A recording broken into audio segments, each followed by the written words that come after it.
Ready.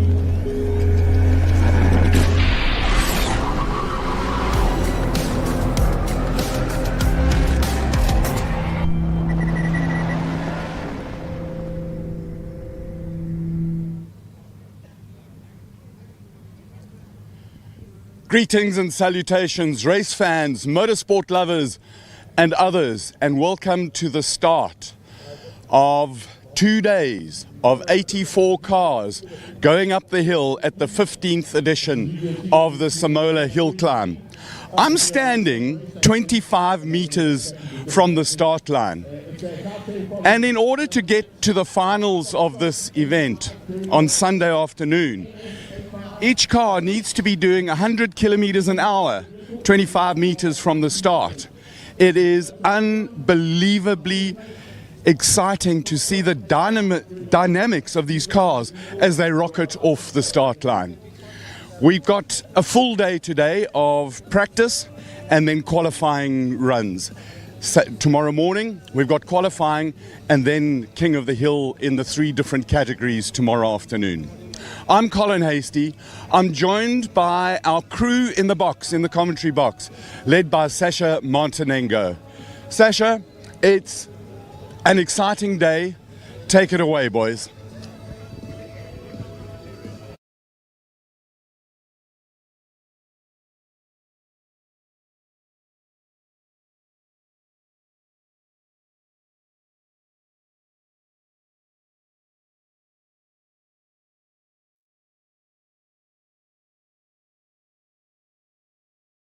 Right, so start line, burnout area. The cars are going to start coming along. Exciting things. Johan Christofferson in an all-electric WRX Polo. We saw 2 years ago, Peter Solberg came out and absolutely entertained us. We think Christofferson is also going to do it. Let's go back to Sasha in the studio and he can take it away. Thank you, Colin. I got so excited that I forgot to turn the microphone on. The atmosphere here at Simola, it is the 15th running of the Simola Hillclimb, the King of the Hill. We had a spectacular day yesterday, but today and tomorrow is all about the King of the Hill. Sitting next to me, we've got the fantastic. By the way, if you are up in the stands and you want to go and get yourself a coffee, just go and ask the barista for a Chiro and he'll make a lovely coffee for you. Chiro's with me, and of course Clifford at the moment, who will also be joining us during the course of the broadcast. He is up in the helicopter at present, which is stunning. A wonderful welcome to all of our worldwide viewers.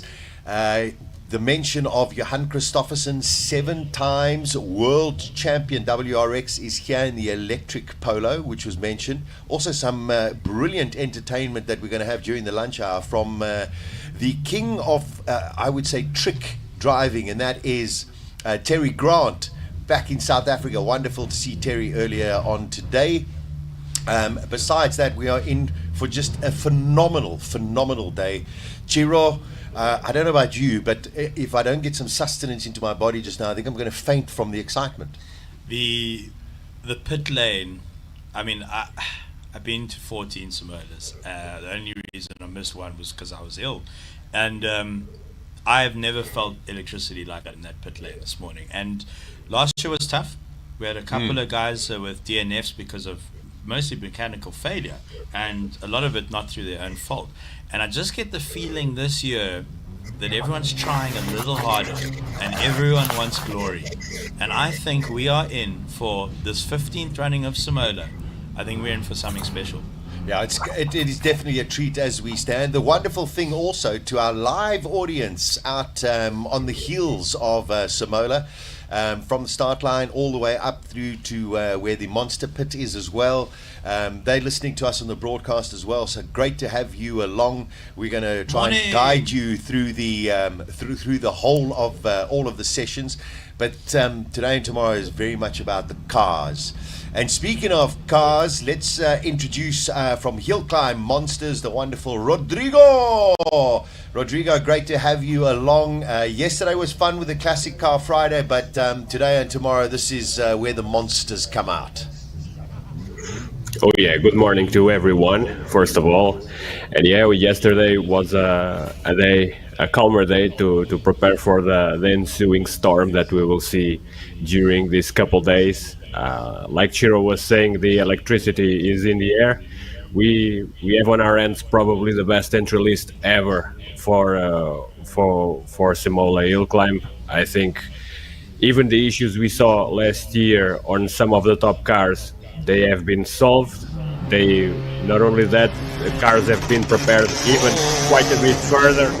So we're just about to see some proper monsters being unleashed up this very short but very fast and demanding Simola climb. Oh, pool noodle already. Oh, Sorry, I didn't mean to talk over you there, Rodrigo, but you know what, Rodrigo, a highlight of my year is being here, and a real highlight of my year is spending some time with you. And we'll forgive you for not being here this year, but I tell you what, I'm coming to Europe at the end of the year.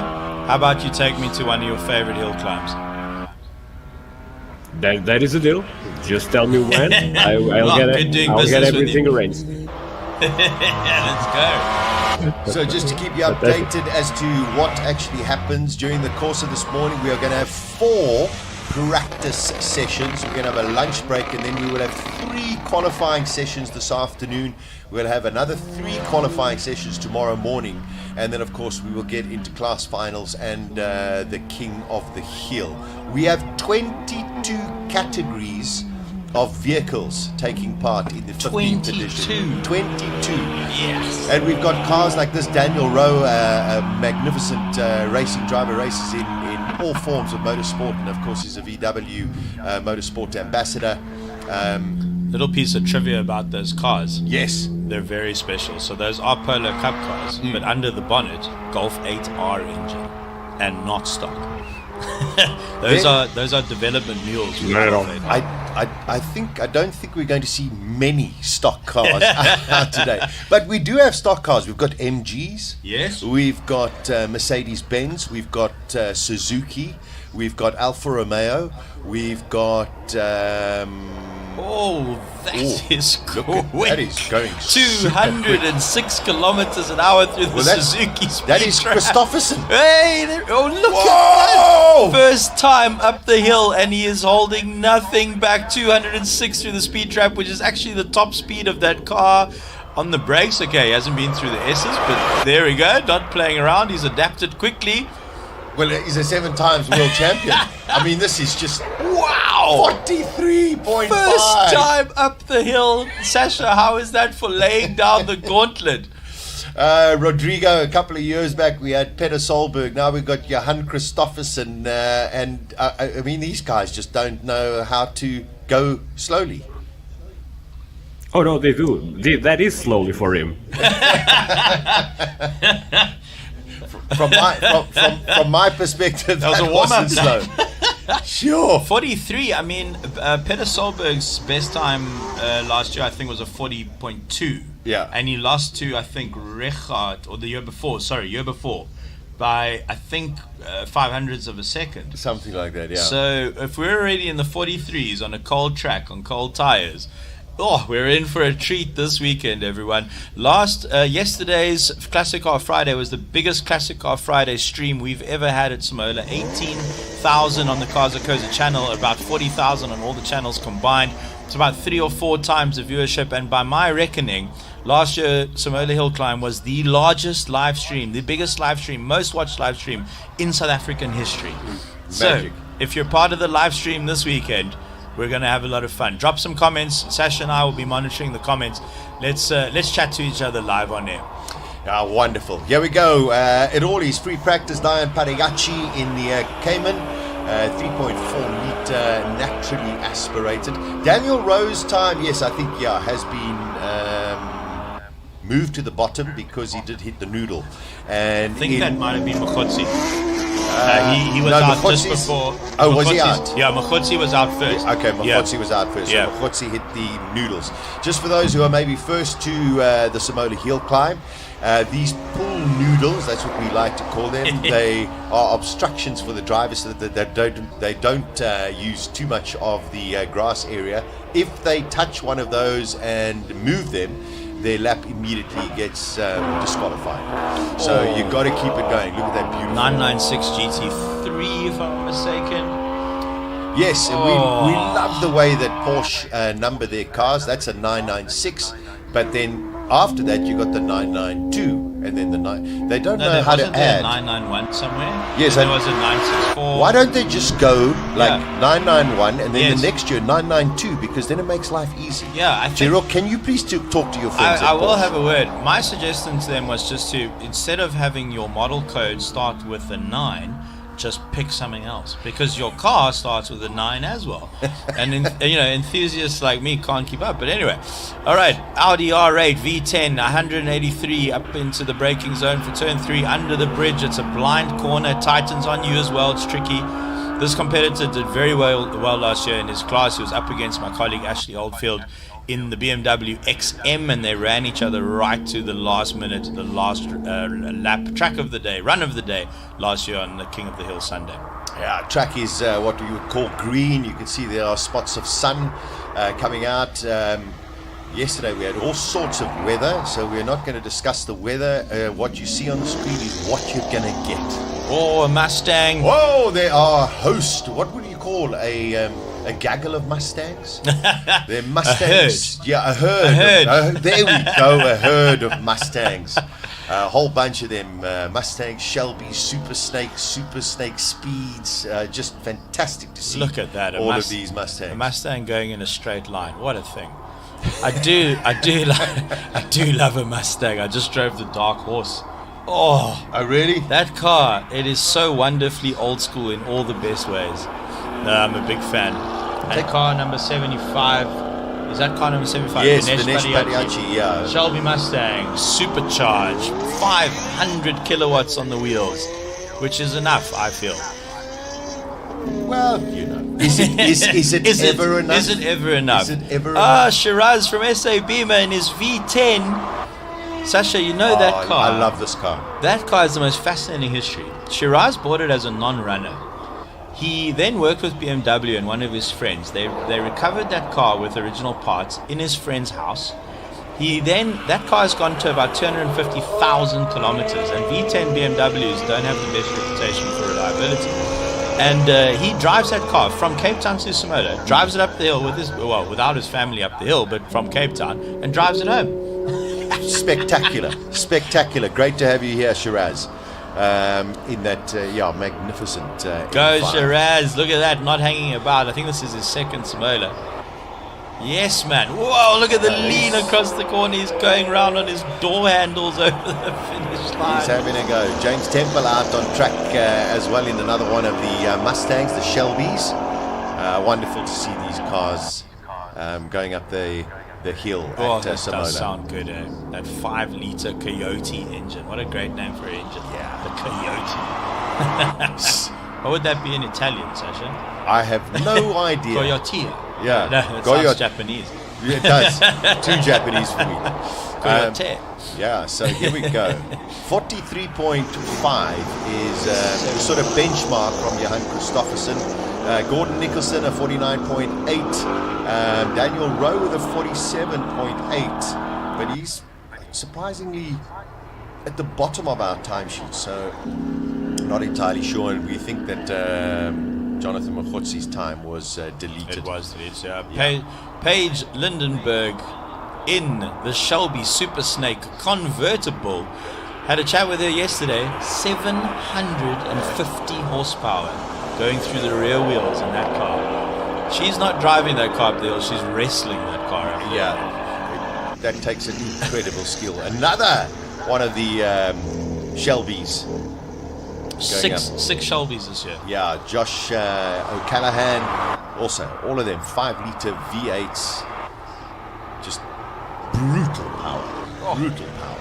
You know, that car comes standard with about 300 kilowatts.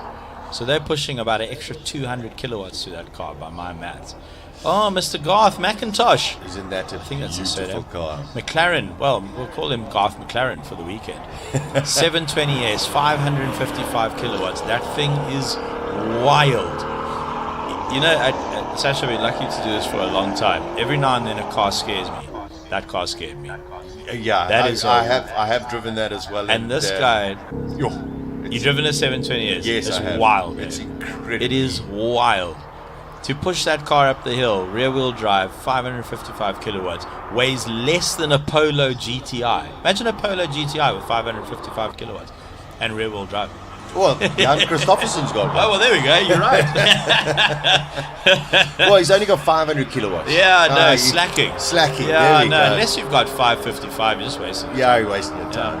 Taking a nice little gentle run, got to say, on his first out. Track's cold. Track's cold and amazing, quite a bit of dust if you consider the amount of rain that we had yesterday. Just everyone cleaning up the track a little bit. And of course, as it goes on, more and more rubber will go down on that racing line, and the times will they'll just ramp up during the course of today. Rodrigo, our apologies. I'm sure you can tell that Sash and I are very excited. But let's get you in here. You are officially, in my mind at least, the world's most what's the one I'm looking for? Prominent expert in the hill climb scene, Rodrigo de Oliveira from Portugal, joining us live. How are you enjoying the action so far, Rodrigo?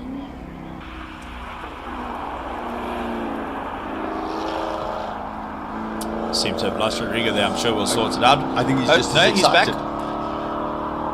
We'll get him back. I'm sure. He's all the way from Portugal, so we'll get. Can you guys hear me now? Yes, there you are, sir. Go ahead, loud and clear. Oh. It was an issue on my end. I was just saying thank you for the kind words, and I am enjoying the action very, very, very much. Now it was sort of strange to start right away with Christofferson as the third car, and then we sort of slowed things down again with sort of stock-ish cars coming along, but we were just ramping up to some great action. So I'm just as excited as you, and just getting here on my seat, waiting for the big monsters to arrive. Well, we got 82 cars in the field, and when car number 3 is Chris Christofferson in a 500 kilowatt electric WRX car, it's the field's got depth this year, I feel. Just a little bit of depth. And a tremendous amount of horsepower as well. We've got a bunch of Mercedes coming up as well. This is the E-Performance. This is 500 kilowatts. Watch out for Clint Weston in the AMG GT. Oh, Clint Weston. 600 kilowatts. So he was probably one of my favorite drivers. This is him here. This is him there. Car number 65. I think that's an AMG GT. I think if he's in the GT63, that'll be a 4-door. Let me quickly look at the entry list. Well, according to my entry list, that's him. Is that him? GT. 65. Yeah. Okay. So we've got Clint Weston, Mercedes AMG E-Performance, you are right, AMG GT SE. It's brand new. I think this is its debut at Simola, actually. And watch this man push up this hill. He is one of the most exciting drivers on the grid. He lets it all out on the track. Absolutely brilliant driver, and a wonderful man as well, Clint Weston. He just drives these Mercedes all day. Look at those little bumps. That car just handled the bumps beautifully. Oh, 205. He's as fast as the WRX car into the top braking zone at turn 3. No holding. Listen, those tires are so big. He needs to get that heated as quickly as possible. Listen, watch this through the S's. A little touch in the brakes. Yeah, little brake there. Little touch there. That's super fast. This is fast. 43 at least, 42 maybe. Let's see, we'll play final time bingo.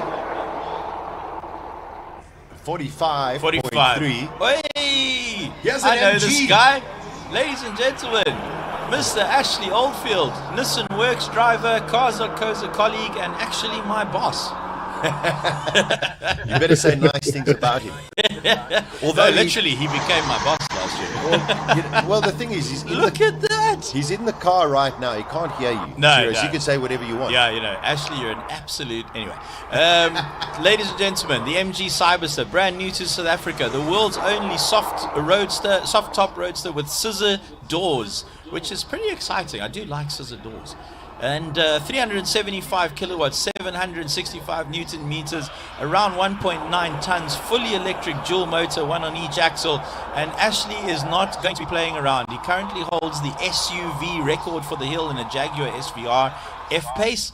And he is going for the electric car record, which Dion Hubert set last year at a 51 in an i5 M60. And I have a feeling that Ash might even beat that on his first run in the Cyberster.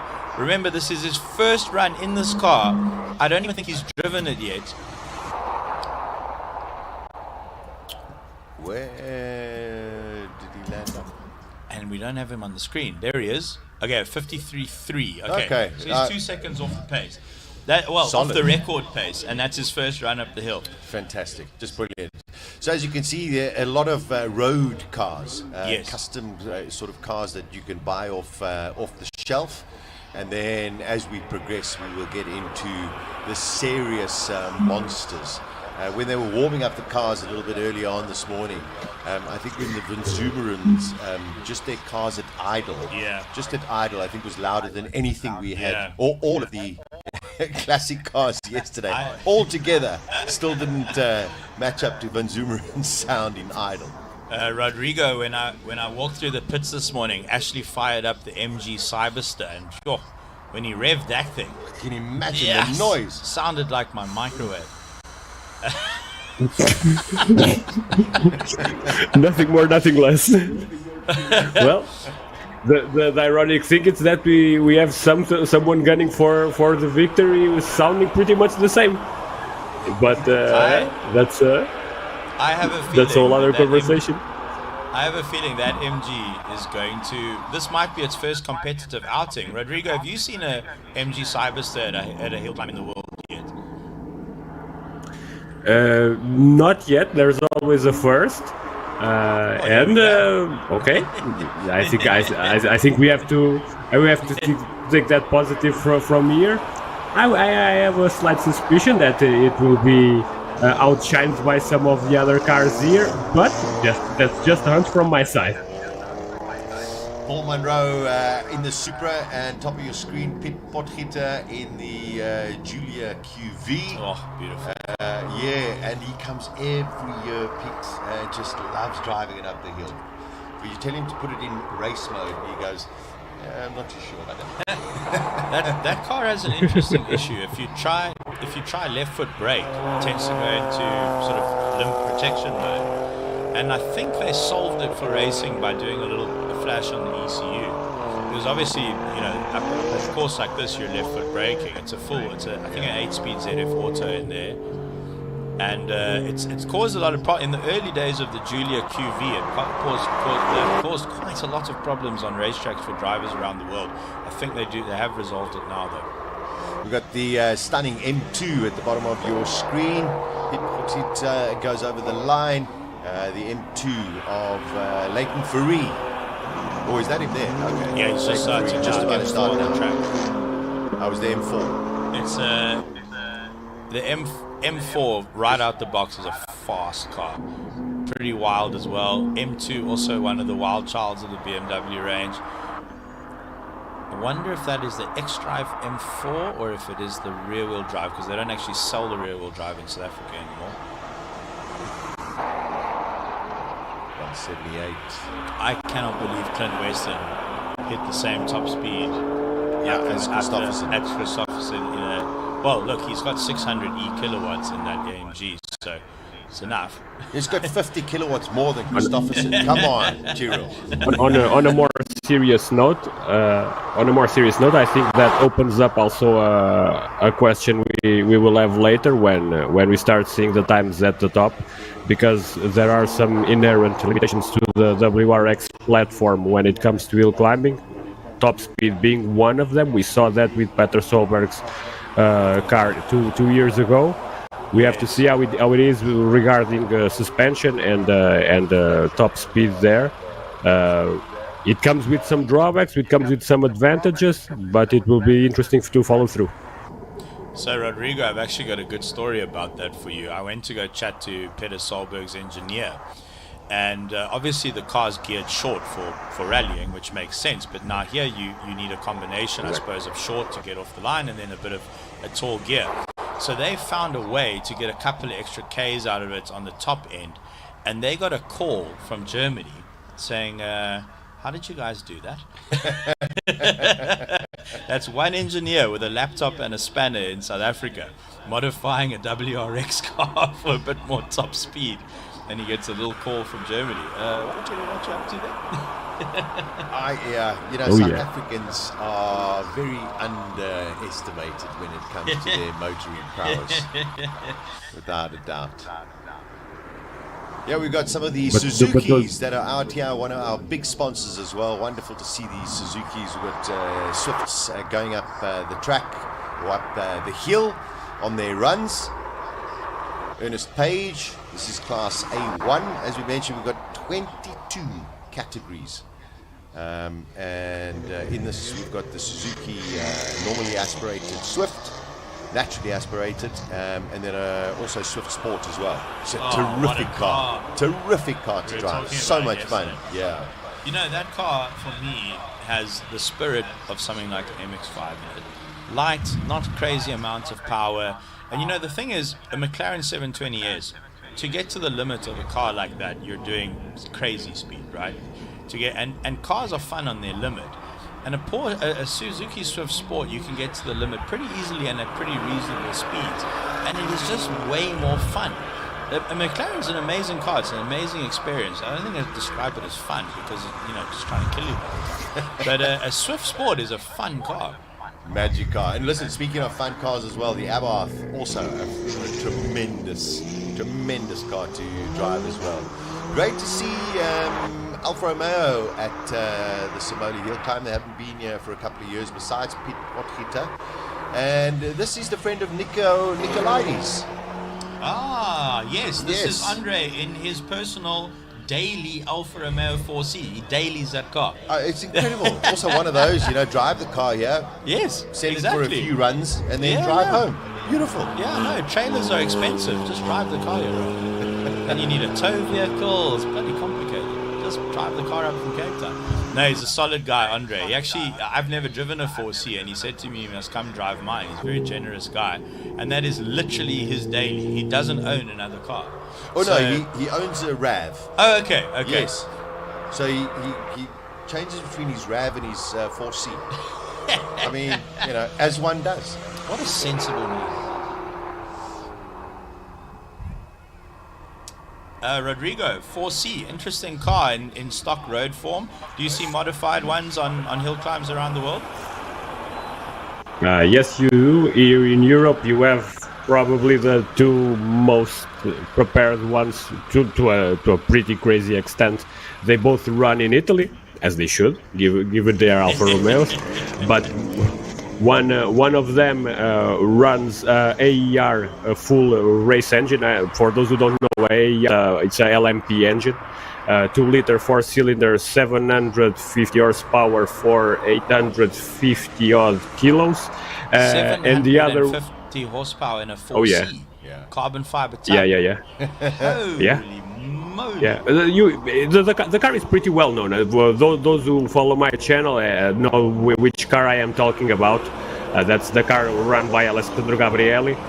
The other car, which arguably is even more famous than the first one, it's Marco Gramenzi's 4C, which is powered by a Judd V8 4-liter unit with 670 horsepower at 11,000 RPM for 760 kilos, if I am not mistaken, and probably the best sounding car in all of European hill climb racing. I would arguably, but I would put my money on that. I've watched some YouTube videos on that as well. Yeah, it's the Judd engine. I thought it was the Zack Speed, but magnificent. A Jimny, one of the most popular vehicles in South Africa. Such a fun vehicle as well to drive. And this one got the slightly bigger engine, which I think it was probably needed for this vehicle. But a stunning vehicle. Yes, no, so popular. That is a brave driver. I drove a Jimny through a crosswind in Cape Town, the southeastern, and I just parked it. I just chose life. Bottom of your screen, the Alfa Romeo Stelvio SUV going up there as well. Clifford is back from his helicopter jaunt, and you're looking fresh. Hey man, if there was a day, today is the day. The Must weather, be magnificent. let's discuss the weather for the last time. The weather is amazing. That's not what we said yesterday, but today is the day. So we took a trip, but I followed one of the safety cars up the run. Oh, amazing. Yeah, different level of respect for these drivers. It's not as wide and as big as you think it is. So very narrow, and we followed the safety car up the hill there in one of the Ford Mustangs. They could do a bit of work on their lines, just saying. But yeah, proper. Hey, that's a whole different experience. But what a way to look at the Simola King of the Hill. You very lucky. Very lucky. Were you with Duran? I think so. Yeah. Blue helicopter. That's the one. Yeah. Duran. What a lacquer guy. He's so calm. He's so softly spoken. And then he takes you up the hill and just does like a full freaking, Huey Vietnam experience through the trees. So I'm like picking up bits and pieces from what Chris, my cameraman, was telling me. But apparently, this chap put enduro bikes in that helicopter and flew to a race. Just like on Instagram or something like that. So that's living the life. I think like if there were career goals, they've just shifted a little bit. One of the most crazy vehicles you'll ever see, the Nissan Patrol, the 5.6 litre,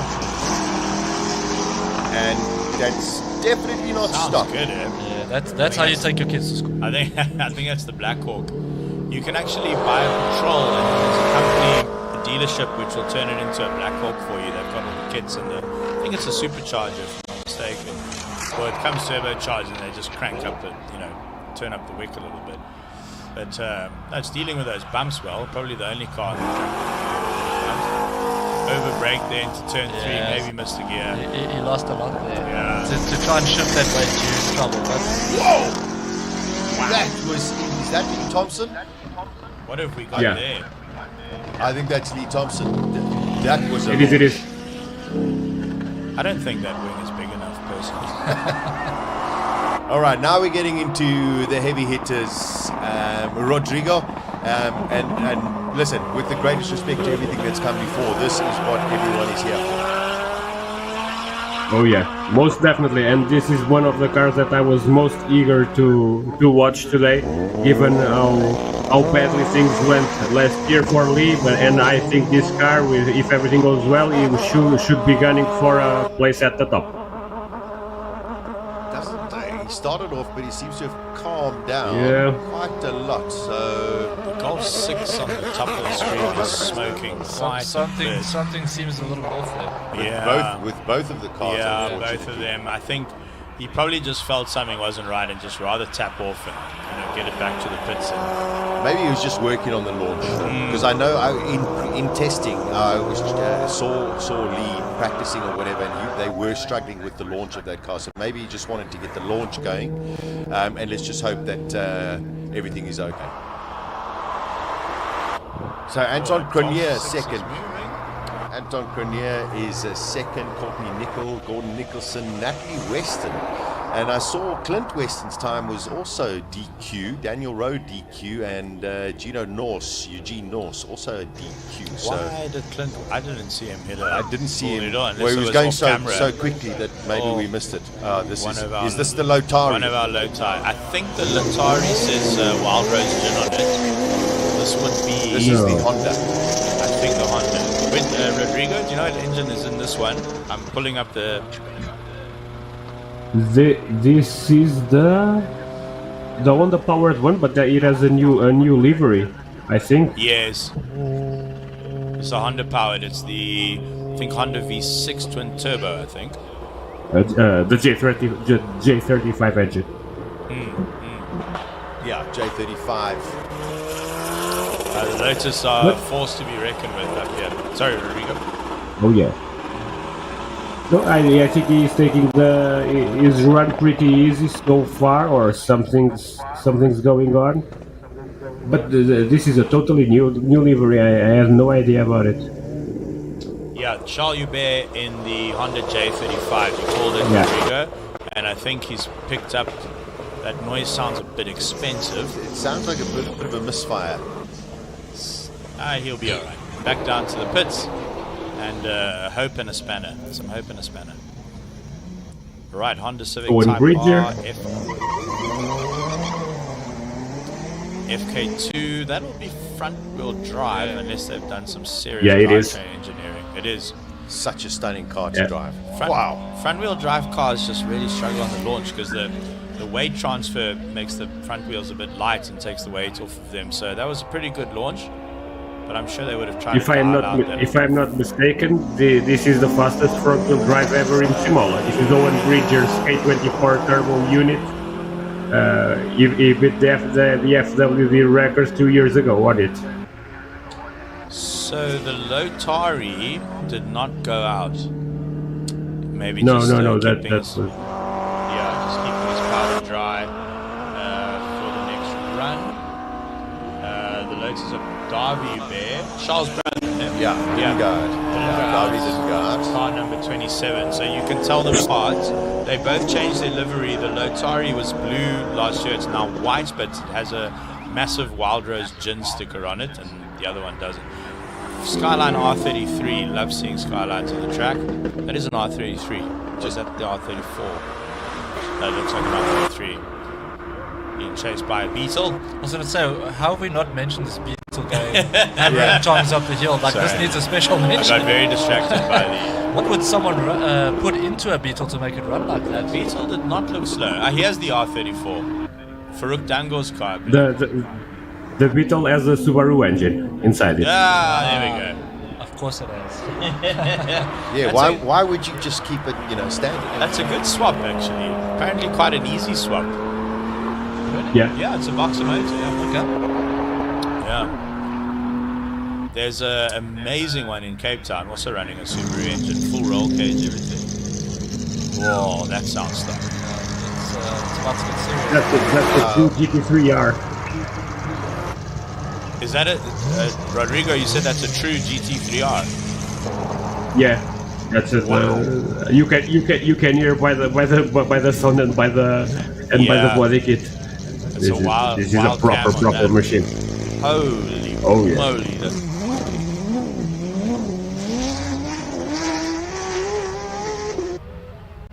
Oh, you could feel battling for traction off the line there. That thing. Oh yeah, this thing will suffer on the launches during all weekend. But apart from that, it will be solid and quick. Wow, that's fast. Let's see what his trap is here, north of 190. There we go, 199. That's quick on his first run. Now we could be in the 45s.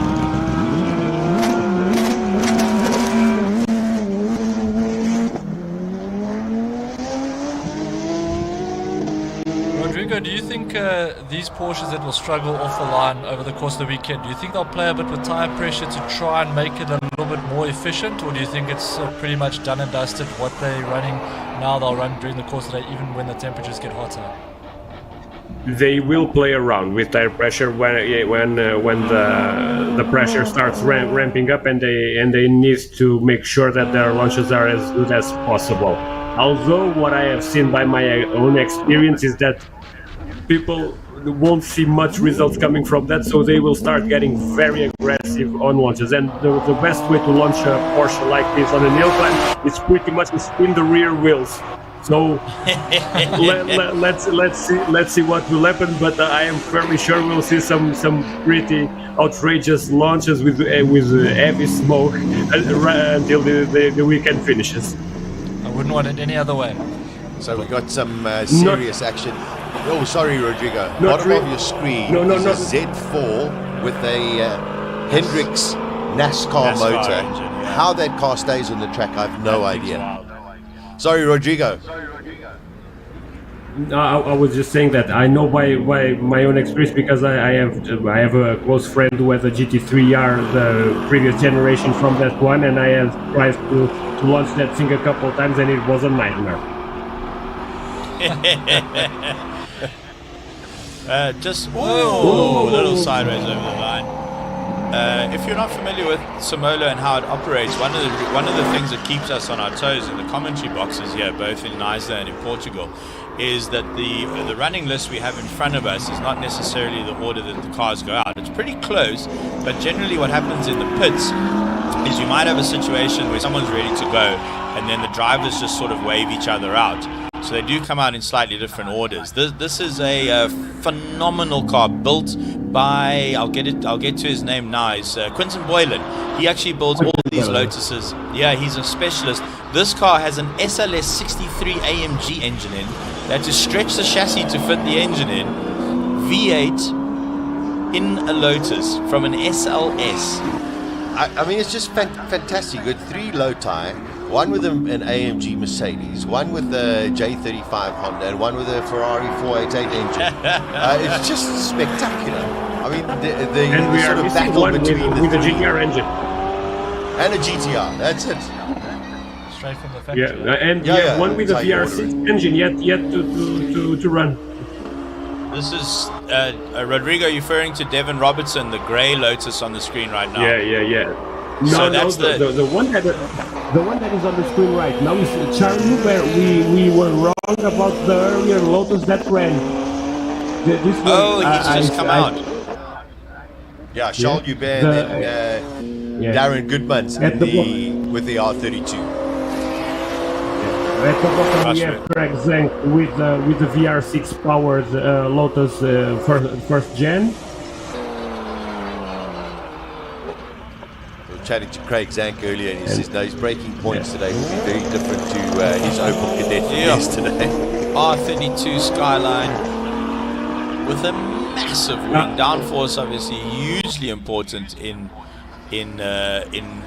hill climb racing. And interesting thing about this car, they entered it into some of the Australian racing series. It did so well to embarrass the Australians so much that they banned it. On what grounds? It was too fast. It's too good. It had one of the world's most advanced all-wheel drive systems at the time, straight from factory. I would advise looking at the leaderboard because we have a new leader. Hey, where are we?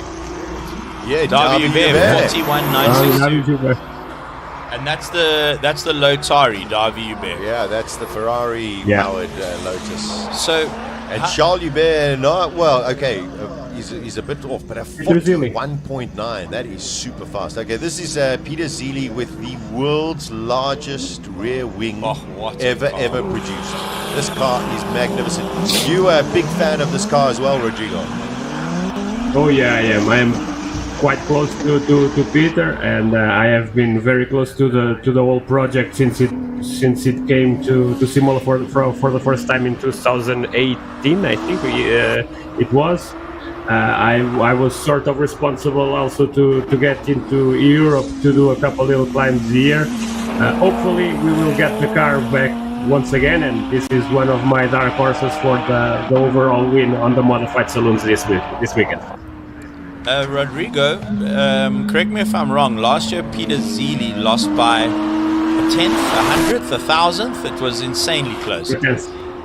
A tenth. It was under steer on the S's. 42.8. He's second on the leaderboard. This is only practice one. Oh, the Van Zimmeren. Just listen. The anti-lag. You feel the anti-lag in that car, and you feel it through your bones. It's phenomenal. I mean, these are crowd favorites, deluxe. The way they handle this, they put on a show. Of course, they're here to win, but wow, that's quick.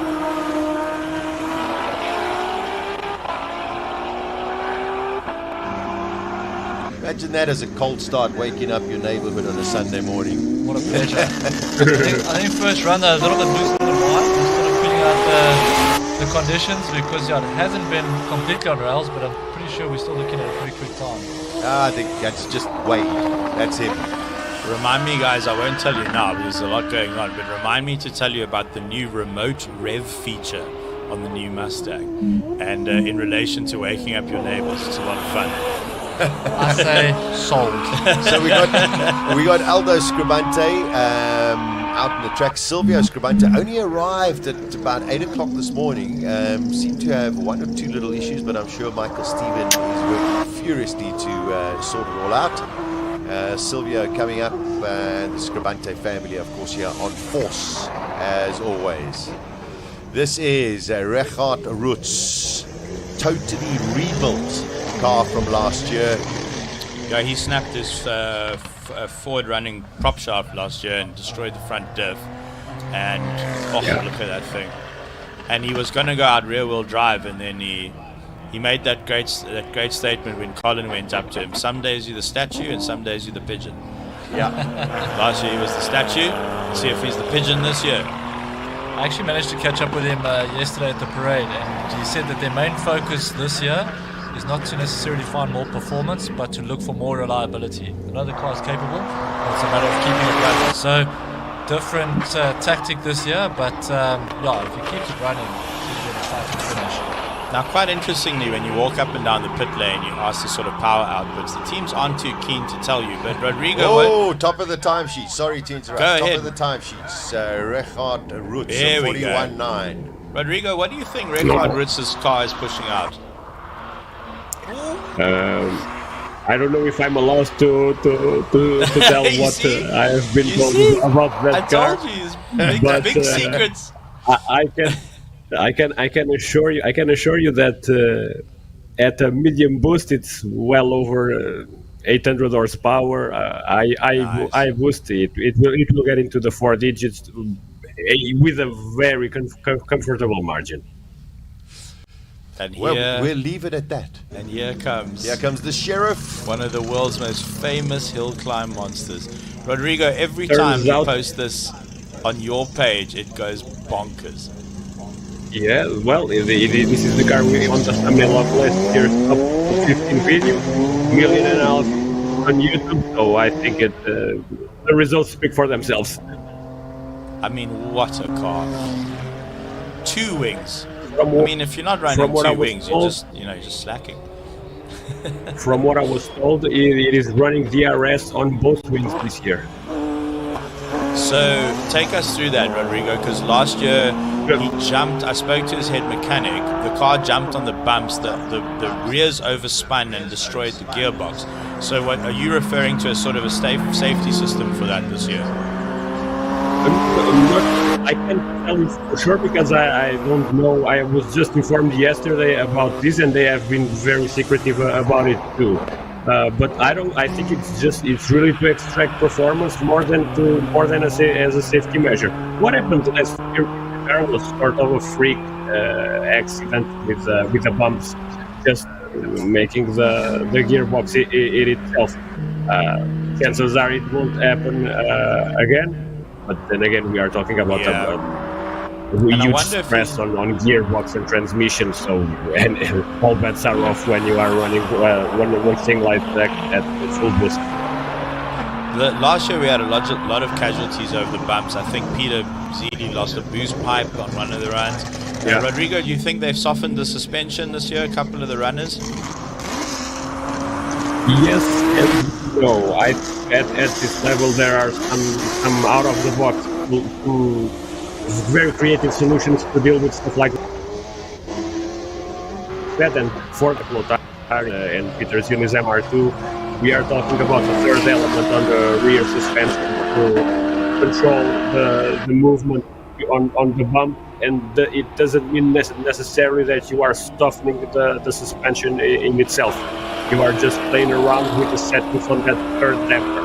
But this gets super technical, and more than me here trying to give an opinion or trying to guess. I think Colin will talk with them later, and they can, if they want to, because you know how secretive these guys can get, they can open up a bit of their game, because there's some very neat engineering here to explain how these high powerful cars can deal with such a bumpy track. You guys will enjoy this. I posted on my MX-5 owners group this little message that said, "Lads and ladies, I need some help plugging in my MacBook." And now the group's very confused. I meant to post it on the technical team podcast. See, it's the excitement. It's the excitement. Single seaters coming out here. Got a bit of a slow mover out in the circuit at the moment. That's not looking good. Yeah, it's not going to get you up there very quickly. No. That's Clayton Cole Enzer Smith in the It VW. looks like we have a bit of momentum now. So whatever the problem was, we seem to have found a few more kilometers an hour up the hill. But hopefully it's not a problem that's going to need attention in the pits. You guys talking about the bumps and suspension settings and Dre. you know, we looked yesterday at what the hill looked like with the classic cars, but today is a completely different mindset for me on how much those rolling bumps affect the cars. It's completely different, yeah. So sparks, I mean, these cars are really quick, but I think there's a bit of time that can be lost and made up as to how well your car can absorb those bumps, because that's a key part of the hill where you can put power down to the road. Last year it was about whether the bumps broke your car or not. We had a lot of casualties last year, but the big monsters, they do struggle up there. But you know, someone said to me yesterday, racing up Simola is like being on a roller coaster with no rails and nothing over your lap. No protection. Sure, you were talking yesterday, you thought maybe they could have softened the bumps as we look at it now. Do you think that's the case, or do you think they're exactly the same as last year with a bit of wear? I think we should ask Ian. I'll interject. Sure. They're exactly the same. There's no change. with a bit of wear. I've seen South African Roadworks Department, and I didn't see them anywhere near this road last year. I wonder if, because it's a public road, I wonder if maybe there's some sort of legislation we're not allowed to change it, or maybe we must chat to Ian Shrewsbury or Chick Ramsey and just see what's happening there. It's an interesting story. Rodrigo, if a hill climb happens on a public road in Europe, are they allowed to modify the surface specifically for the race?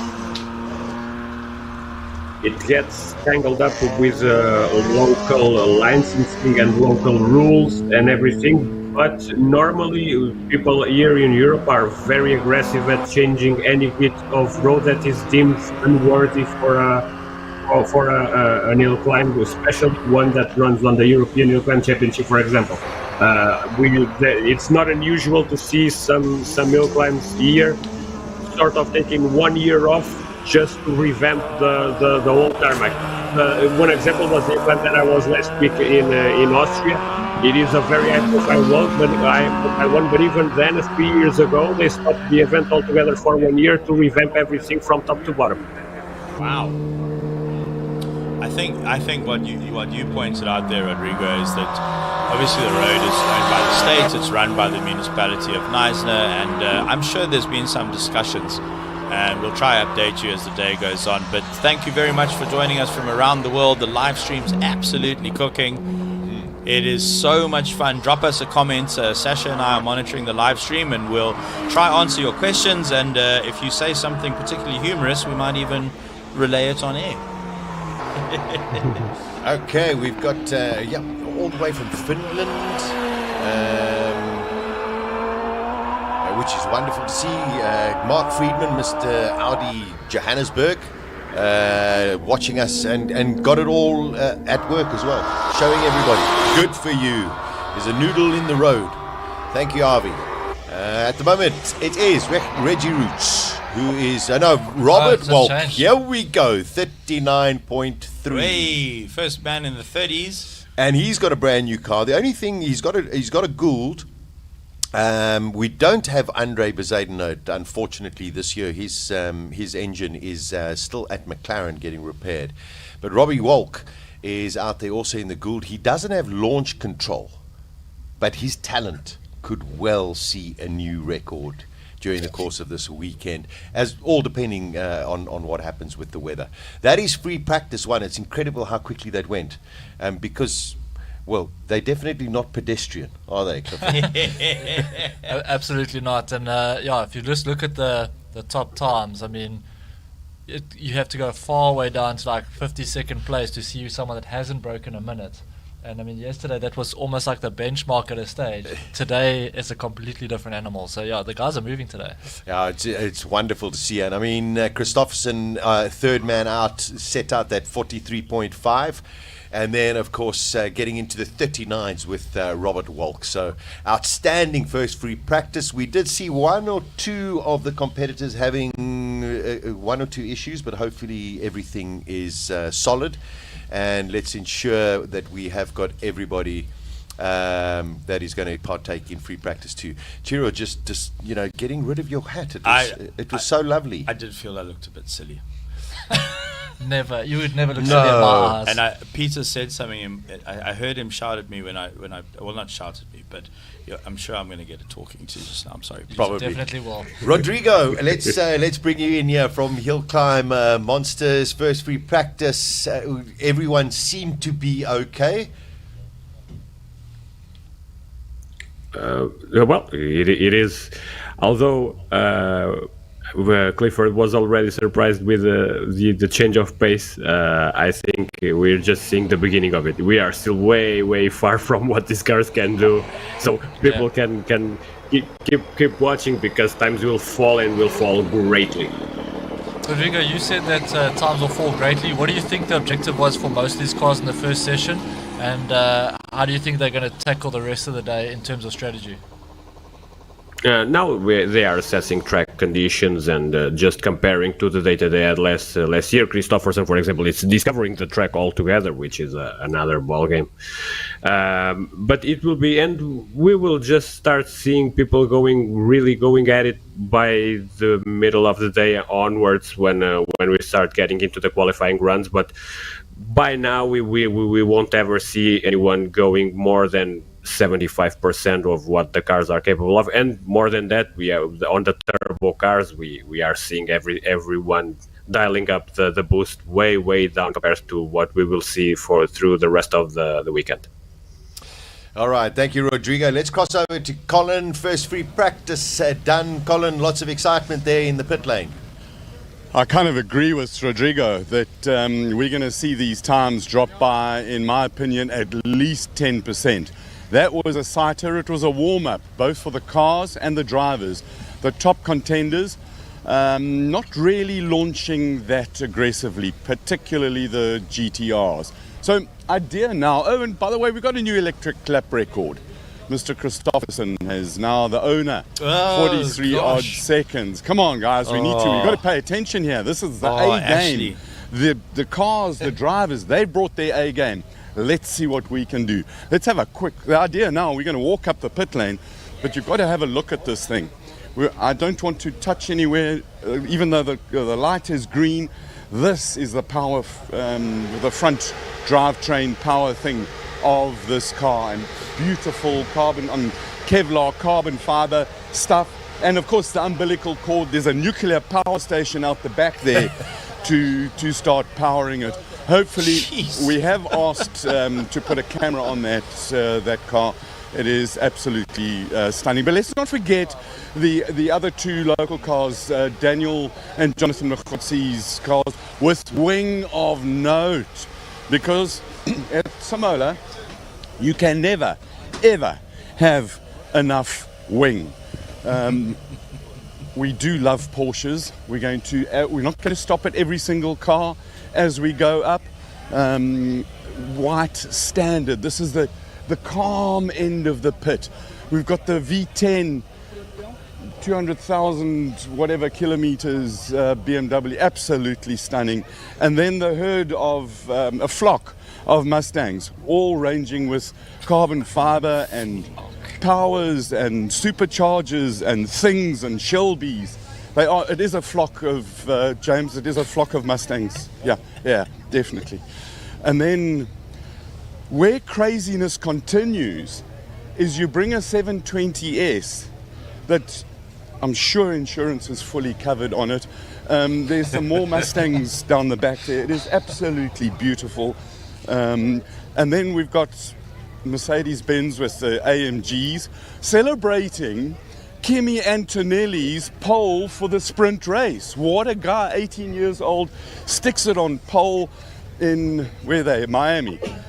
My contender for standard car victory, a road car standard, Clint Weston all of these three Mercs apparently have got the same drivetrain except this one's got a V8 with stuff and what, and that one's got 4 cylinders with a turbo in it and batteries and, you know, environment and safety and blah blah. That's my contender, and I think he'll get it down to a very fast thing. MG, I see no point in scissors doors. I see no point in fully electric cars apart from a WRX car, and scissors doors with a soft top. I mean, I suppose when you're cruising down Camps Bay, it's How just did they get beautifully that door gorgeous. to open just on cue? Like And now, one of my heroes, Guy, is a wheelchair user. Is absolutely, we're going to come back and talk to Guy, but massive respect. He's paralyzed from spine down, middle of his back down, and we had a long chat last night. And just because you get super injured or paralyzed doesn't count you out for life. Here's a man, rugby player, now he's a racing driver. What an upgrade. Absolutely beautiful. Toyota Supras, Grumpy, who looks after Volkswagens. Are you well this morning? Very well, thank you. And you? Yeah, fantastic, thanks. Why you look so wound up? I'm hyped. This is fun. I've got my turbocharger wound up to full. BMWs and a Mini. JCW, we love BMWs as long as they've got an M badge on them. We do have a wheel competition going on. The ugliest wheels are a little bit down there. But the prettiest wheels, it's a choice between Clint Weston's BMW and Peter Zeeley's. You've got to have a vote. No, those are too fussy. They too plasticky and honeycomb. Fastest car where's our chimney? Here it is. I mean, do me a favor. They should actually be forced to drive on the dirt on the side of the road. It can handle it. It is a lot of fun. Now we start getting to Alphas. We love them. Green, Quadra, Foglia, Figlia, Folo, and now the Powers. Yeah. Anton Cronier's Subaru did a lot of testing at Kyalami, Swart Corps. They've done work on the gearbox, in fact everything. And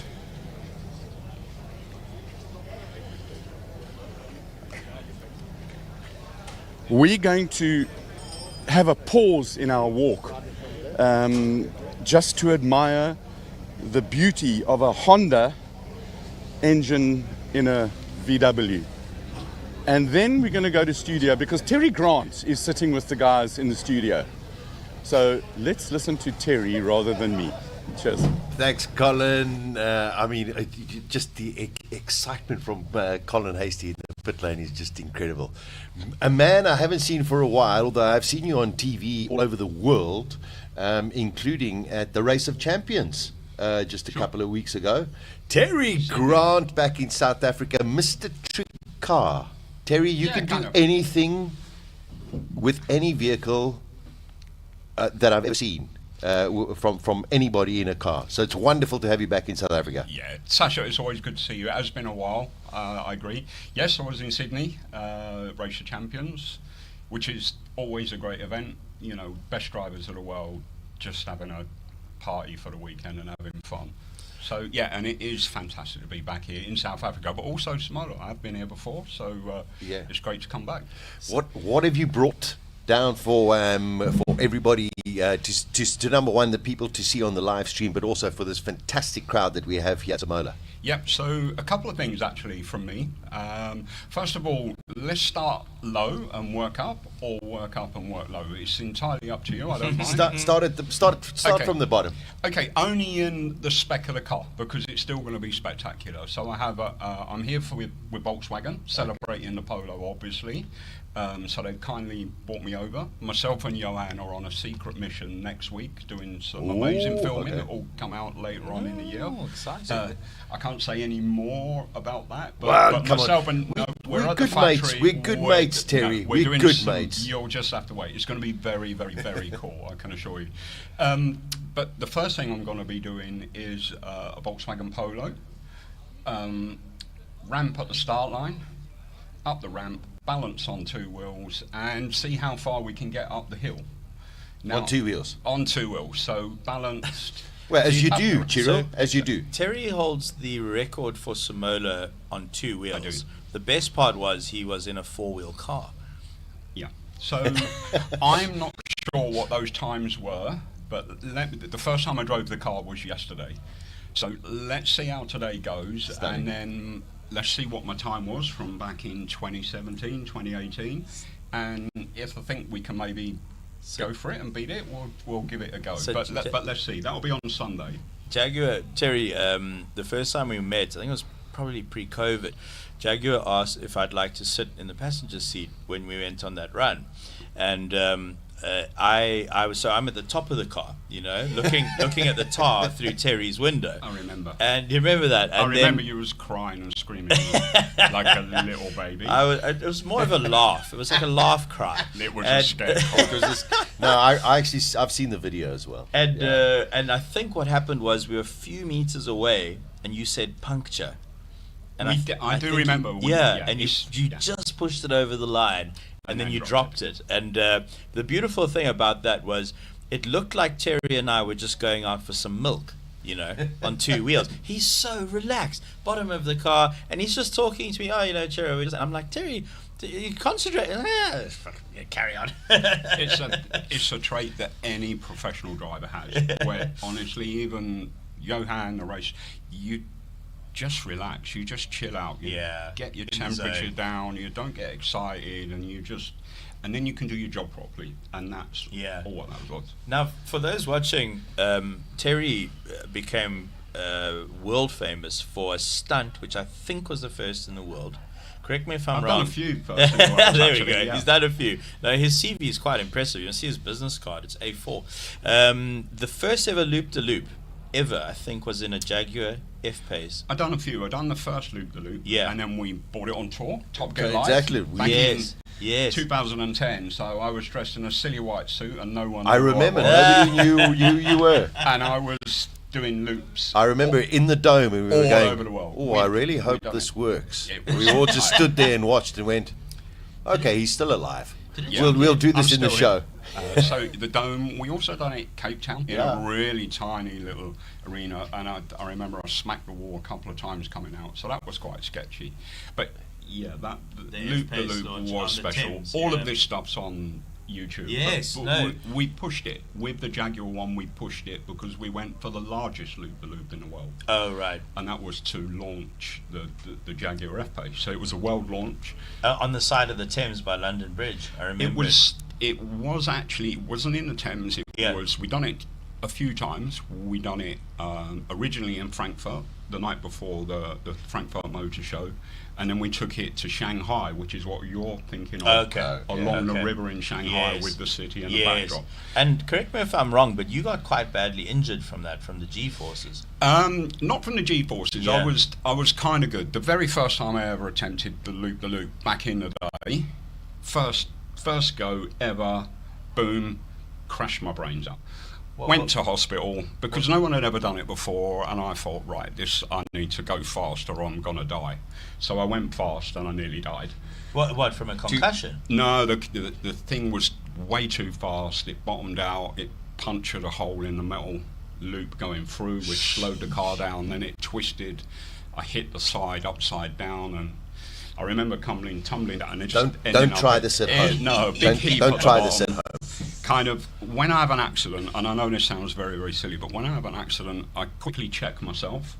It's something inbuilt. It's not normal.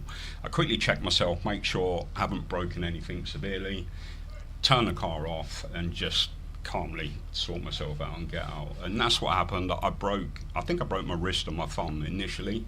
Went to a hospital, put it in plaster, went to bed, had a think of what we needed to do.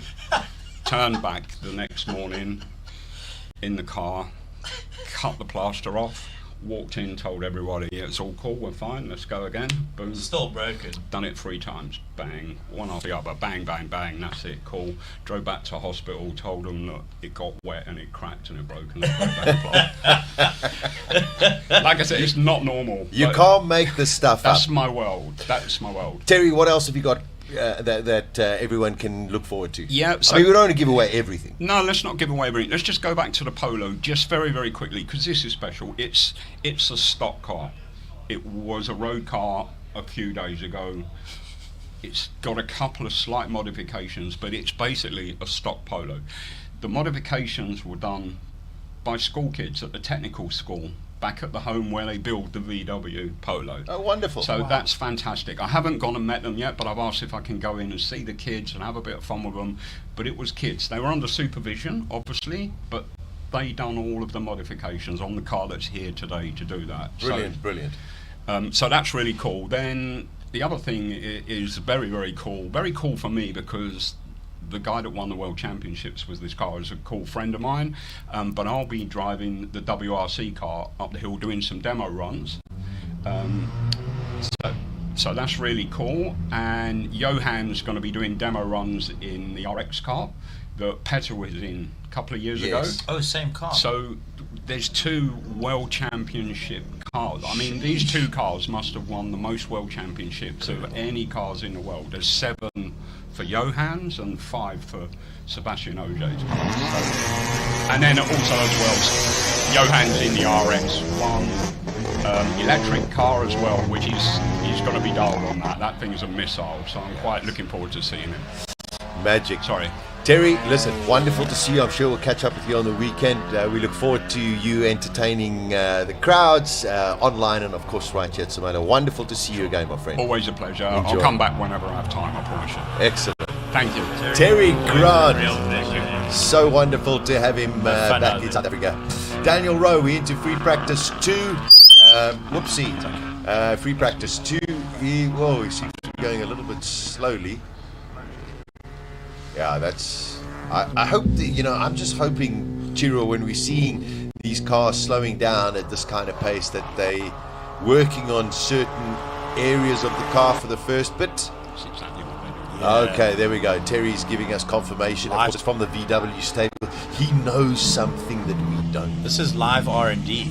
Yeah. And Terry's going to tell us what him and Johan are doing I'm next so week. not. But you don't win the whole event on practice day. Can you tell us? Can you tell us if you're shooting in South Africa? Yeah. Oh, you're shooting here, Port Elizabeth. Oh, All okay. right. We like Okay. that. That's all you're getting. Oh, well, I just slipped an Apple AirTag in your race suit, so I'll see you there. Listen, kudos and magnificent. Here is Johan Christofferson going up for his second run on the Simola Hill Go, climb. Johan. Yeah, first time at Simola for Johan. Little break Incredible there. on the how long he holds on the brake. I mean, this Four-wheel guy's drive. crazy. This is This unbelievable. is a 40. 40, you were right on pace. 41. 41. 41-0. Wow, incredible. Yeah. Johan Second- Christofferson. Second run of the day, 41-0. Stunning from Johan Christofferson. Yeah, and I'm just watching him how he's braking coming up to that last S, and you just know that he's gonna. Well, there's a lot in store. He's not going to win it right now. There we go. Listen, it's fantastic. Let's listen to these cars during free practice too. There are lots of people who are saying, please, let us hear them. You know what that sounds like to me, Sasha? Permission to go get us coffee. What a great idea. I'd like a Chiro di Siena. Yes, I got you.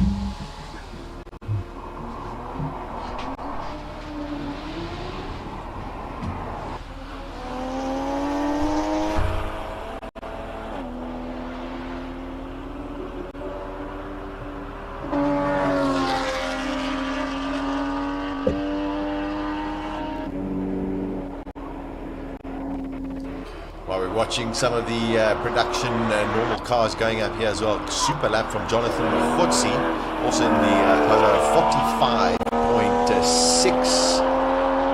Daniel Rowe, very, very slow, but maybe just testing elements, various elements that they want to get right so they can hook up a lap after they get out there. Here is this very impressive G.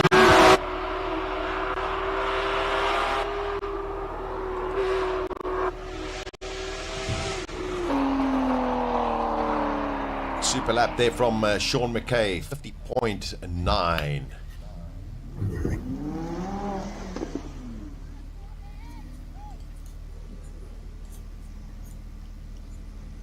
Ashley Oldfield in the MG called the Cyberster, and of course the V10 Audi R8.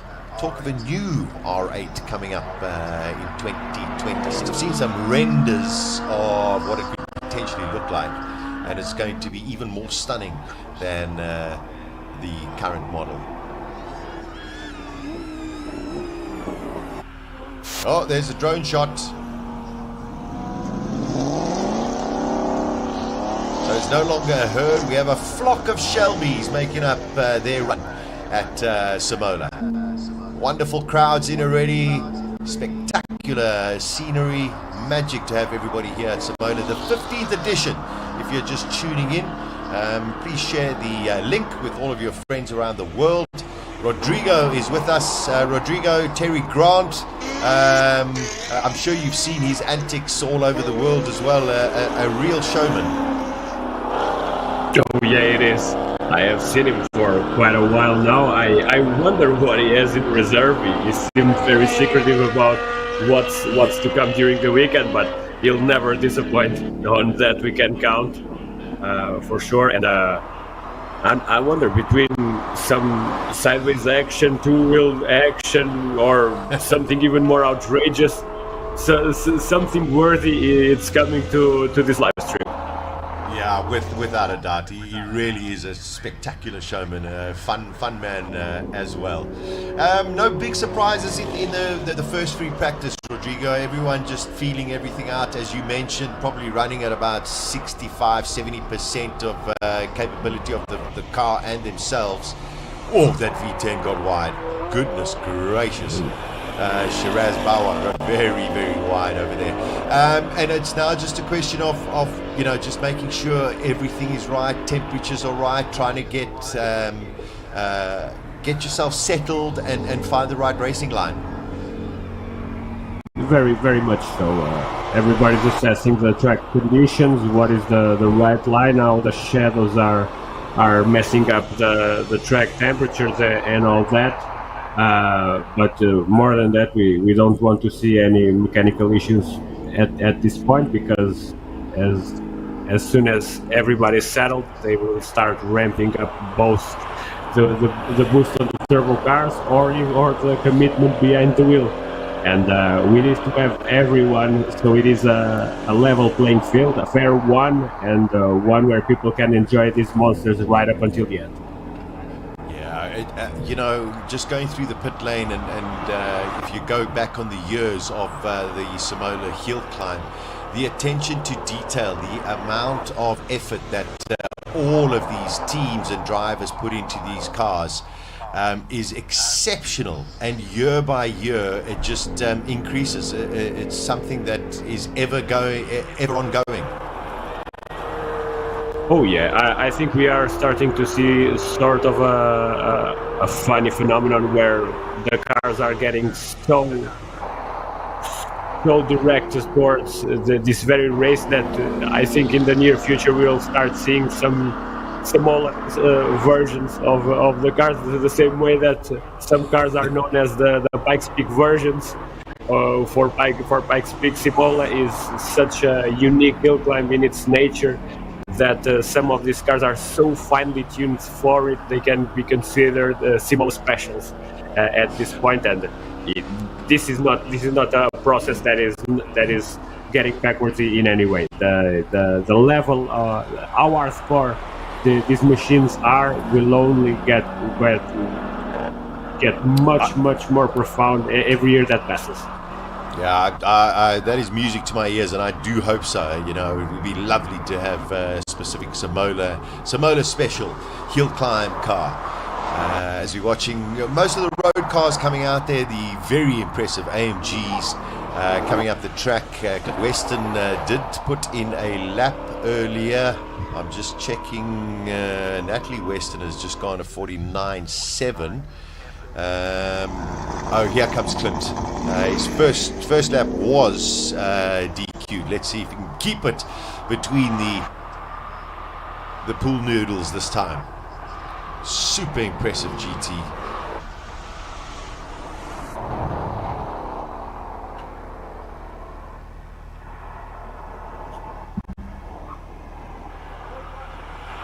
A little bit slower than his first run, but I think this is where he caught the noodle. Oh, he's caught the noodle again.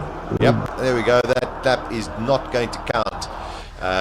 Although these are just practice, but he's going to have to try and get a clean run before the qualifying starts a little bit later.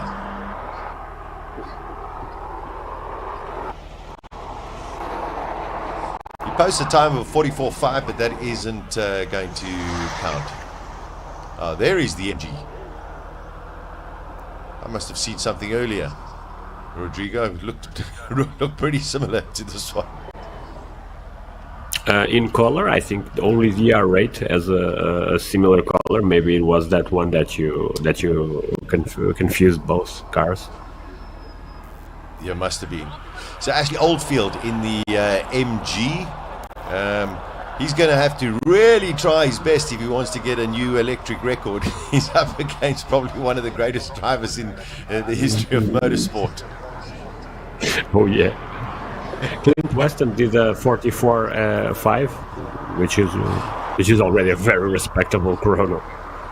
Yeah, it's a super impressive run. So I mean, as Colin Hastie said earlier, he says definitely the sort of his pick for the production car fastest this weekend. So yeah, I mean he's definitely a man to watch.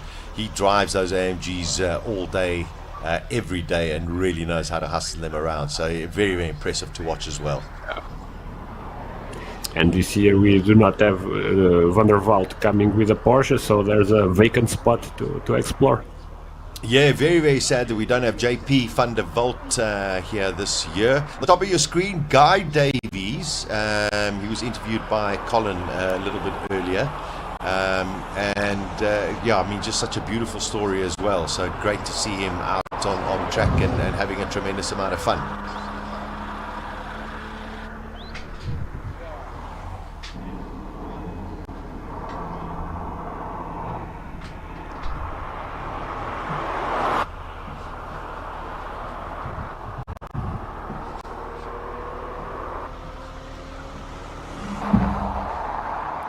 Letting the cars do all of the talking during this practice session. The Alfa Romeo Giulia QV.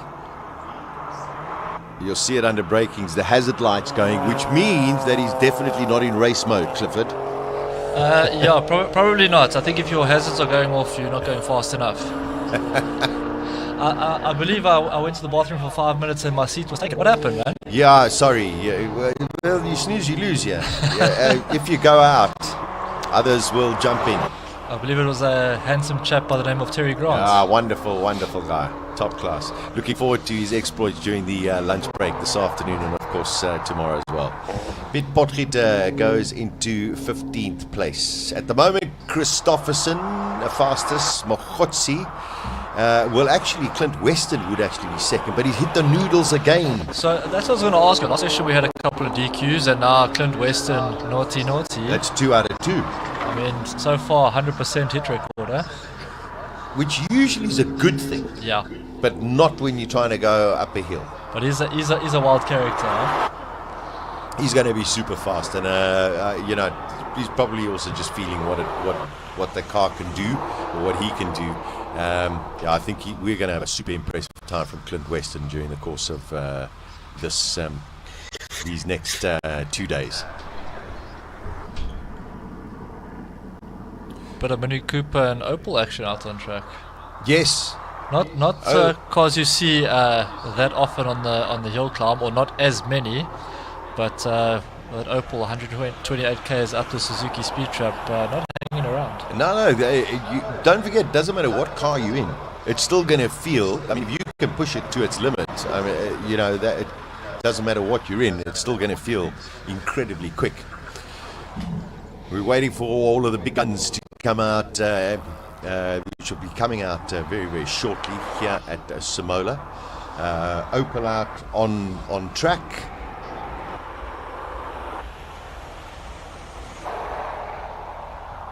Got a little Abarth that is on circuit as well. It's great to see these production cars out here as well, and also the manufacturers getting more and more involved in in Simola every single year. Suzuki, of course, our title sponsor, so wonderful to have them and bringing their sort of fleet of Suzuki Swifts along as well.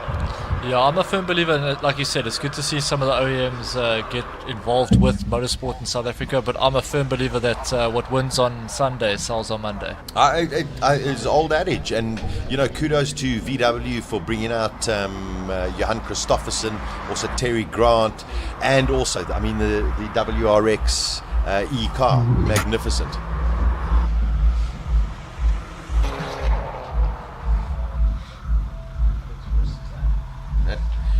That's definitely an exhaust with a tremendous amount of rhythm that's playing in the back.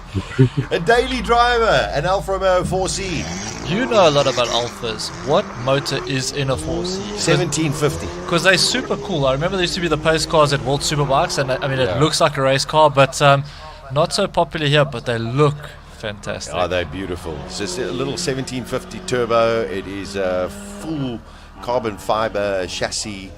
It's like a little baby Ferrari. Special car. Yeah, it's a really, really special car. Not that easy to get in and out of. As opposed to a Jimny.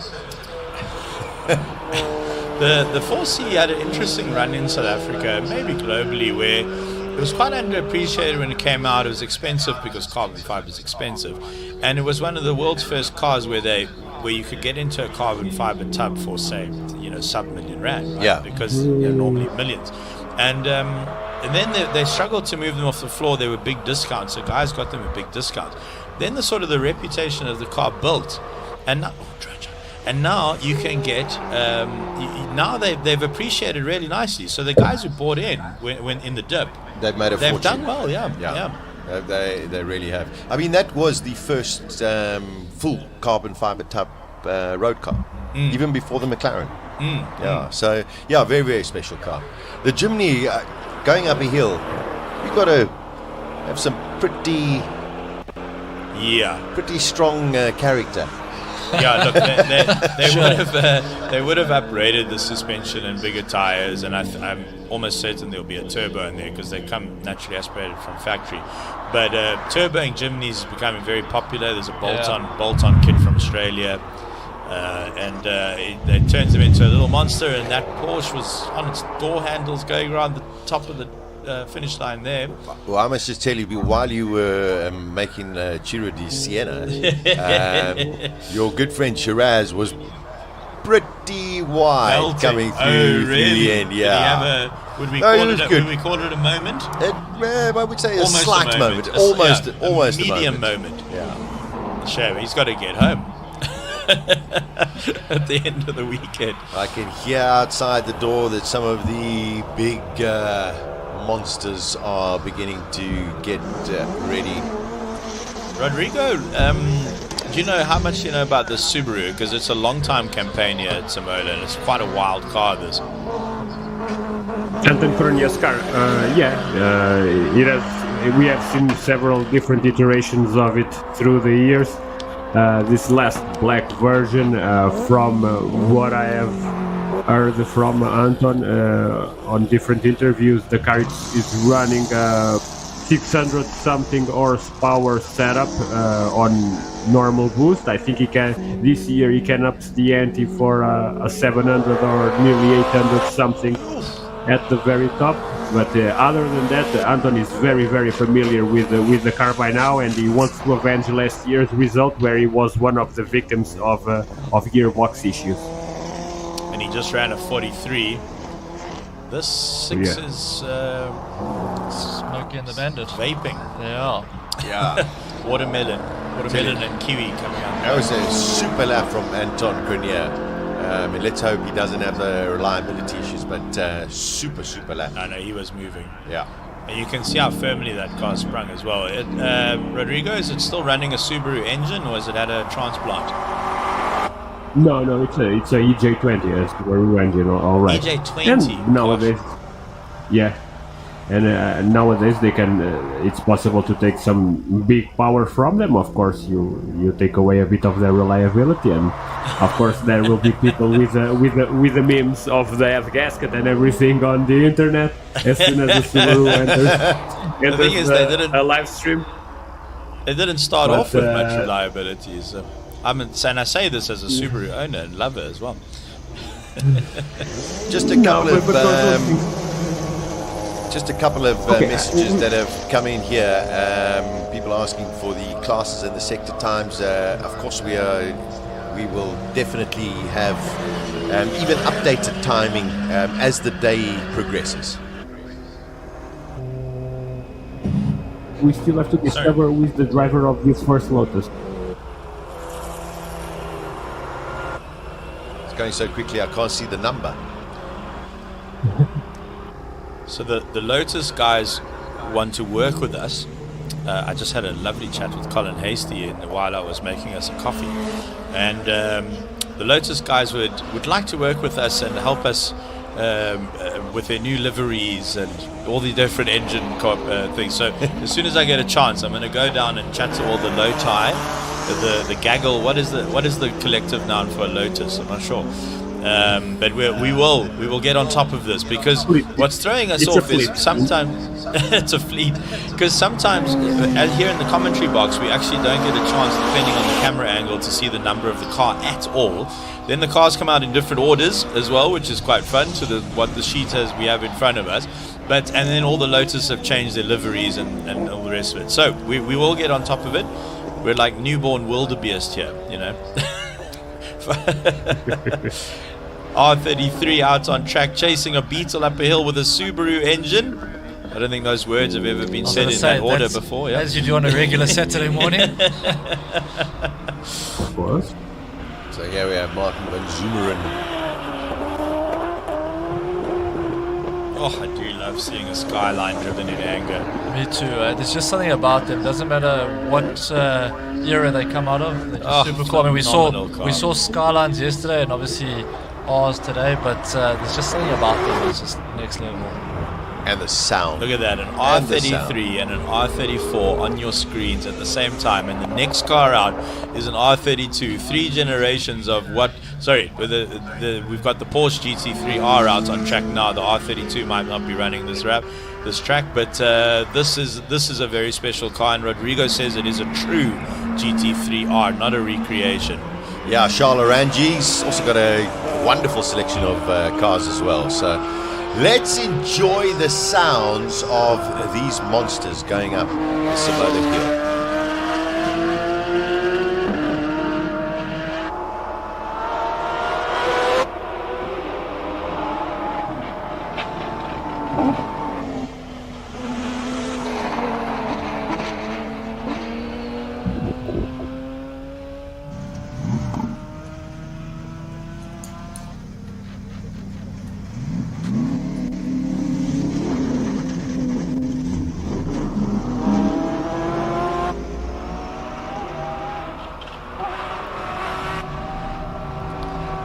Ricardo Giannacaro's Mercedes sounds like thunder here in the commentary box. Wild. They made.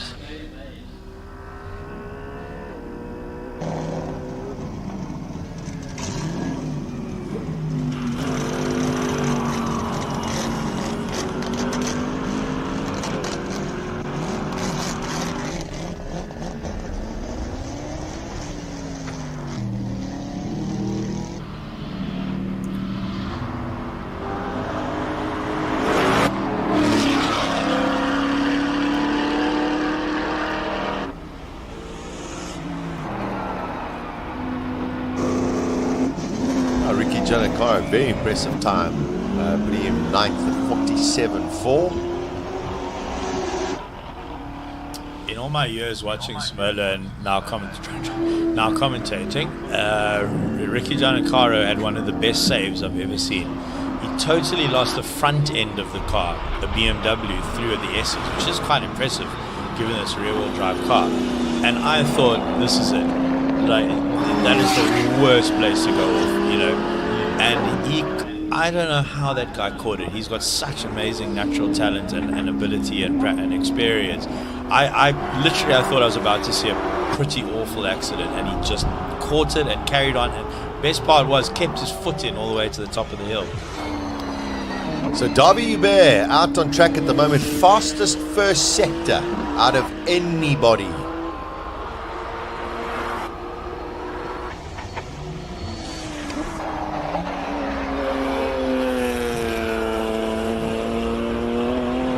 There's a drone shot just for Chiro. He gets very excited when the drone comes out. Davy Hubert goes top of the timesheets again, very consistent, 39.9.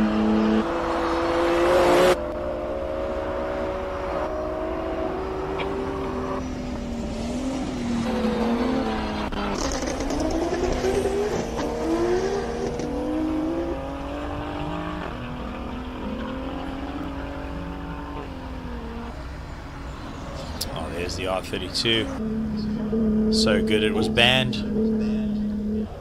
Something going on with it. Not going though. Nah, it's not. Just testing things. Craig Zank also in one of the low tie. It's live R&D you're watching on your screen right now.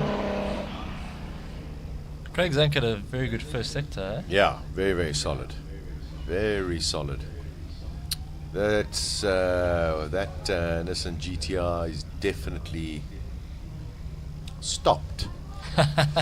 Oh dear. Okay, so it looks like we're gonna get into a yellow flag situation. Okay, it's look at reversed. that. Using someone's driveway to get the car off the road. Is he going to roll down the hill now? What a considerate racing driver. What is the ruling there? I mean, He's going to have to wait till the session ends. Is that end Yeah. of the session? Because I know the guys go up and go through the estate and everything. Yes. Obviously for the way that the whole event is organised and to keep the pits moving the right way. But yeah, when these things happen, it obviously throws a spanner. Yeah, so listen, well done for getting the car off the track, but you'll wait till the session finishes. They'll just ensure that the car's out of the way. And then at the end of the session, fortunately for him, it's downhill. So Yeah. whatever mechanical issue he has, he's just got to roll it down the hill. And Peter Zeely will now have to be patient. There's the Mustang safety car. Just go checking if everything's okay. We got to say it. We said it yesterday. We say it again to the officials, the marshals, clerk of the course. They've been outstanding. If you consider all of the weather changes we had yesterday, any incident was looked after so quickly, and yet again, everybody on point. So wonderful stewardship from everybody here at Simola. I think the key word for the marshals yesterday was adaptability, because it was nothing consistent at all yesterday. But today it looks like we've got a bit of consistency, and the pits are starting to fill up. The crowds are coming in. It's a good sign to see. We're in for a great day. Yeah, very good. Now, Peter Zeely over there, Rodrigo, his vehicle is allowed tyre warmers, but this sort of delay will affect him getting off the line. Most definitely. But I think Peter, for now, in a practice run, won't be too fussed about it.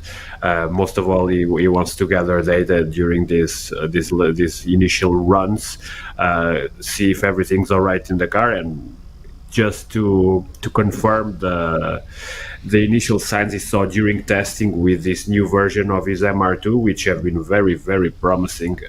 He shared some details about the data he gathered during these last weeks leading up to Simola. It is a considerably faster car than it was last year, and we ended up seeing it run at 38.5, I think, at the end of the event. So, well, if math lines up, we should be looking at a car fighting for a sub 38 chrono by the end of the event, and I'm just fingers crossed we will see it happen, not only with him but with others, and we want a close fight between everyone at the top. Yeah. I'm just wondering if you were in space, if you could see the Toyota rear wing on Peter Zeely's car. Because that is, I mean, you know, I hope Toyotas pay him a lot of money for that advertising. Just got a message from JP van der Walt, of course, desperate that he's not here. He says he thinks the AMG of Clint's can beat his 42.5. Standard road car. that he did in the Turbo S last year on the Saturday. Almost double the torque and all-wheel drive. He says that Merc is a weapon. But can Clint keep it straight? That's the other side. Well, can he not? Can he do it without hitting a? So far no pull noodle is safe in Neisner. I think Clint could keep it straight, but he's figured out he goes faster sideways. Yeah. All right, let's get to pit lane with Colin. Colin, we know that there's a delay because one of the Nissans is sort of broken down. What's happening where you are? Well, I'm just at Peter Zeeley's car. Just to your point about the tyre warmers, the tyres are getting cooler and cooler. But let me just tell you that this is a contender for the prettiest wheels on the whole event. These are absolutely magnificent. Now, these are the magnesium ones. Tomorrow they change to the titanium ones. And for sure, just to see how mahoosive this wing is, that's a super technical term. It is totally large. The side plates apparently help for a little bit of yaw. They've lightened the car, they've got a little bit more power, they've worked on traction, and Peter's worked on his fitness and his they've lightened it significantly, like about 50 odd kilograms, which makes a massive difference in this thing. Right, cars are going, let them talk. Thanks for the update, Colin. Of course, this is free practice 2 if you're just joining. Beautiful crowds here at Simola for the Saturday. We've got 4 practice sessions this morning. Then we have a lunch break with Terry Grant keeping us very entertained, and Johan Christofferson. And then, of course, this afternoon we get into 3 qualifying sessions. Tomorrow, 3 qualifying sessions. And then, of course, it's all to play for.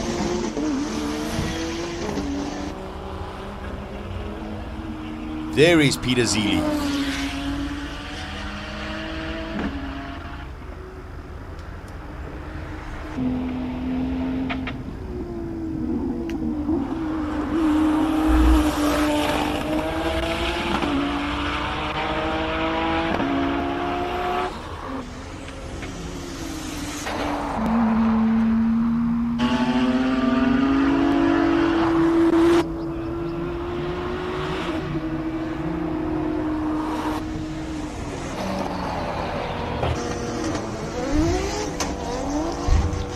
Oh, we have a new leader. That was a neat run, hey? And if you consider his tyres were cold. Yeah. 39.7, Peter Zeeley. Well done, into the 40s, and we haven't even had lunch. All right, let's listen to this Wade van Zumeren.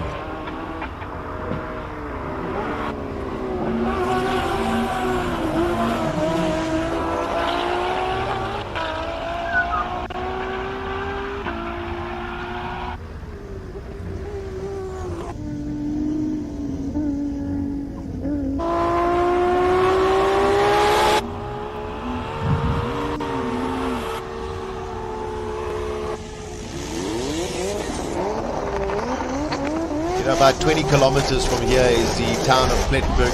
Just listen. Oh no. Whoa.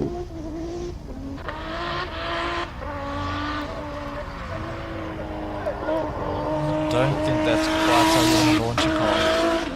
I think he's just doing it for entertainment. I don't think that car ran in session 1. I don't remember it because it's got a top exit exhaust out the bonnet. Yeah, no, it's not sounding terrific.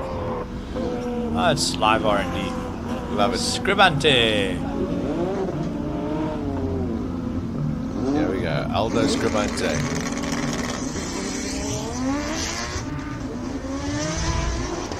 That's an impressive launch. Wow.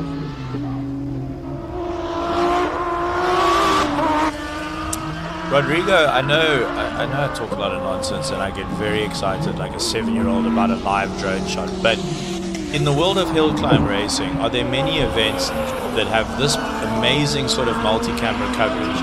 And then on top of all of that, 3 Muppets in a studio commentating, but on top of all of that, a live drone shot and a live racing drone. No.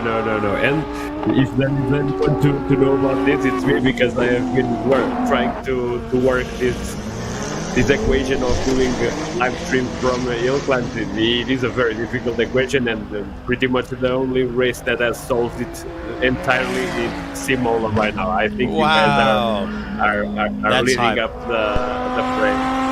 That's hype. And we've got a live onboard camera, which has now been pushed out of the way of the wind. Oh, yeah. But Rodrigo, I'm so well, there's the bridge. I'm so happy to hear that, because genuinely, I mean, I'm from a production background, and a live drone is a special thing.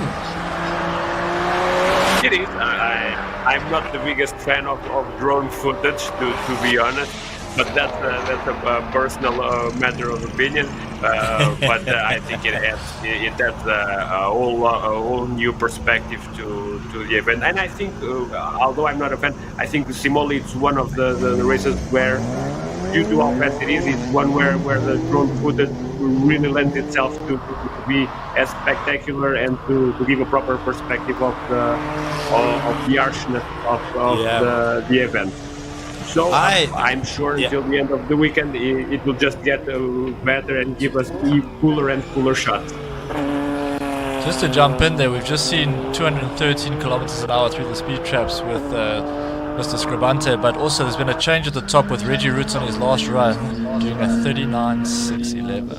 There we go. We have a new leader, 39.6. Ashley just ran a 50.1, which, if I'm not mistaken, is the road car electric record done in the bag, but he has to set it in qualifying. But Rodrigo, thank you. Just to wrap up that, and for our wonderful audience joining us from around the world, Rodrigo de Oliveira is a wonderful man, full of humility, but he is the world expert on hill climb racing. His channel Hill Climb Monsters is spectacular. He's done amazing coverage of Simola, and we just had, in his opinion, confirmation that Simola is the only hill climb in the world where the broadcast team has managed to get the broadcast completely and utterly right and solve all the problems of live streaming. So from me, in summary, a big thank you to our tech team. Thank you, guys. Congrats to everyone. Rui Campos in the Radical. Sasha, while you're away, thanks for the coffee. No problem. While you're away, new leader, Richard Roots, 39.611. 39.611. We also saw Franco Scribante go out there, but a bit off the pace. I think he ran a 41, so sitting about 6th place. And someone's off. And it's oversteer corner. It's oversteer S has caught its first casualty. Rui Campos in the Radical. Let's hope the yellow flags get out quickly. Wait. Yeah, we have a speeding Corvette here. And there's a marshal station just on the right, just off camera. And he should get the yellow flag. We should see the brakes. Come on. Not yet. Not yet. Red flag. There it is. Red flag. There Well it done, is. marshals. There it is. Yeah. There it is. Oh, always a bit of heart in your mouth moment when someone's off and you see the next competitor driving in anger. But didn't look too bad. The Radical, it's on the right of your screen now, and obviously we'll wait until we have confirmation that Rui is okay before we confirm what's going on. The Corvette driver just stopping to see if everything's all right there. He's probably looking for fuel, Rui. He's like, Rui, can I get your fuel? Stefan Wintershoven. I think Rui will be okay. Radical is a fantastically built race car. It's built for this. It's built for big impacts. And Rui is a seasoned campaigner, so we'll just wait for confirmation that he's okay. Yeah, that's going to be the most important. At the moment, Richard Roots topping the timesheets. Peter Zili, Davi, Hubert, all of them under the 40-second mark. Our guest this year, Johan Christofferson, in the WRX 1E electric WRX car from 2020, just by the way. And well, he's just casually going up in 41 seconds at the moment. You know, just having a little dawdle. Peter Solberg was a revelation for me 2 years ago. In many ways. First of all, lovely guy. Second of all, that car had been standing in a museum for 2 years, and they put it on a plane and got it down to South Africa and dusted it off. They sent one engineer with it, and then I think on his first run he set a 42. Yeah. He only lost to Richard Roots by a second in his first ever Simola, a 10th. And then, but for me, what was spectacular was I've never seen a car or a driver attack the hill in the way he did. I mean, he's pitching the front end and he's four-wheel drifting out of turn 3 and then four-wheel drifting through the S's. I mean, the driving style, I don't think we'd seen at Simola before. Obviously, the car allows for it, but Peter Solberg is multiple world champion for a reason, and the fact that his car's back, and now we also have Chris Christopherson in what is a more powerful electric. Johan Christopherson. Sorry.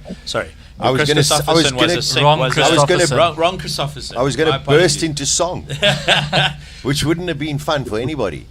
But you know, there is also this subtle difference between the sound of Peter Solberg's car and the sound of Jan Christopherson's car. No, sure. And if you actually watch on the replays on Johan Christopherson, I mean, his car control is extraordinary, and he's tapping off into that last S at present. I think just to make everybody else feel quite comfortable, because I think there's still a tremendous amount of time that's going to come out of that WRX E. But so far, I mean, everybody is just on it. You know, we spoke right at the beginning of the broadcast this morning, going, there just is this element of excitement, this element of expectation up and down the pit lane this year. There's something else this year. Going back to your thoughts or what your summation there with Jan Christopherson's car and how fast he can go, but you said there's a different element to the sound. Rui's out of the car. Sorry to interrupt you there, Clifford. He's out and about, I think.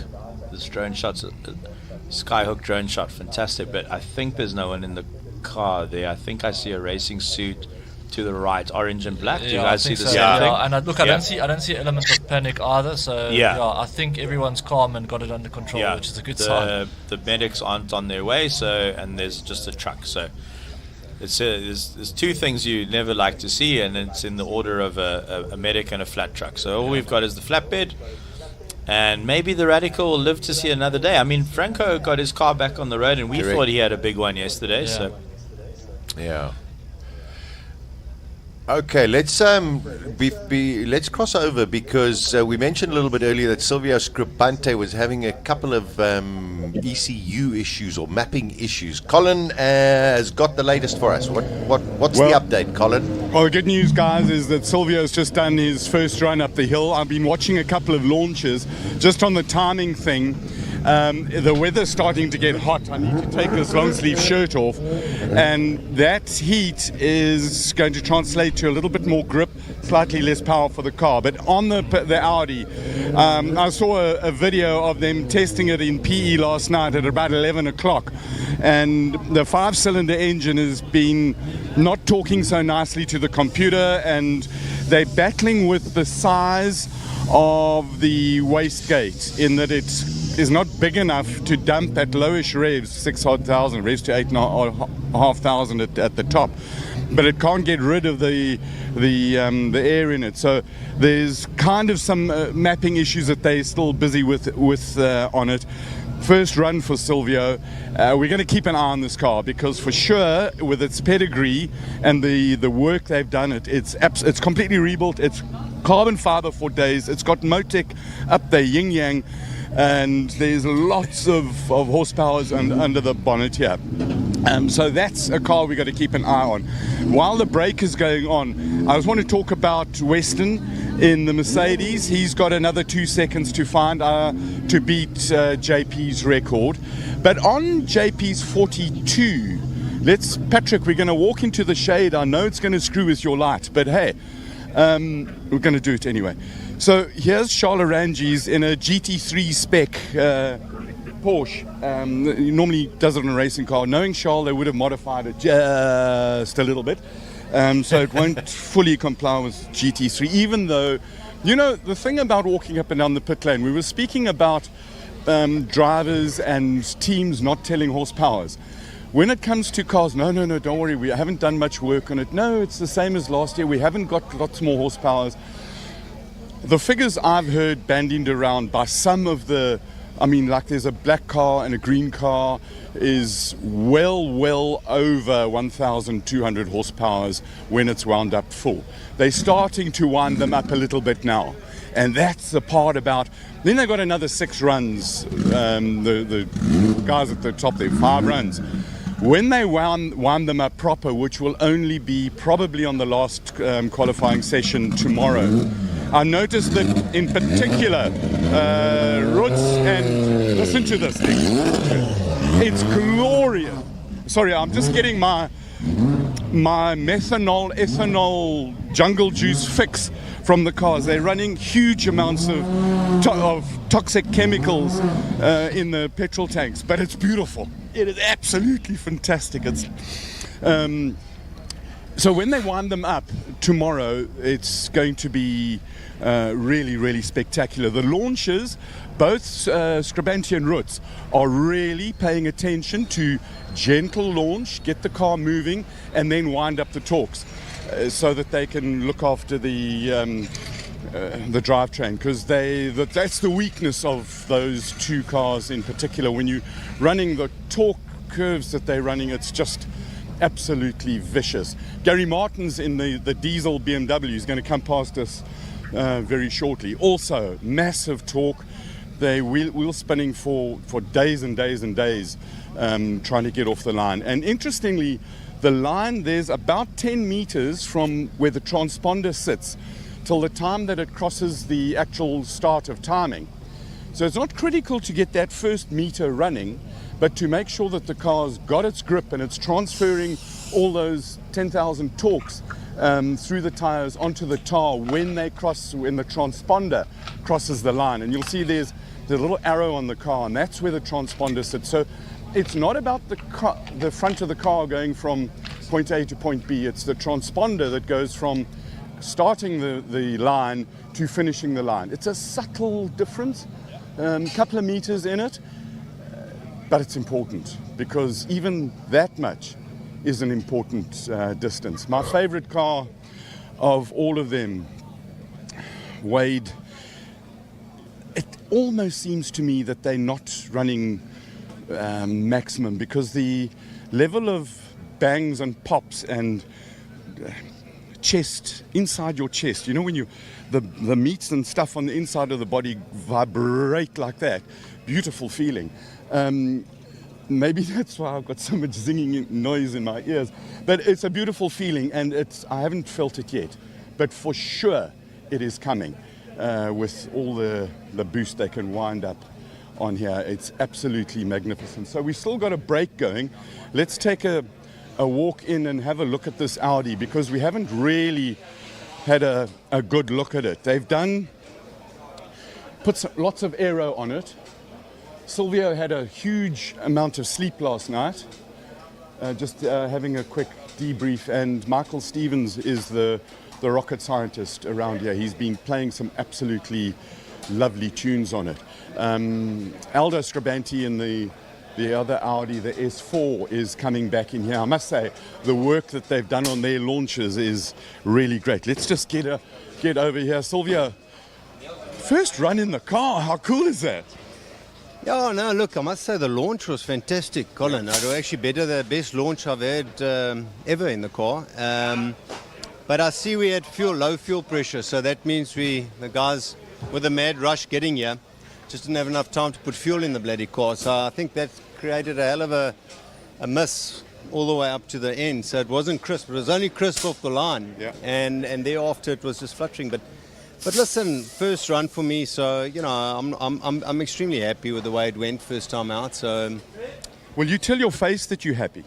I'm happy. Obviously, you know, we could be a lot better prepared. I think that's the disappointing thing. But nevertheless, you know, we're fighters. We don't give up, and we're certainly going to take the challenge. We've got the whole day today to tune and tweak and get it to where we want it. And yeah. Car was quite bouncy up the hill as well. You've got another 5 runs today, and then tomorrow you've got another 3 qualies. If there's enough time to build, develop, and sort it out. Talking to Michael, he said that he thinks he knows what to do. He just needs time to do it. Yeah, and I think look, I mean, we've got a rock solid team. I mean, the guys have been put in stupid hours. I mean, for the last 3 months to get this car ready. And I must say the gearbox is super sweet. Sound of the shift sounded really crisp. No, the gearbox is super sweet, and brakes are really good. And I think it's just now working on the engine and the handling. And then who knows? And you've got to get the kahunis, but they come standard, they tuned already. Yeah, well, I mean that too, but I'm not too concerned about that at this point. I think just to get the fundamentals right and the handling to a point where I can push it, give me the confidence, a car that I feel confident in, and then I think the game's on, eh? Love that, game's on. You think that you've got to get my version to get into the top 10 tomorrow is you've got to be quicker than a 41? Absolutely. The target, well, for us actually, the target is to go sub 40. It's what we want to achieve, and hopefully, but yeah, definitely lower. I don't even know what time I did there, do you know? No, it didn't update, but it doesn't really count because it was a 41.4, something like that. So it's for a first run with all those problems, it's bloody good. Did I do a 41.4? 41.4. Holy moly. No, there's lots of more potential, yeah. There's a hell of a lot more potential. Exactly. Well, good luck. Thanks for chatting to us. Have fun. Pleasure, Colin. Right, Patrick, let's see if we can get out of here. We've got to reverse slowly. And here's Gary Martin's. Let's have a quick little break from our sponsors while we get out of the pits and find another little bit of interesting stuff. So, Peter, if you can roll that thing. It's in our DNA to explore, to search for more. We push, we seek, we forge roads where there weren't any. We search for more. Wow. Whenever there's a car in front of me, it's always a journey. Find your more. Compared to the rest, not so much. We weren't born to stand still. We were born for more.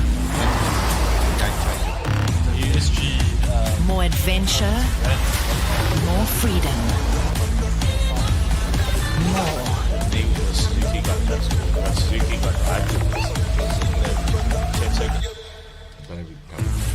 Introducing the Suzuki Jimny 5-door, born for more.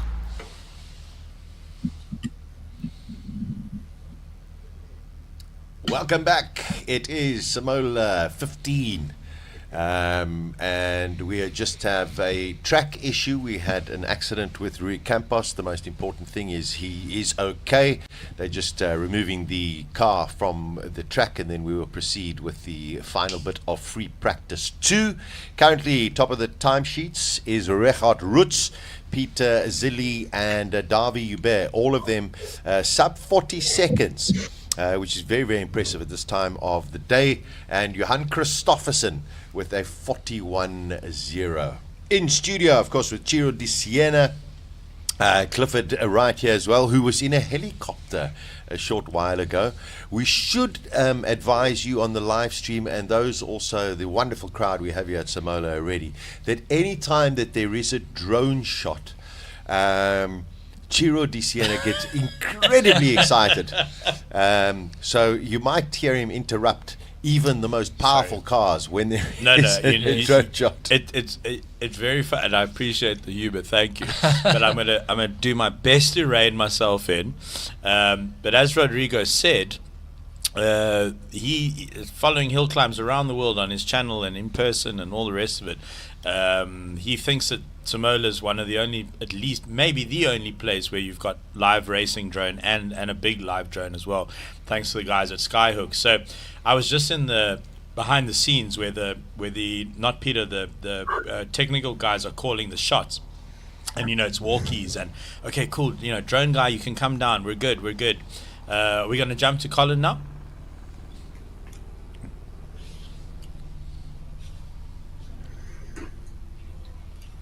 What's all of this stuff here? We just picked up a diesel leak. Looks like one of the diesel pipes. They kind of got a bit loose and then it started leaking. Other than that, everything else has been going well. Just so at high RPM, I see a little bit of water pressure building up, but we'll see what that is. Could be just a bad water cap. 2 questions. Yeah. What for that diesel that you're running? What is high RPM? 5,500 RPM. And how many torques is it making at about 5,500? Look at a 5.5, maybe close to about 890 newtons, but in the mid-range we're sitting at about 1,200 newton meters. 1,200 newton meters. The guys, I mean, nitrous and meth, and you on crack. It would be worse. Yeah. No, so this is fixable. Yeah, this is fixable. Yeah, it's a pipe. I guess I don't know. We're going to see now, but we'll sort it out. It's not a big thing. So you blew a pipe. Yeah. It's better than blowing a seal. Exactly. Yeah. Awesome, Gary. Go fix it. I'm so sorry about it, but It's okay. Yeah. Go fix it. Yes. We'll go and we'll talk later. We got Reggie Roots sitting patiently in the car. They don't want to take it through. Let's see if we can have a quick word with him. Rachat, it's slowly catchy monkey now. Yeah, slowly catch that monkey, eh? Everyone's very close together, so I think it's going to be a humdinger. And I know Franco and those guys seem still taking it easy at the moment. But the car's feeling good. The track's a little bit green still, but a little bit unpredictable, but feeling great. But already it's 39, so it's kind of quick. That's where it should be, eh? 38's next. And I see that you've got a new addition on your face with the glasses. I mean, we know that vision is super important. It made a big difference for you. Yeah, I've tried it before, you know. It's another thing that to bug me. So I thought from this weekend, from the beginning, I'll just wear them, you know. And then it becomes second nature. But it's just an additional thing to remember that will fog up. There's so many things. The last thing you need is your glasses to stuff you around. But I'm having a go, and it definitely helps. You know, you can get a little bit closer to the apex. You know, it's that baby bear's ball head that close to the policeman. This is the most important distance in the world. Exactly. Don't let them fog up. Right, so, I mean, the stuff that's going on with these cars is, we've seen the active aero on the Scribanti where the flaps up and supposedly lets the car go faster. They have tested it. Apparently it does make a difference. But it's early days. It's winded up slowly. Chippy sitting in the car there. Gary Martin's here.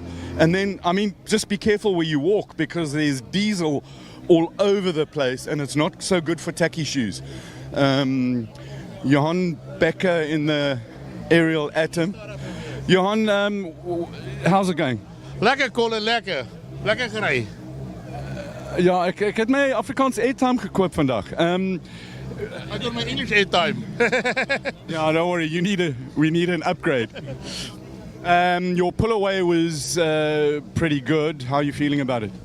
Ik denk ik moet tweede rad wegtrekken. Ik trek eerste rad weg, maar hij spin het eerste, tweede, hij spin het, dan derde rad begin hij eerst. So what he said there was that having an absolute blast, it's super perfect, and it's only when I come to the first corner that I don't know what I'm doing. Niet zo, Colin. Love it. I mean, you got to love all the open bits and pieces. Another GT3 car. So Patrick, we turn around and we can have a look at the AMG V8s of Ricky Giannicaro's GT3 spec car, and he's playing very nicely because you can see in the induction here, carbon fiber for days, we love it, and it's got the air restrictors that you should be running in it, motor being sealed, so it's got all the proper seals in it, and this particular motor was handcrafted by Michael Kubler in the AMG factory, and absolutely got to love. Ooh. I have a problem with racing cars and carbon fiber. Got to admit. So while we still haven't got track action, they've got a lot of diesel clearing to go. We now need to sit and talk about some Lotuses that are properly quick. Darby's car, they've improved the aero, made it lighter, and he's got a little bit more horsepower, but then they added in a bigger intercooler, so the bigger intercooler is heavier than the old one, so there's about a 15 kilogram swing in it. But they do have more horsepower, more importantly, because Ferrari horses have got tiny little midget legs, not like the Germans who have got proper, or the South Africans who've got proper Friss legs. Craig Zank with the Volkswagen engine, or Audi or Porsche or whichever, but it's a Volkswagen Group engine in his Lotus, having a whole lot of fun. Also got it dialed down because do you feel the love, hey? Sorry. Craig, how cool is it to have a creamer? Oh, it's fantastic, eh? It's not just a creamer, it's a dreamer, it's a dream wife. Okay, so there's a creamer, a dreamer, and the car's a screamer. Quite right. There we go. She's getting there. She's getting there. Still low boost. The dreamer or the car? Both. Well, she's there. I'm not. But yeah. Speechless. I love it. 800 kilowatts? No. Horsepower? No, not even. We're running her at the moment 350 horses. So but she's a light car, so she goes like. Yeah. Maybe a little bit. Yeah, okay. I love how all you drag racing and racing drivers, how many horsepower have you got? 150, 300. And then you see the thing light up all the wheels. We've got the acceleration times and the top speed times. They don't lie. They tell you how much horsepower you got. Anyway, you're having fun. You had some problems with the GTR version. Yes. And you've got the Volkswagen 32 engine. VR32 motor, yeah. So it came in the R32 Golfs, 6-cylinder. We got limitations with the gearbox. It's a DSG box, so that's why she's actually not turned up. She's only at the moment on about 0.7 bar. But we've got to get her first sorted out as far as handling. She's very bumpy at the moment, difficult to control at the top. So it's going to be gentle, catch the monkey. But she'll be there. Awesome. My prediction, tell me if I'm dreaming or not so well, but I think to get into the top 10, you've got to have a low 40 to get into the top 10. No, I think you're gonna have to go 39 to get top 10. Wow. There's 10 cars that are standing here that can run sub 40. You know, there's actually about 14 cars that have gone sub 40 up here already. So if you want to be guaranteed of a top 10, if you're not running a 39, you might not make it, and that's tough. You know, to run a 40 up this hill, you're hanging on for dear life. Everything has to be perfect. Every line has to be perfect. Markers have to be hit on time. Acceleration points perfect. People don't realize how fast a 40 is up here. And before, you know, if we ran 42s, we were top 10. Yeah. You run a 42 now, you're going to be spectating. So. Well, I hope you don't spectate. You got to. What is that finger out of orifice? That would be pretty much the right one at this stage. But again, you know, you don't win it on Saturday, you lose it on Saturday, you got to win it on Sunday afternoon. And to be there, you got to be there on Sunday afternoon. So it's a very fine balance between how hard to push and how much to try and save. It's not so easy. Everybody thinks, you just give it horns. You got to keep the car together at 100% for 12 runs. Awesome. Craig, do that. Keep it there. Out of the corner of my eye, I've spotted a yellow car. We have to look at it. I don't blame you. It's pretty. It is awesome. It is pretty. That's a work of. Let's check here. This is my favorite car with the biggest exhaust in the world and the most crazy driver in the world, Wayne Van Zimmeren. Wade, it's proper today, eh? Thanks. No, we're trying, but we got an issue, I think, with a voltage now, with the alternator. It's not charging. So when we went out now, everything stopped working a little bit. So we'll try to find a cause now and then try to stop the alternator if it is the alternator. Oh, okay. Alternator's not a problem. Last year, I think there were pulley issues and all sorts of other more mechanical things. Electrics, not that. I mean, it is important but it's solvable. Yes, no, we'll try to fix it now. Please fix it. This is my favorite of all the favorite cars. Thanks. And you, my favorite entertainer. Thanks. And I think we'll try. The world's entertainment is waiting for you to light it up sideways. Thanks. What a man. Okay, so talking about Audis and lots of things, it's nice now to sort of kind of look under the skirt or see under the bonnet, see what the different bits of work that guys have done with huge turbos. It's absolutely clever. And then the cleverest, number one, a hugely nice guy. Number two, an unbelievable racing driver. And number three, a proper development guy. Mike, what are you seeing there? Colin, just going through the data, just checking first 2 runs, checking all the fundamentals, making sure that everything's within the parameters, and waiting for later on in the afternoon. This car it seems pretty sorted. The S4, not so much. Yeah, so the S4 sorted. Obviously, just checking and fine tuning for up the hill. The RS3, we've got a little bit of work to do. So we're a little bit behind schedule on it, but we've got today. We're going to treat today as like a bit of a practice day, and every run try and improve. And then we've got 3 time trials tomorrow. Those will be the focus. We haven't had a lot of seat time in that car. It got running on Tuesday this week. So we'll slowly niggle out all the items we've got tonight to go over the data and check and make changes. So hopefully by the end of the weekend, when it counts, we'll be ready. Michael, do me a favor. Can you look on the data and tell me how many meters it took for Aldo Scribanti to drive this thing from the start? How many meters did it take him to get 100 k's an hour? I didn't think he was going to look for it, but check it there, hey? Live data. And all the files are there. That is so cool. Clearly, the speed is not that important. He's looking more at the engine data and the launch and all the rest of it. That noise in the background is Wade's car that's just started. There we go, there we got a speed graph.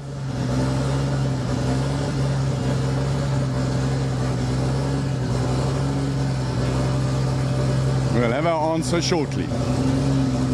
75 meters. 75 meters to 100 k's. Thanks a lot.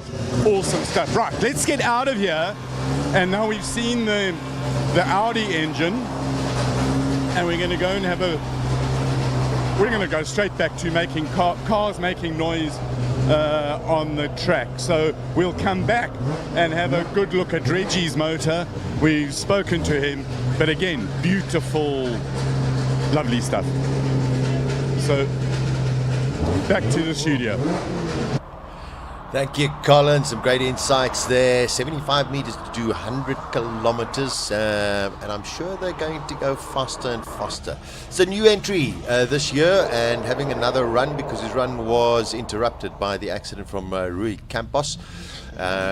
Fortunately, Rui's car is making its way back to the pit lane, and of course he is okay, and that is the most important. Rodrigo, just some fascinating insights from Colin. Everyone working furiously. The attention to detail at Simola year by year just gets more and more professional and more proficient.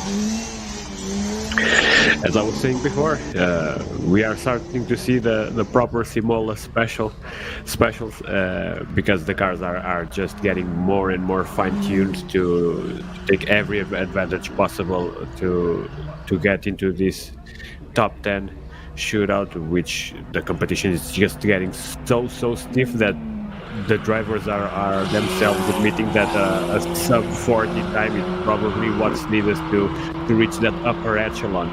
And we are seeing some tremendous monsters here. I think even for the whole standard in the whole world, there's a reason why the videos from Simola are so popular on my channel, for example, because even the deals like Zhang's Exige S1 with the VW engine or the Scriva DRS3, those are truly special cars, and those are just only beginning their journey, where at the top we are seeing stuff like 1000+ horsepower GTRs at the Lotus unit, where the speed is just staggering. Magnificent. And now we get all the single-seaters flying up their runs. I think that's the Sasol livery. No, not that one. That'll come out just now, Robbie Walk. But these single-seaters also, I mean, they are very impressive going up this hill. Completely different line to a tin-top kind of car.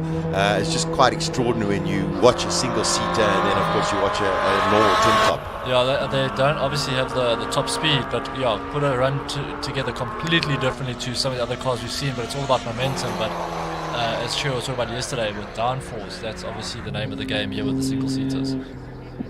Well, we're going to see what Robbie Wolf decides to pull out in the second free practice session. We did have a delay a little bit earlier.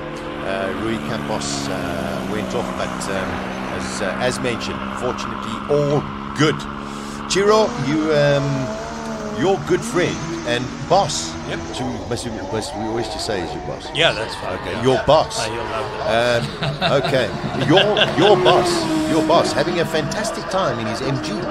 Yeah, same issues that Dion Bear had last year in the i5 M60. So I think what's perhaps not as well, or not underappreciated perhaps, or not as well publicized about EVs is that their batteries are water cooled. They're very sensitive to heat. Heat causes degradation, which causes less battery life, causes you to lose capacity. Wow, that was fast.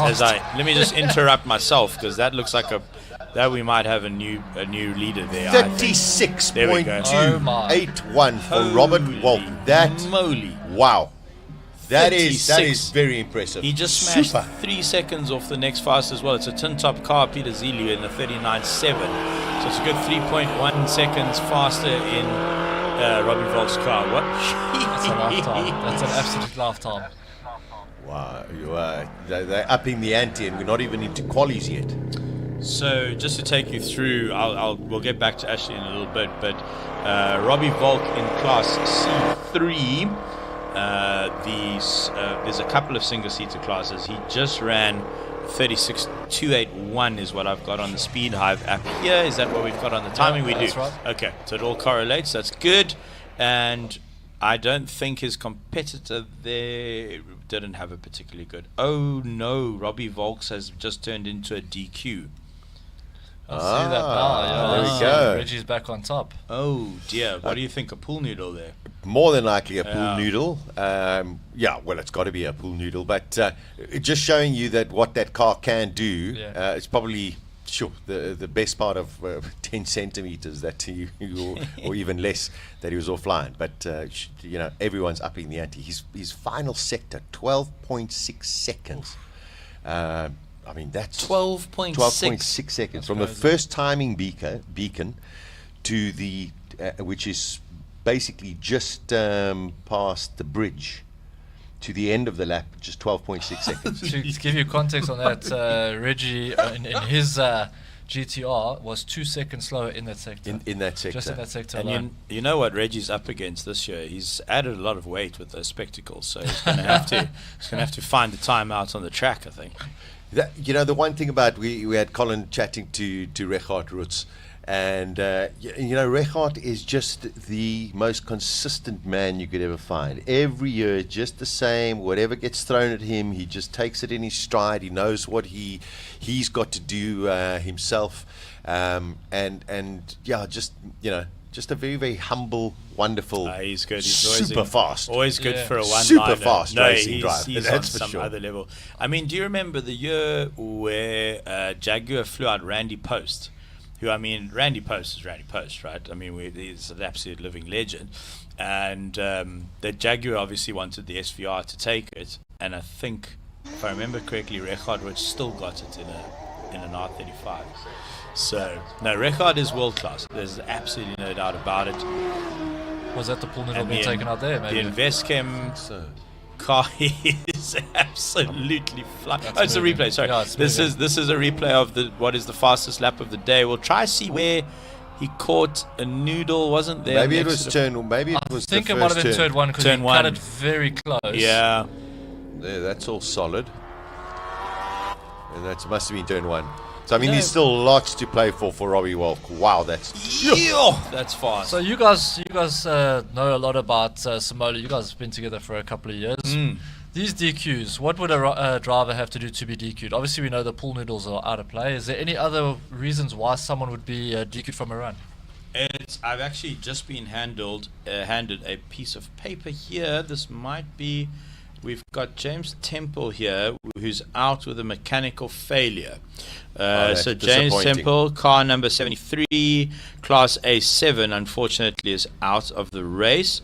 And I have another withdrawal form from the MSA, from the clerk of the course, Sparky, and Lynn Bright and his son as well.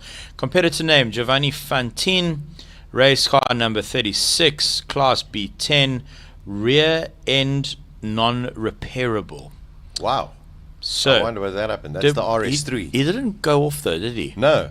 So that's quite interesting. Maybe also some sort of failure that they can't get right.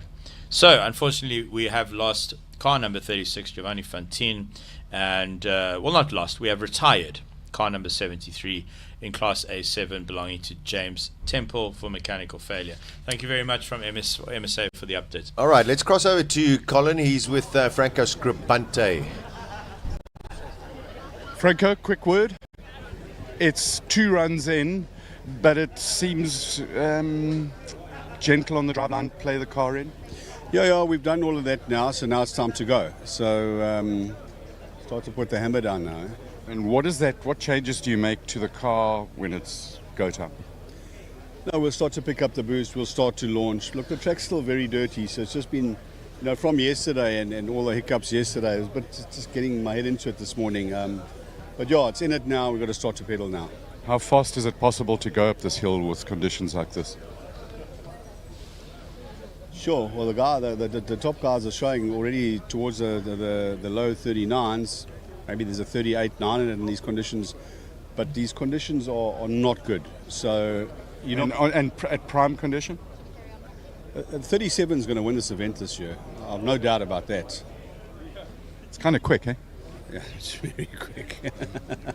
I mean, it looks quick to me, but it must look Believe super me, quick it from is your quick, point yeah. of view as well. Can I jump in the car with you? Go. I wish I didn't have to get in. It's C for serious, eh? No, it's very serious. The pace is going to be hot, Jamie. You can see it. This game is up, eh? Robbie Walk's just done a 36, and I heard a comment from one of the members of the team, we'll take another 1.5 seconds at the next run. Yeah, look, I don't even really look at what he's doing because it doesn't apply to us. But yeah, the fact that, but I don't see them seeing sort of the times that Andre's sort of record today. I think that may come tomorrow. But I mean, if you see the cars come off now, even without launching, there's just dust everywhere, and that's seconds. There's 1 or 2 seconds in that, Awesome. I'll leave you to focus. Thank you very much for chatting to us. All the very, very best. Thanks, Colin. I saw Peter Zeely come in, so we're going to try and get hold of him. He's like 2 or 3 rows down here. There's his car, Johan Becker, and Fast Freddy sorting stuff out there. Zeely's camp is over there. I don't see Peter. I mean, we think we're going to get it right, and sometimes the cat gets involved, and then we've got a problem. Right, let's come down here. Here he is. Sorry. Peter Zeely. Excuse me interrupting. That was pretty quick up there now for this time of the event. Yeah, I'm happy. I went a bit slow through corner 1. We're still on low boost and a little bit careful. But that was a good run, yes. No, I'm happy. And Freddie winding things up there now? Well, I think he's just checking everything. There's nothing... I think it's perfect as this setup is good. I just can't come around at the back. I did it now, but I shouldn't do it. I damaged the car. No, I'm very happy. So Awesome. now I'll start pushing. The cool thing is that in my official poll of the coolest wheels up and down this pit lane, your car is a little bit ahead on that. Look at him. They really are totally beautiful wheels. We were just having this conversation. We looked at them earlier. There's one other car that might be in contention, and I'm going to start a secondary poll for the fuggliest wheels. But keep those wheels. I want to see tomorrow's titaniums. Yeah, I know it really looks good. I'm happy with it. I just hope it makes a difference. Everything makes a difference. Cool wheels, thank you, Peter. Cool wheels make a massive appearance. We've spoken to Davy right down past the Porsche, and because we can. And as we come down here, we're still waiting for Stevie Clark in his Skyline. he was on the way to the track and finished a little bit late, and then they got stuck with the van in limp biscuit mode. So he's not there. Lee Oosthuizen's Honda, we sort of looked at that, and then just past the Suzuki Swifts and the Alfa Quadra Figlia. We'll get to the prettiest wheels in the house, which are definitely not these. In terms of fugly, right up there, don't like them. The Porker ones are really cool, and we're going to come back and talk to Guy. That Alphas are barking mad, but here we are. They are absolutely gorgeously beautiful. As an aside, these 3 AMGs have not yet been launched in South Africa. This is a C63 GT SE apparently. It's got a V8, as all good front engine Mercs should have, and it's got turbochargers, and it's also got electric batteries for days. Interesting, Patrick, check out here. They stickers in the standard road class. Fuel is of vital importance. So there's one fuel pump that they all fuel in. You take the car down to the fuel station, you put as much as you want to in it, and then they seal it. And so now they know that they've actually got the right kind of fuel in. Okay, so Clint wins the best wheels, and sadly, in the same stable, right next to it, is another contender for fugly wheels. I mean, how to overdo it? They could probably complicate it a little bit more, but I don't see how that is absolutely possible. We still have no running at the moment, but we will get there. I want to talk to Paige Lindenberg, because yesterday she was in her other car. James, it's not Paige Lindenberg, but James Temple. How's your run go today? First run went very well. Second run, I mean, it also was okay.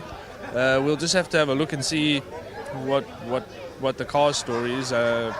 What's happening with the car? I think it's just they're going to look at it and diagnose it and see what it is. It's Fording. I don't know. We'll have a look. We can't say for sure. So, okay, cool. Well, you'll fix it. Yeah, no, I think everything is fixable.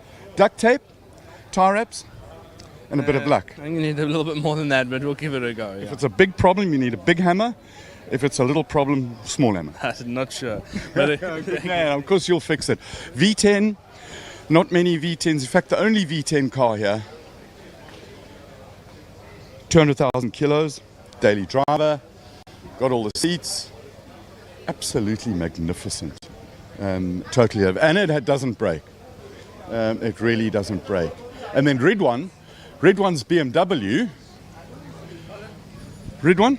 How are you, Colin? I'm fabulous. How are you? I'm Shiraz. That is Ridwan. I mean, don't worry, I can call anybody any name. Ridwan. How are you? Beautiful. 6-cylinder, screamer, daily driver. Daily driver. You basically brought your wife's car to the Hillclimb. Yes. Does she know? I brought her as well. So clearly she knows. Yes, she does. And you know what's the thing? Yeah. We just broke it. Bugger, what broke? So we're busy, yeah? One of the cables wrapped around the prop shaft, and we're trying to rewire it. Oh, but so it's just a bit of wiring. Yeah. No, but that's easy to fix. I thought there was something that needed welding or hitting or stuff like that. No. It's just a wire that broke off. So hopefully we'll be out later. We would love that. Number 80. Ridwan Bambia in what kind of, I mean, BMW drivers go with all sorts of letters and numbers for their E46 M3. E46 M3. Yeah. Beautiful. I learned something. Thank you for teaching me. Thank you. It's also got cool wheels. Porsche normally have some stunning wheels like these. Simple, elegant, lovely, almost like those old TSW wheels. And then we come to some Volkswagens. We're about to get this run undergo. Let's have a look at the electric car. I don't want to go and interrupt yet, but I will get my interruption skills working absolutely properly. Daniel Rowe, golf motor, polo body, wound up completely. Let's quickly have a word with Mark Rowe, who head of VW Motorsport. Mark, morning. How are you doing? Cornering me, are you? I have to corner you. Yeah, I'm getting all muddy. How cool is it to have some proper cars here again? No, it's awesome. Yeah, we got the same 2 cars from last year, but this year with some more ponies and cooler aero. Yeah, so we've done a little bit of work all around. But pretty much the same package as last year. But I think they'll hopefully have some cleaner runs. It's tough being first out now because this morning we were sort of cleaning the road, but that's okay. But yeah, even better that we've got Johan Christofferson here. Yeah, fortunately the World Rallycross Championship calendar allowed him to come. So we're super excited. Yeah. And he's got the electric records up the Simola Hill on the 15th edition. Yeah, indeed. So I'm sure there's still some more in it. So let's see how the day goes. But we're always glad to be at Simola Hill Club. Awesome. Thanks a lot for chatting to us. Have fun. Keep up the entertainment. He will do some donuts. Naturally, of course. We got some stuff in the lunchtime. Hey, love it. Some stuff in the lunchbox. Thanks, Mark. Right.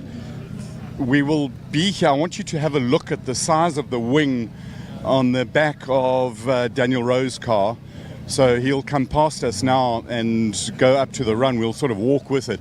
They kind of replicated the WRX car on it because wings are the best thing in the world. They're totally cool. Morning, how are you doing? And here comes Daniel Rowe out for his run. Start the thing. It's still got just scrubbed tyres on it, but they will go. Jonathan Mkhotsi is going first.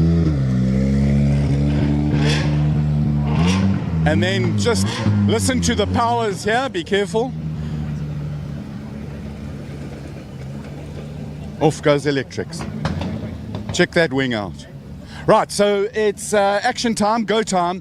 And on that note, we'll go back to the studio and let the guys there talk and let the cars do some talking as well.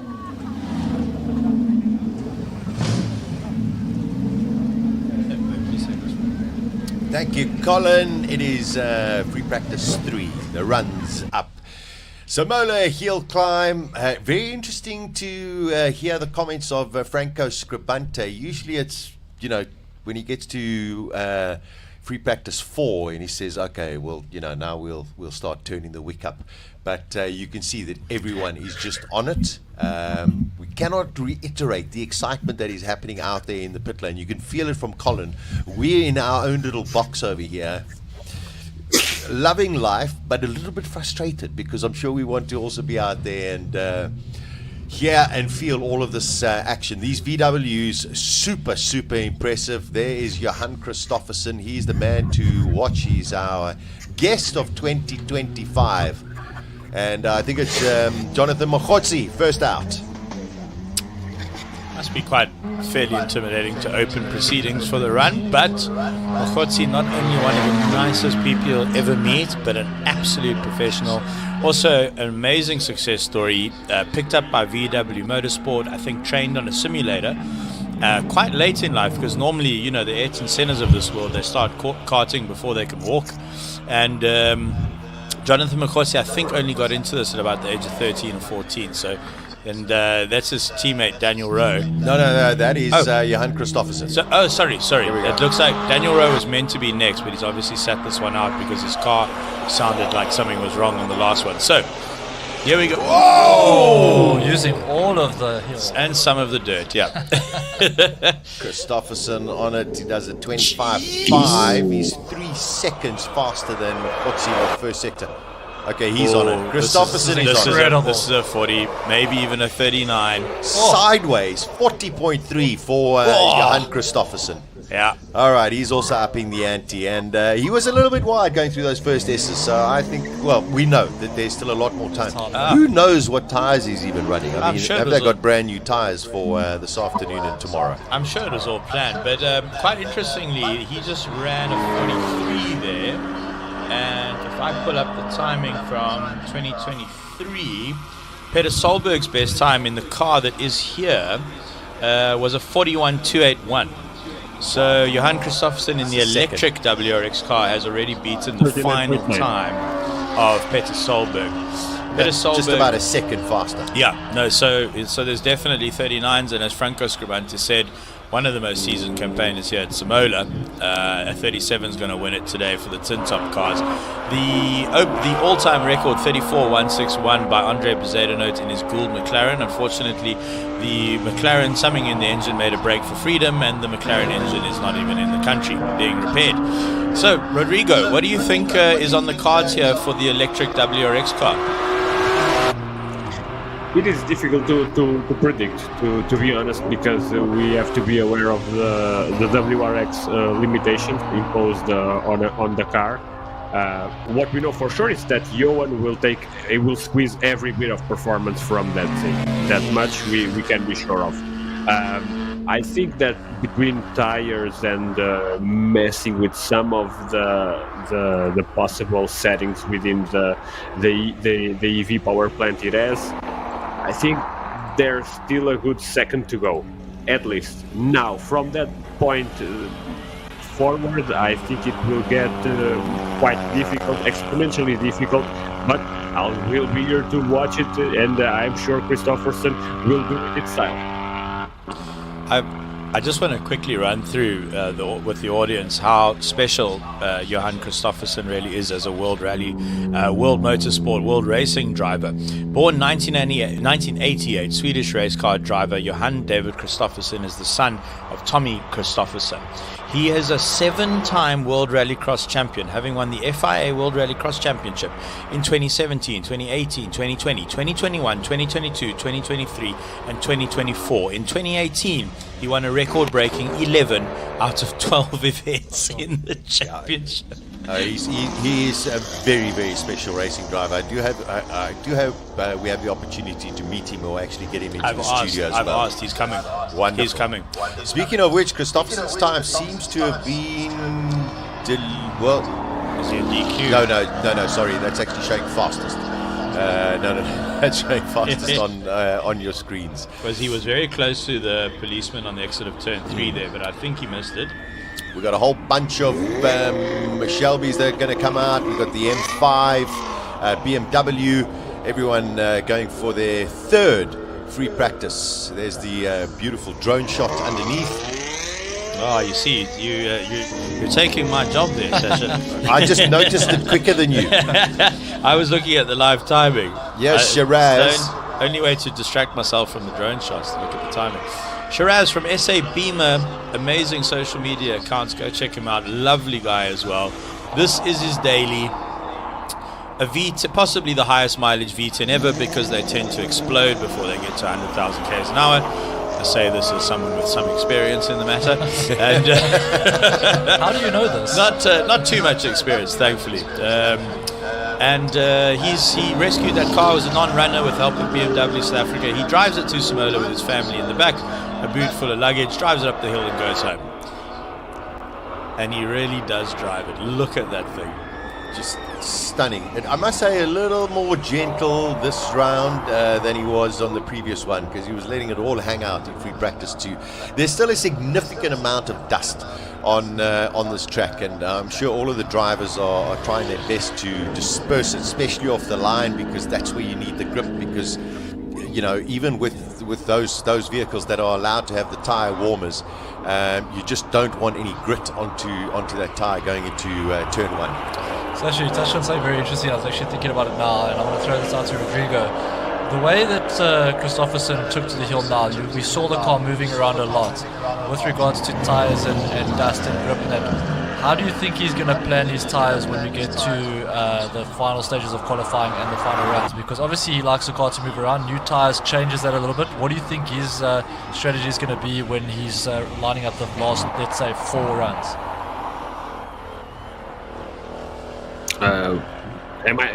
Was the question directed to me?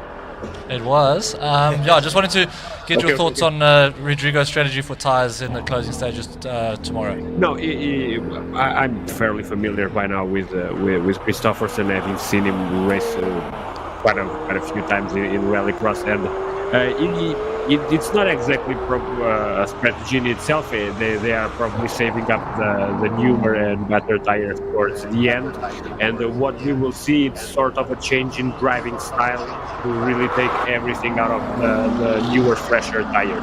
What we will see, and this is almost Christopherson's trademark style, it's him still moving around a bit, but quite a bit less, and really digging in on the braking points, and really digging in with the front rail braking to an extreme extent, and really just rotating that little bit necessary to point it towards the outside of the corner. Other than that, there isn't a magical solution. It's fresher tires, faster time. Yeah, for sure. Look, I mean, if you look at it, I mean, it's not the fastest way up the hill, but it's definitely right up there on entertainment value. Oh yeah. That much you can always count on, and the car promotes exactly that. It is a rallycross car. There is always a bit of rotation needed to get it around the corner, and those intricate and beautiful diffs that car has allow it for it to happen. Oh, I also love a beautiful diff, Rodrigo. Here comes Weston. Can he put it together? Yeah, he hasn't set a time as yet as Clint Weston. He's been super fast, but he's hit a couple of noodles. So let's see what he can do in the GT63S. And wow, that's quick. 207, he's faster. Sasha, just recount for us, if you're just joining the stream, you got a message from multiple Simola winner JP van der Walt, who is the current record holder in completely factory road cars, and he dropped you a little private message there. Yeah, of course. He was in the Porsche Turbo S and multiple champion at Simola. Of course, we do miss him. Clint Weston, 44.0. Not here this year. He's saying that he believes Clint Weston could beat his 42.5. So he's 1.5 seconds off that pace right now. He's saying, listen, double the torque, all-wheel drive. The Merc is a weapon. Whoa! Is that Natalie? Here we go, Ashley Oldfield. Hey, here's a chap you know. Oh, yeah, he's your boss. Good friend, boss. Nissan International Works driver. Quick little bit of trivia about Ashley Oldfield. The movie Gran Turismo. Yes. They made that film about the PlayStation to the real about racing. Him. No, so he won. He did that the year before that. The youngster in that movie. That was Ashley. That's how I got onto a Nissan Works team. He beat Thomas Schechter in the Dubai 1000, Silverstone 1000, and he's now in an MG Cyberster. And where has he placed today? 49.5. There we go. He's already Super. in the 49s. Smashing it. So, I mean, listen, he's only 9 seconds off Christopherson. I mean, that's impressive. So I did get a little update from Ashley. He said that he's never in all of his years driving electric cars felt an electric car do a burnout. So he lost some time off his very first run because he wasn't expecting the all-wheel drive dual motor car to do a full burnout. They managed to sort that out, probably just a launch control tweak. And then the other issue they're having, as I was mentioning earlier, is the battery's overheating. So he says that by the time he gets to the S's, he's pushing full flat on the floor and the car is dialing back the throttle to save the battery. So he's going to have to, basically his challenge this weekend is to measure battery temperatures and make sure he stays within the parameters of that the car's happy with. I must say, I didn't really do well at science, but I mean, if it's overheating, why don't you just throw water on it? I mean, water and electricity, I believe get on very well. Oh, no, that'll help, definitely, yeah. Who owns the MG brand now?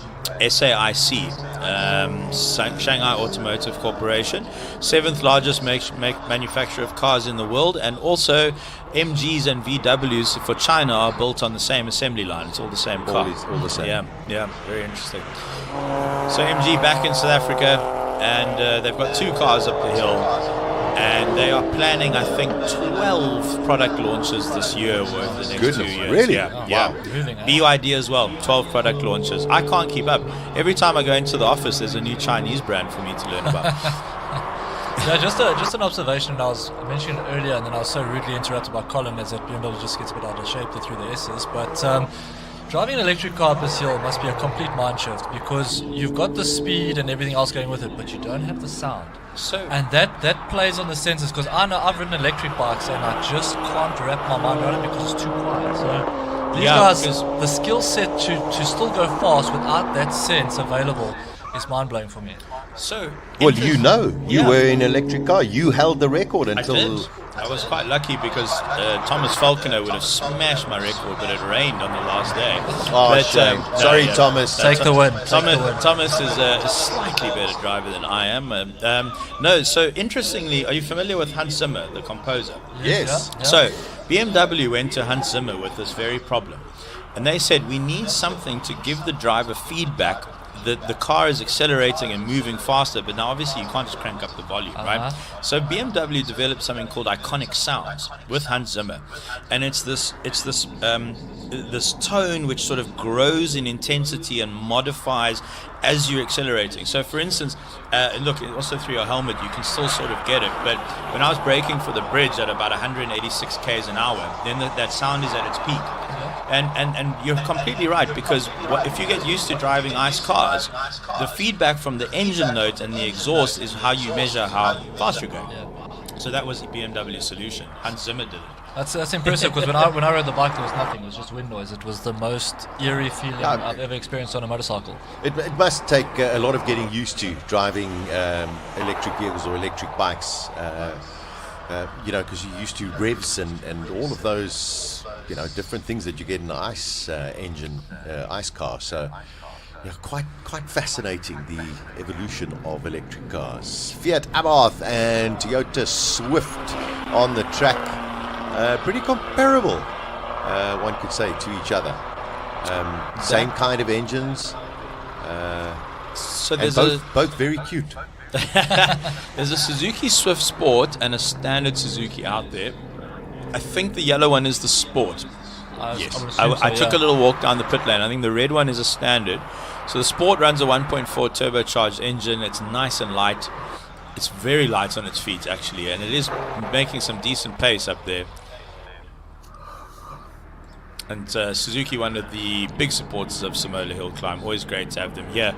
Ernest Page is currently doing very well. He's just beaten his best first sector with a 40.9. He's into the last corner. Fantastic guy, fantastic driver, very successful on the local race scene, Mr. Ernest Page. And do we have a time for him? Well, it seems our timing a little delayed. A little bit delayed. Little delayed. Got Janus in the Alfa Romeo Stelvio, Janus Janssen van Rensburg. He comes across the line now with a 51.0, a little bit slower than he was in his previous run. I think he might have lost a bit of time there just going over the line. Got a little bit out of shape, but he lost a bit of drive when he needed to put the power down. So the Focus ST of Gino Norse. Focus ST 250, turbocharged, stock standard, bit of a livery. That always adds a couple of k's an hour. Yeah, and you know what? I mean, slightly older car now, but still such an impressive vehicle. Lovely car, beautiful car. When I put a free flow on my first BMW, I am from Edenville, so you have to forgive me, but it sounded so much faster. It was amazing. Amazing what a pipe can do. And a cone filter. Oh yes, no, of course, which stuffed up my mass airflow sensor, which I only realized when I broke down on the side of the highway. Anyway, misspent youth. Well, all of us who own cars always believe that we can do it better than what the original manufacturer did. Absolutely. It's incredible. Of course we do. Incredible. No, if I take this off and watch. Yeah, no, this £3.50 air filter I bought from the middle of Braamfontein is definitely better than anything BMW could come up with. So our live timing, unfortunately, in the studio is frozen, but I'm sure our technical guys will sort that out. This is the very impressive Subaru Anton Cronier. So expect something pretty rapid. This is my favorite pairing so far on the run, because you've got two opposite ends of the spectrum, but both rides moving around and making it exciting for the spectators out on the hill. I've managed to get up. So Speed Hive seems to have frozen on our commentary box, but I have managed to get it on my phone. So Ernest Page, 104649. Francis Cousins, 58301. Eugene Gino, 58007. Siabonga, 57.411. Jeanette Kotzinger, 57197. Bradley, I can't see his surname here, is it on the screen? 53441, and Yash is a 49637. Anton Grenier has just gone into second place with a 43.8. There's a lot of smoke coming out of that. It has gotten progressively worse. Yeah, as that's we've not gone good. to the run. That's not good. And I hope it's not dropping. Oh, boy. That is Oh, terrible. boy. Oh dear. I hope that's not dropping That is anything on the black smoke track. of death. I think Clifford Black Smoke turbocharger. I think. Usually. Yeah, normally, different types of smoke, but different colors and shades, but never good either way, Rodrigo, Black Smoke? Yeah. Never a good sign, and even less on a VW product. We'll see what happens. And I got to say, it looked like there was a lot of oil that was dropped towards the top of the. Would the marshal towards the have track. a change in surface flag for this run? Just to sort of let the competitors know that there might be something on the surface? Because at this stage we don't know, but... they might, yeah. Yeah, you don't want to discover this as you're going full tilt through the S's. You can see there on that bottom shot. We'll hopefully see it with the Lotus now coming through on the right-hand side there. That seemed to have been dropped by the VW. So let's see. They might be holding everything off. I think they are going to check that out. But definitely looked like an oil spill. So a halt in proceedings. No, they're all going. Don't listen to me. Honda VTEC. So much fun to drive this car. Manual as well. Yeah.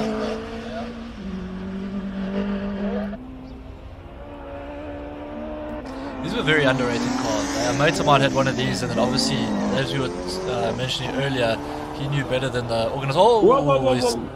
He's exploring a bit more of what Neisner has to offer there. Well, it is a lovely town. It is a lovely town, and he's seen a little bit more than what he did in the last run. But these cars were very underrated, and a mate of mine bought one. He put a pipe and a filter, and we played Fast and the Furious for a good couple of years. What a great car. You put a pipe or a pipe? I mean, he did it through Honda, but Honda Edenville. So there was a pipe. You got to know, bro. It was a pipe. I also did my pipe in Edenville. And I went down to Cape Town and took it off, which I thought was a very sensible decision for an 18-year-old. To our international audience, just ignore. Just ignore our comments. It's a very localized joke.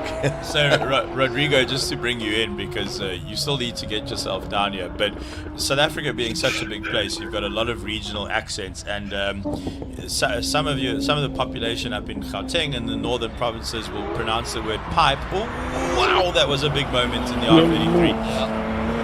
They'll pronounce the word pipe as more towards pop, and then in other parts of the country, down here in Neisner and Cape Town, you'd say pipe. So depending on where you fitted your exhaust, it's either pop or a pipe. All right. Rodrigo's like, shut up, Joe. Yeah, these guys are nuts. No. I have to start getting used to it, because I plan to go down there to watch next year. So and I want to have the full South African experience. So I better prepare myself as best as I can. And given how huge South Africa seems to be, well, no amount of preparation seems to be enough. Well, to us, you are already an adopted South African, Rodrigo. So next year is going to be amazing. Honorary South Africa. We've got much appreciated. We're some of the best tour guides in the country. Between the three of us, we'll be well looked after, and the rest of the broadcasting team. So we're all dying to meet you, Rodrigo. We'll see you in Europe, or we'll see you here at some point. Just trying to see the invitation extends to you too, as soon as you come here to Europe. Thank you. Our BMW is not showing the pace it's capable of right now. Yeah, no, the NASCAR Nima looks like it's quarter cold. Charles Arangis, that's who I was looking for. A little update, 43.0. So does he qualify also for the production category? Sorry, I was just looking to just see who was in the Mike Ferrier in the LS7 BMW. He's cruising to the top. This is what we call a live R&D session. That's sort of my kind of pace. Sorry, missed your question there. So, because I'm just thinking, Clint Weston. Yes. In the production car, is the GT3R considered a production car? Is there something modified? Maybe Rodrigo, maybe you know a little bit more about Charles Arangis' car, because does that qualify as a production vehicle?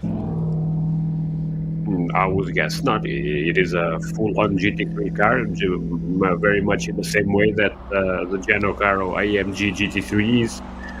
They are built to race against each other on the track.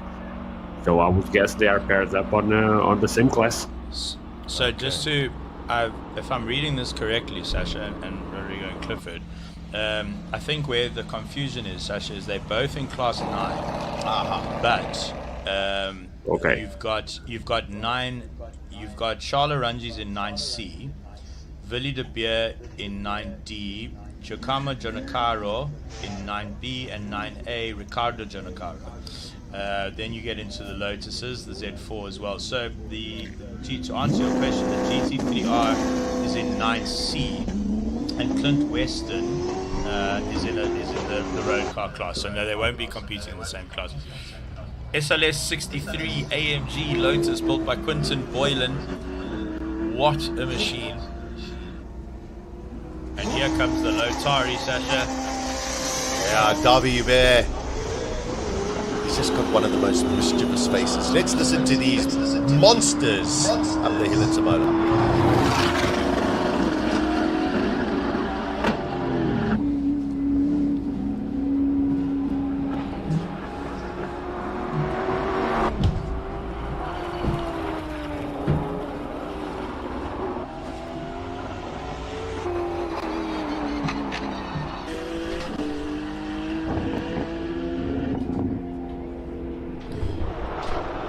Clifford, if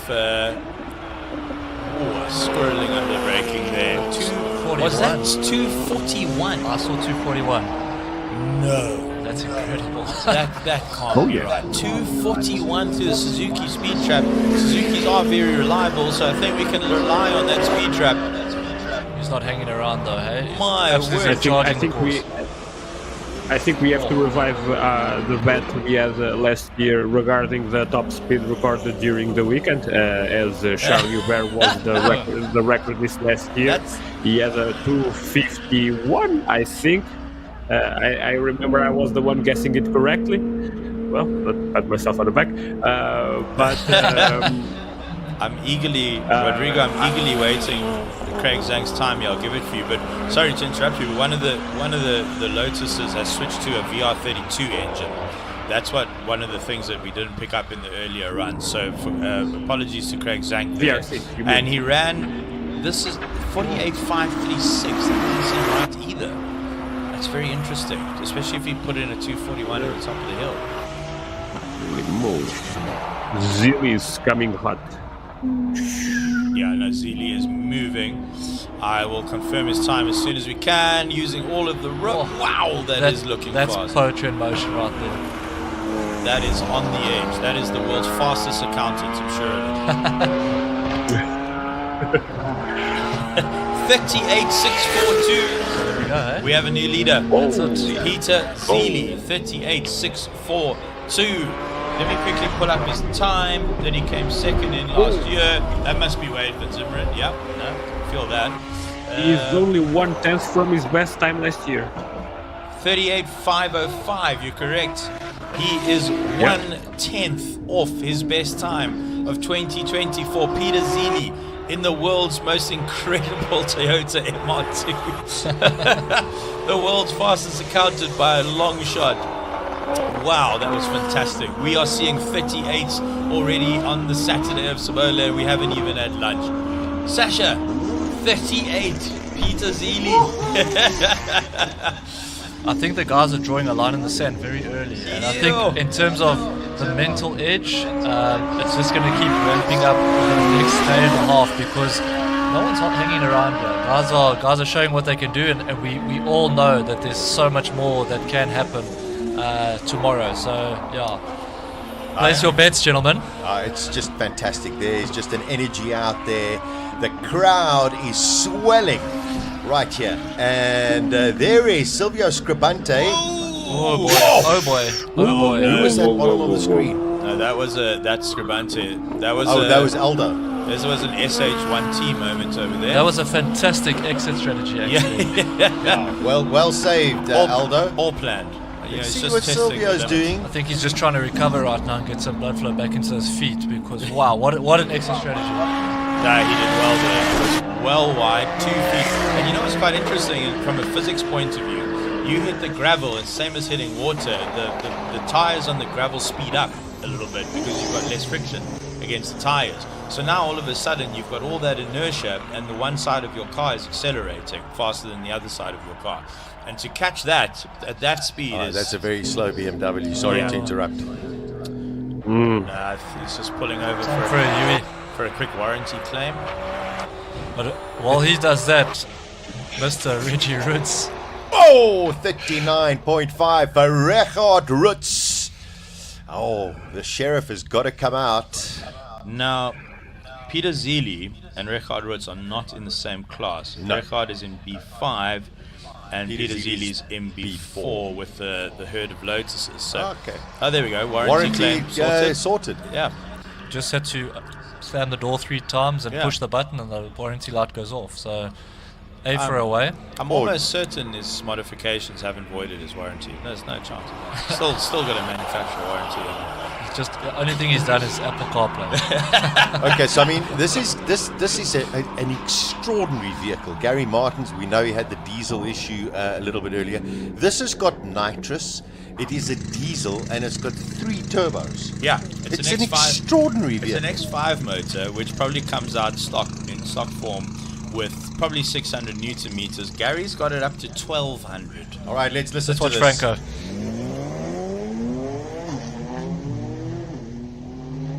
Neat launch.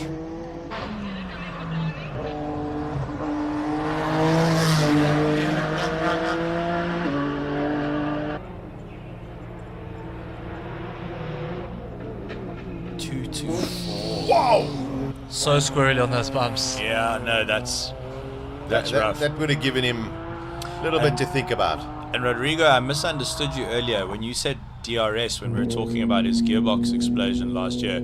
I misheard you, and I thought you were referring to an ESC, but the DRS is Formula One style. Opens the flap at the front of Franco's car, the back of the car, and the front as well. It's got DRS on the front.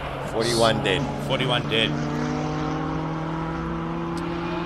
Franco's best time, I think, is a 38. I'll try and pull it up for us. So there's more in that car, especially now with the new fancy DRS. So Rodrigo, take us through that. How did he get that right in that car?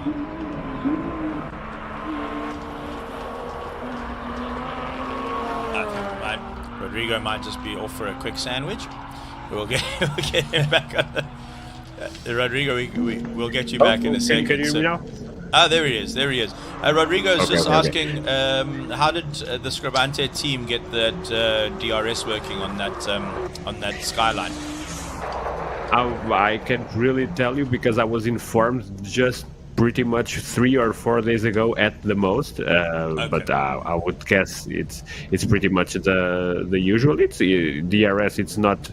It's a recent thing, but it's not an overly complex thing. They probably want to turn the drag coefficient more efficient on the faster sections, because with the 2 wings they are creating a huge amount of drag, and they want to streamline everything as soon as the car is going straight, so they can take advantage of all the horsepower that VR38 engine is producing. But now the question is, does he only get to use it if he's within 1 second of the car in front? That probably would be a Decisions, safe way to run. decisions. But now that's quite interesting, because what I noticed was, so the reason he's got that front wing, and correct me if I'm wrong, Rodrigo, is to give him to turn the car in at the before the apex, and then so you get the front end bite, and then you can get on the power a little earlier, and then the back wing helps with the oversteer. But what I noticed was already quite early in turn one, he had the front open. Now I imagine that he's sitting in that car, and he's got to decide the best moment to open those flaps. I very much doubt he is in control of the movement of the wing. Okay. I'm sure they have sensor installed too, and within some certain parameters, it either deploys or doesn't deploy. Normally, this is how they work. Now, if it is a manual control, I'm all up to hear about it, and it has a whole level of complexity to Franco's driving. But no, it should have a number of sensors just gathering up data. Probably only just speed, but there are guys using like lateral G's and other parameters to make sure it is used in the most efficient manner possible. Rodrigo, you're a gentleman and a scientist. Pool noodle. Sasha, we've got some news there in the form of a piece of paper. We do have a piece of paper in front of us, Clark. Of course, unfortunately, Rui Campos's car number 9 has been withdrawn, car damaged in practice 2. Of course, we did see the incident. He is okay, but unfortunately, that is the third car out of everyone that unfortunately has been withdrawn. So unlucky for Rui Campos, and that definitely opens up that category as well that he usually races in. Shame, Rui, wonderful guy, wonderful racing driver, good friend to most of the grid, I'd imagine by now, and we wish him well as he repairs the car. But the most important thing is he's probably off to the pub just for a nice calm beer. Yeah, just to calm himself he's down. in good shape. Yeah. Good stuff, Rui. We'll see you later. Now, Simpiwe Mokhlaklo, a VW development driver, just crossing the line there in an open wheeler. She had a little spin yesterday. Yes. But safely over the line this morning.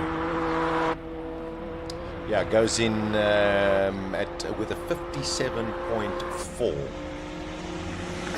I mean, we've seen 3 withdrawals already. Do you think that's got to do with the level that's been raised a bit this year? The guys are pushing a little bit harder, maybe pushing the cars harder, and maybe pushing themselves harder. And that's where we stand, because if we're down 3 already, we could potentially see a little bit more action off the track. Hopefully not later on in the day. It's a good point. Rui Campos, I'm actually really looking forward to just going, number 1, to see that he's okay, and the other one is to ask what actually happened. Because, listen, accidents and crashes in motor racing happen regularly, unfortunately, but Rui Campos knows that car so well, and maybe something actually broke on it. Guys, Robbie Volk. Oh, this is crazy. Let's see what he's got in the car, what he's got in himself. Oh, I think something I saw flew a up little there. bit. I hope it was from the car, not from a pool noodle. Or dust. It could have been 55883. Robbie, Sorry to interrupt you there, Sasha. I think that is a new King of the Hill 2025. That's the Lila. Yeah. Am I correct? We haven't seen the 35 No, we yet. haven't. Yeah, so there we go. You could have picked up some debris from the car. No, the lap has been deleted. DQ'd. Oh, gotcha. Lap has been deleted. It's okay, Robbie. Just don't do that in the class final and the shootouts. You'll be okay. Get all the pool noodles out of the way in the early stages. We're going to need some new pool noodles shortly, and No, some more pool noodles, because why? it's getting a little bit frantic out there. Neisner, Toys R Us are going to have record sales. I checked. Neisner's all out of pool noodles. Yeah, they're all out. This morning. Rodrigo, practice 3, as we expected, everyone turning up the wick a little bit more. Rechard Rutz looking very, very strong. Peter Zeely looking strong. The Hubert's right up there as well.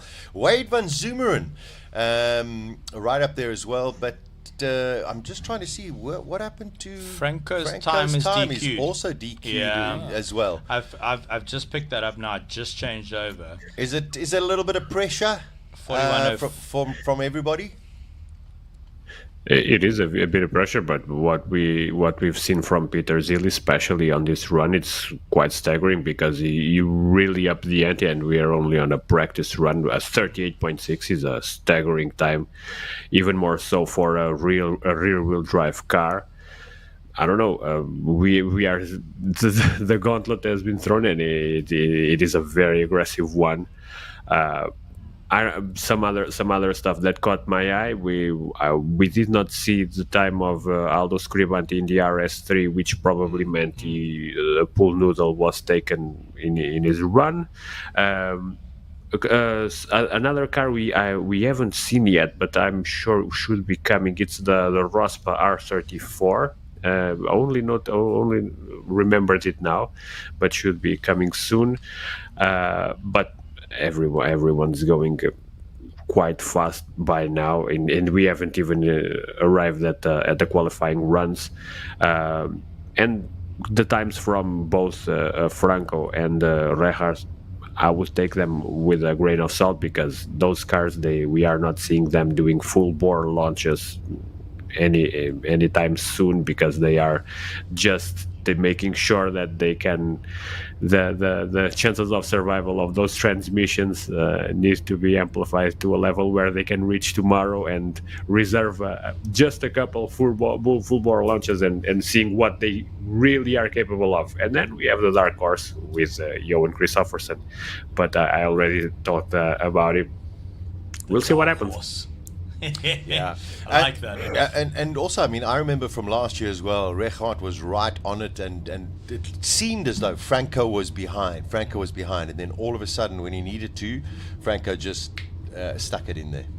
Now, we are waiting for Free Practice 4, which is going to come up shortly. In our lunch break, we've got the fabulous Terry Grant, who's going to be doing a whole lot of trick things in cars, and I'm sure a whole lot of other entertainment, but Franschhoek Motor Museum are also here, and they have a very, very special car, and that is the Ken Tyrrell Formula One car from 1974, the car that Jody Scheckter drove, and it is the 007/1.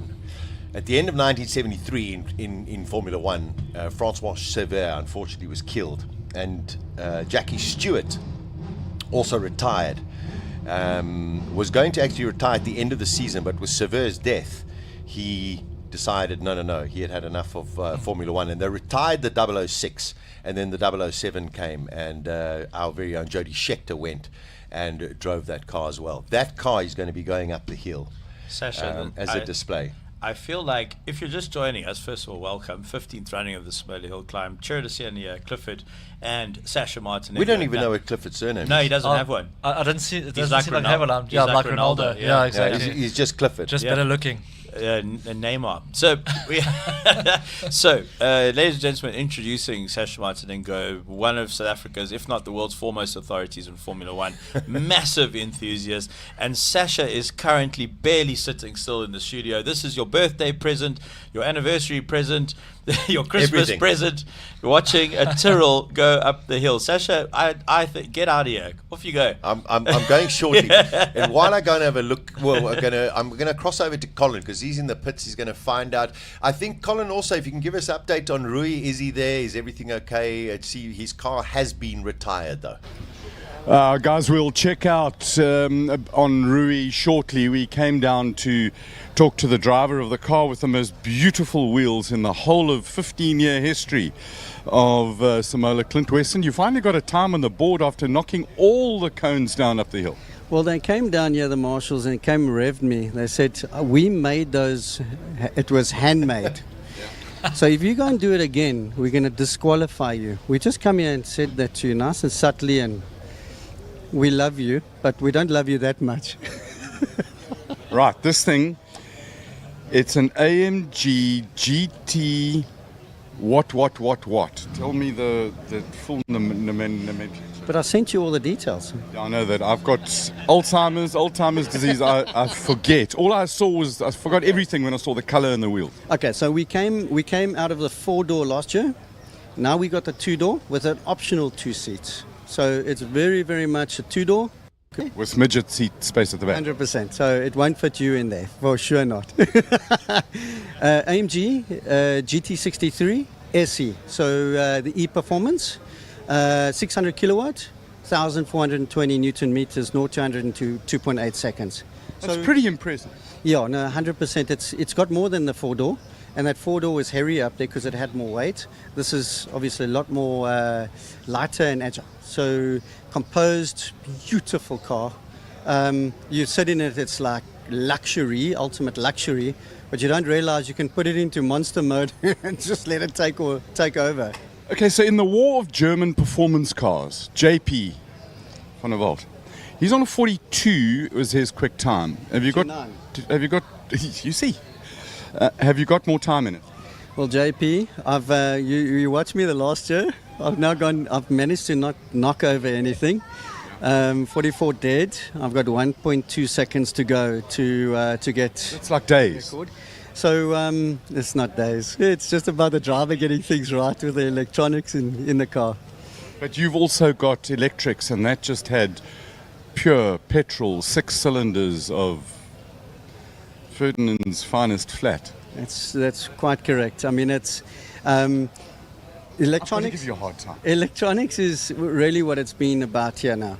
I've had to learn the electronics going up here because it's got so much at hand that you set around the driver mode. So it's what you want to do. So it's called boost strategy. You've got telemetry here that you can actually read off of it and what you're doing. But it's how you function. Is it you take the traction controls off completely, semi-active or fully active, especially off the line here with the race start? And I've been looking for grip. Now, this last one, after having all the electronics on, I took it all off.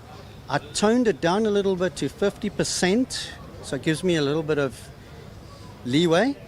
And I managed to boot it now off the line and all the way up. I learned something different about the car. The car's now in my control rather than me being in the car's control. So and so now you've got another, 4 runs today plus runs tomorrow, and it's about learning yourself, learning the car, and dialing things. No different to any of the other guys that have been on the pit lane. No, absolutely. I mean, we all started with a very cold circuit here, so the times were fairly slow because of the cold. I went out and I did 45, which is good, and now it's starting to come down because it is warming up. There is more rubber, and we're getting all the brush off the circuit, dust and all the marbles and stuff like that. So it's definitely making it a lot easier. But I'm getting more confident with the car, so that I can actually tackle those corners better. But with the mind that I can't knock over the clock of the course's beautiful cones along the way. Awesome. Clint, thanks for talking to us. When does this car, I believe, is not released in South Africa yet? When does it get released? So we do that straight afterwards now. So this actually is special because we are revealing it here at Simola Hillclimb. So this is the first time ever that people are actually seeing it. It's just come out of homologation. It's just been run in by our DTEC team, our technical specialists at Mercedes-Benz South Africa, and then they gave it to me and said, go do your thing. Awesome. Thank you very much for chatting to us. Look after the wheels. Beautiful. They're beautiful. They're winning the coolest wheels competition in here. The car next to you is winning the ugliest wheels in the competition. Thanks, Carl. Thanks so much. Thanks, Clint. Lekker to speak to you. Yeah, I just tell it as I see it. I want to go and talk to Guy Davies, who's our wheelchair driver. What just quite a stunningly beautiful paint job. I'm coming through. Thank you to Liquimoli for helping you here. Guy, welcome to the hill. Thank you very much. I'm enjoying it. Now we spoke briefly yesterday. You've got a broken back, which has paralyzed you from the middle of your back down. Yeah. How have you adapted the car? So what we have is hand controls. So simple lever on the side, up to go, down to stop. And if you look at the pedals move. So my wife can drive it if I leave the keys around, she might drive it. But so one really looks after the keys and does not let one's wife drive one's Porsche. Well, one's wife doesn't like driving one's Porsche, which is quite fine with one, actually. But there's a bigger story than just some hand controls in it. The message, what is the message that you're trying to spread to the rest of the world? So, well, it's a combined thing, but mainly it's disability awareness, and the fact that disability can happen to anyone at any time. Anyone here could be injured in the competition, injured on the way home, catch a disease, whatever. And what happens to a lot of people is when they first become disabled, certainly happened to me, you think your life finishes. You think, well, that's it, I can't do all the things that I wanted to do. And, you know, it's quite a hurdle to get over. And what I'm trying to get over is life doesn't have to finish. You're still the same person. As an able-bodied person, before my accident, I always wanted a Porsche 911. I cleaned one when I was 16. And 40 years later, I got my own 911. Unbelievable. But the other thing that you said was a benefit after you got your injury was that you got to spend a different kind of time with your son. Yeah. So it is one of the problems that you face. You think, well, I can't be a father. I can't be the man of the house. Prior to breaking my back, I used to take the eldest off for bike rides and he would sit on the back. He later admitted he would fall asleep on the back. And what we did is I actually had a PlayStation and we began playing games together, but we spoke. And we never spoke when he was on the back of the motorbike. And we're able to have a different relationship that way. I've got one son at the moment who's phoning in my times and telling me where I'm going wrong on the track. But he's a petrol head and he's into it. And we can enjoy these things together. So I've got an injury and an adaptation, but we can still compete and compare lap times in the same way as anyone else.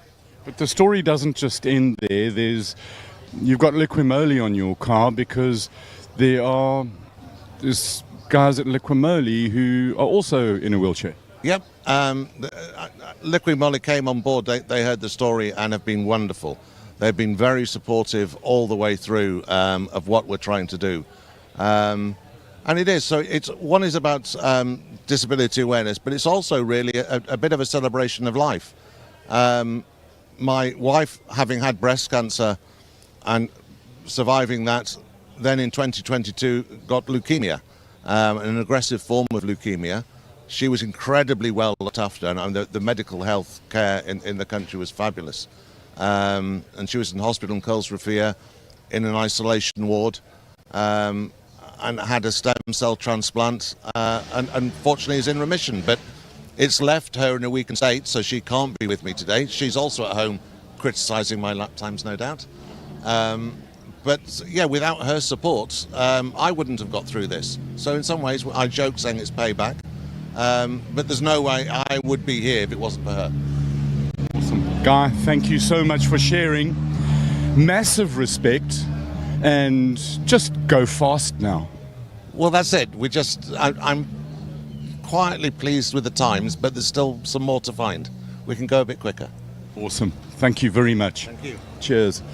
Message, big message, is those kind of injuries, your life changes for sure, but it's not over.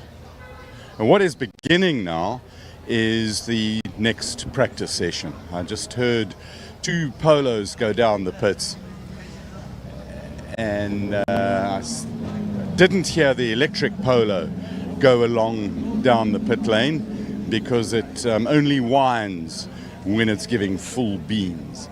So we're going to very carefully, because I don't want to destroy the balance of everything, walk around here, and the guys will shout in my ear about the next one.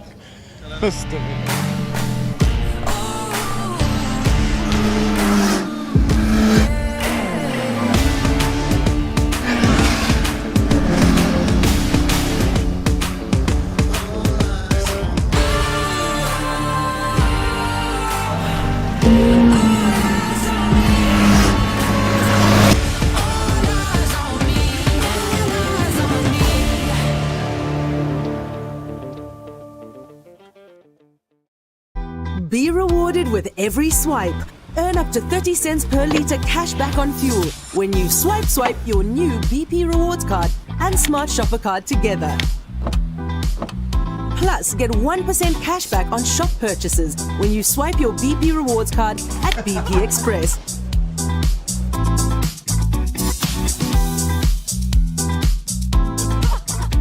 Join BP Rewards quick. BP, everyday brighter.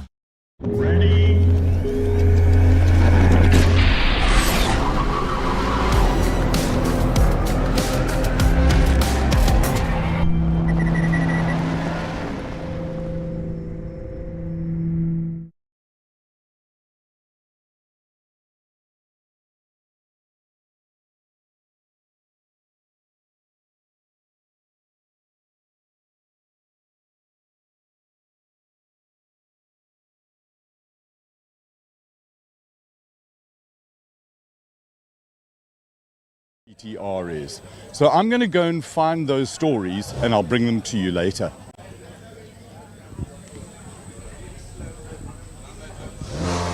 Thank you, Colin. We're into free practice 4. It is the final free practice for the King of the Hill, and then thereafter we'll have a lunch break, and then of course we'll get into some qualifying this afternoon. Inspiring story of Guy Davies. Wow. I mean, all three of us completely speechless, just wonderful, and go faster. There we go, and let mom and son, wife and son, give you a little bit of beans as well. We've had 3 cars that have been withdrawn so far. We're going to find out why Lee Thompson hasn't gone out. We'll get all of those stories from Colin during the course of this afternoon. 81 competitors going to make their way up the hill for their last free practice runs. I'm just trying to see in that lineup. I don't see. Is the third car in line there is Johan Christofferson. Whoa! So let's see what he's gonna throw at you. If Peter throws a drone shot at us while Christophers is on the track, I'm just gonna have to leave the studio. Oh my! But I mean, if he wasn't going out, if he wasn't going out for a session now, it feels shortchanged because obviously we want to see as much as possible.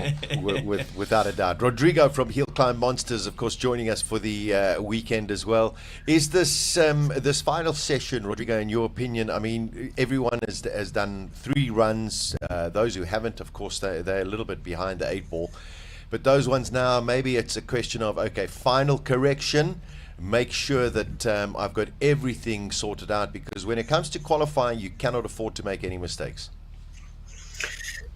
Yes, I think the most important part now is that these are the closer conditions they will have that will be similar to the ones they will find during the qualifying runs. This is the cleanest the tarmac will be, the hottest it will be too.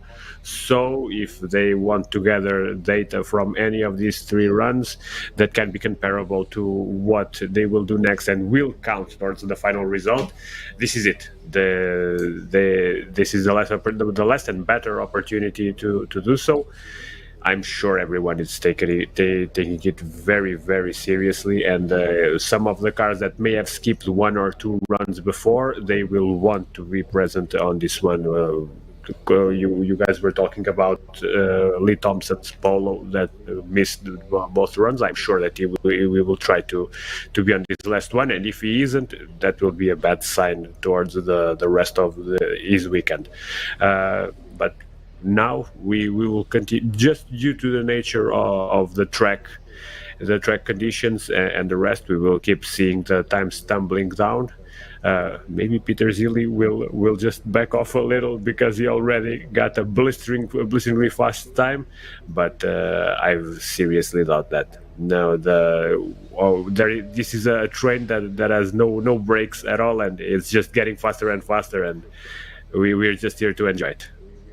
That's amazing. I got to tell you guys, I don't know about you, but I'm feeling the tension. You know, it's all fun and games when everyone arrives. Our first practice, this is great. All of a sudden, last practice before lunch, I'm feeling that the guys are and girls are going, okay, we got to get on it now. That being said, and we said like this is basically the final run of practice, is there anyone that should be worried right now? I mean, well, I think Lee Thompson. Yeah, obviously he hasn't run yet. Yeah, hasn't run. The guys, unfortunately, that have had to withdraw, Rui Campos, Jason Temple, those guys, unfortunately, are out.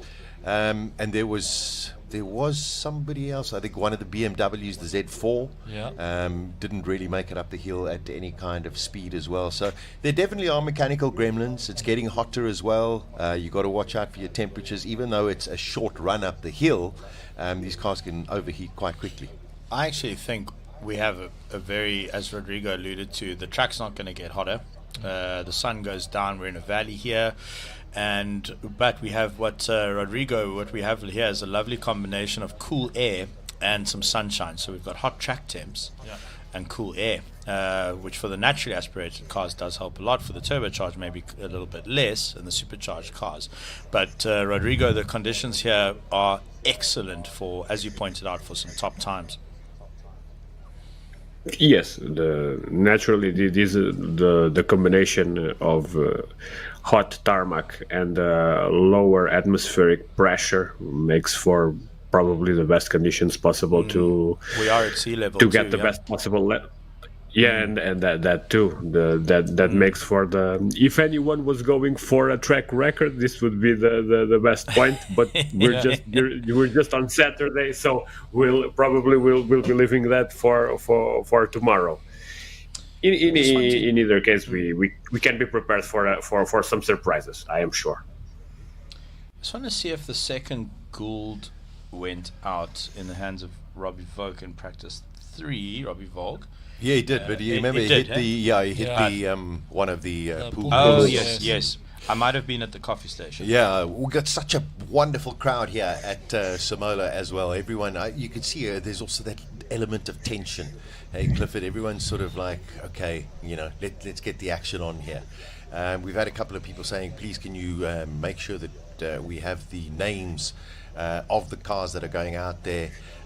We will do our best because unfortunately the running order does change. It does at its last moment. So we will do our best to ensure that we tell you exactly which car is out on track at the time. But we also don't want to interrupt the sound of the seriously loud cars out there, because I think that's what we all enjoy as well. I think what's thrown us a little this year, Sasha, is over the years we've all gotten to know the cars and their liveries. So depending on the camera angle, we don't get a chance to see the car at any point in the run, even on the start line, depending on where the jib is and that sort of thing. But now so many liveries have changed. So the Wild Rose Gin Ferrari Lotus was blue last year, now it's white. So we're keeping up, we're doing our best in here. We've got the live timing going. I've got it on my phone, I've got it on my computer, we got it on the live timing screen in front of Clifford, Sasha and myself. So we'll keep you abreast of the action as much as we can. But I just wanted to quickly go through some of the comments on the live stream on the Cars.co.za channel, also available on Hillclimb Monsters and the Simola website. The live stream is cooking. We had about 600 concurrent viewers yesterday at any one time. We are now up to 1,200, so double the simultaneous viewers, which is fantastic. Oh, there's a little bit of oil. That's what's holding things up. That's what we don't want to see. We just said the conditions are perfect. That changes things just a little bit. We've got I love this comment from Twisty Antux 1. Jimny should be running on the side of the road. Now there's an idea, Ian Shrosbury. Yeah. Off-road hill climbs. I will admit that I thought it, but I didn't say it. I'm just saying. I think it's a great idea. Let's have a 4x4 hill climb. Could be a lot of fun. This is a unique hill climb. Track memory, very important part of the preparation. I was going to say, what strong coffee are you drinking so early in the morning? Well, it's Jacob's finest. Well, actually, it's a Chido di Siena. We've got a lot of love for Peter Zeely here. My vote is on Zeely. He knows this piece of tarmac really, really well. That's from Neisner Adventures. Joanna Evans, Zeely is a very good driver. Andre, what an amazing broadcast, and it's free. Thank you to everyone involved. Thank you, Andre. So, just waiting for the track action to begin. Marshall's doing their best to clear up any of the oil spills that have happened on the way, and that's also, I mean, any of these drivers now ready for their last run, that don't want a mechanical failure. Anybody that drops something, it is such a compromise to all of the other drivers. So hopefully everyone has a good final clean run. While we're waiting for the action, I have an idea for Guy Davies. So first of all, we salute you, everyone from the commentary team. Thank you for that extremely powerful moment, which in my mind encapsulates and summarizes and best describes the incredible camaraderie and the power of this event, not just in the motorsport world but in South Africa as a whole. And Guy, I've got an idea for you. When you write your autobiography, here's 2 titles: How to Make Grown Men Cry and or The Tale of My Very Understanding Wife. I think a good one. So maybe use both, maybe just one or the other. But thank you. That was an extremely wonderful moment in my 14 hill climbs. I haven't been reduced to tears for those reasons. So that was a beautiful moment. Thank you, Guy, and we wish you all the best as you campaign this weekend. Yeah, terrific. Really, really inspirational as well. So, fastest so far, Peter Zelia was a 38.5. And yeah, I mean, Rodrigo says, yeah, maybe he just does tone it down a little bit on his last run. He knows what he can achieve, and he'd probably look at his last run and maybe go through Clifford and say, hey, you know what, this turn, maybe I wasn't perfect, and maybe just focus on that so that he can put in the perfect lap when he comes into his qualies. Yeah, 100%. I think, I've worked with quite a few mental coaches and rider coaches over the years, and there's one guy that I've worked with that's based in the UK, and he says in order to go faster, you go slower, and you almost like take mental pictures of what's around the track and different notes and different markers. Maybe this is a good opportunity to do that and just have a look at certain areas where you feel you might be lacking. You can sort of change things up a bit, although looking at his runs, there's not much you'd want to change. I mean, it's looking perfect out there and the car seems like it's working well, but yeah, maybe just a little bit extra you can find by just going a little bit slower and just taking a bit of extra information on board. But yeah, there's some guys that have to push, but I think this is a run he doesn't necessarily have to maintain the car and keep it for when it counts. The other big guns as well, Chiro, the likes of Franco Scribante, we know his lap was deleted, hitting one of the cones. Is it also one of those just helmet down and focus and just sit there and try and get into the under 40 for this run? I think what's quite interesting about the cones is they're sort of the last thing you see, and they're sort of the last thing you're focusing on. First of all, you're focusing on survival, well, in my case, being a novice racing driver. So, and one of the reasons I'm sitting here is because I actually started scaring myself at the top of the hill last time. So the other issue is the noodles, or the track limit pool noodles, are on the apex and on the exits of corners. So that means you've got 2 fantastic opportunities to hit them. One when you're trying to get close to the apex, get the perfect racing line, and one when you're trying to stretch out all the tarmac so you can carry as much speed through the corner and exit and get on the power. So they are in specifically fantastically annoying places. But the reality is that it was becoming dangerous. There was a terrible accident in the very early days with the late, great Dion Skuman. Yeah. So he dropped a wheel going into the S's into the dirt, which flipped his convertible Jaguar over, and he landed in the trees. So, and thank goodness he was okay. The roll bars actually, the pyro roll bars actually deployed, and it saved his life. So, and Dion, we wish R.I.P. He was a fantastic man and a fantastic motoring journalist.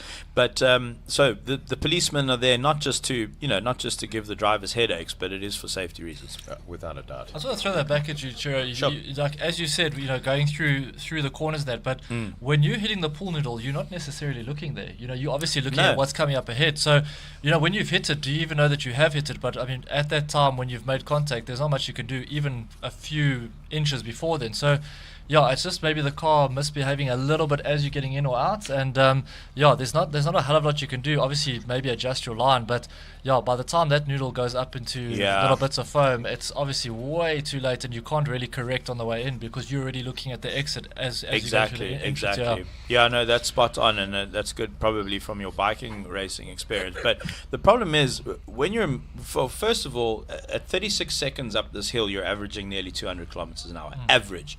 So it's extraordinary. You're at 250 at some points. You know, you're apexing at probably 160, 180 in the single seaters. At that speed, so 250 k's an hour translates to 75 meters a second. So if you know you're going to hit that bollard, you're already looking 75 meters ahead. And that's what I was saying yesterday. It results in some arguments in the pit lane because sometimes the driver gets a DQ, and then he goes to the clerk of the course, and then it's like there's a boxing match. Yeah, no. Okay, so it seems as though there's a tremendous amount of oil. Now, I'm just trying to think was that Gulf? Yes, I think you guys want to talk about tension? This is making me tense. Because this at any point where we're looking right now through the S's, if you're going flat taps through here, if you're looking to save your Simola in this session, somewhere along the line you've got to cross that line, and we're hoping that these guys are doing a fantastic job sweeping the line, that they're finding all the oil that's there. And if the guy was running a line on the track, he was running a consistent line, but you've got to cross this at some point. When you're turning a car with that much horsepower, is it going to behave? Is it going to grip? Is it going to spin? And you know what? Everyone right now is putting up with us in the pit lane, and they're watching this, so they're seeing what we're seeing. Exactly. So the drivers are sitting and looking at the big screens, having a look at this and going, whoa, okay, so maybe their whole adjustment of what they wanted to achieve on this run changes. And of course, those who are going out first are the ones who are going to feel it the most. Now, speaking, we got some big guns. The boss of the Simola Hillclimb, Ian Shrewsbury, coming to join us in the hot seat. Jump in here into this Italian meatball sandwich as we celebrate the 15th year of the Speed Festival and the Simola Hillclimb. What a stunning day. Yesterday, I mean, we had every form of weather. Today, just magnificent and huge crowds as well. And I would assume a very, very proud man right now, Ian. What a way to celebrate the 15th year. Yes, thanks, Sasha. It's great to be in here with you guys in the studio. We've had a bit of rain which caused a bit of mess, but for the rest, it's quite a milestone to reach 15 for this event. And it's just great to see the people out here. It's a good crowd, and to see the cars we've got. You know, the competitors are. Every year you kind of wonder, how can they step up their game, and it's just amazing, the cars that we get, and it's great to have 8 different OEM brands here this year as well, and 3 Formula Ones for lunchtime. So it's a good. Yeah, it's it could be Formula worse. 1 cars. Holy moly, Ian! I've got a question for you. Yes. Why don't you age? What's your skincare regimen? You're looking good. I'm a good beautician.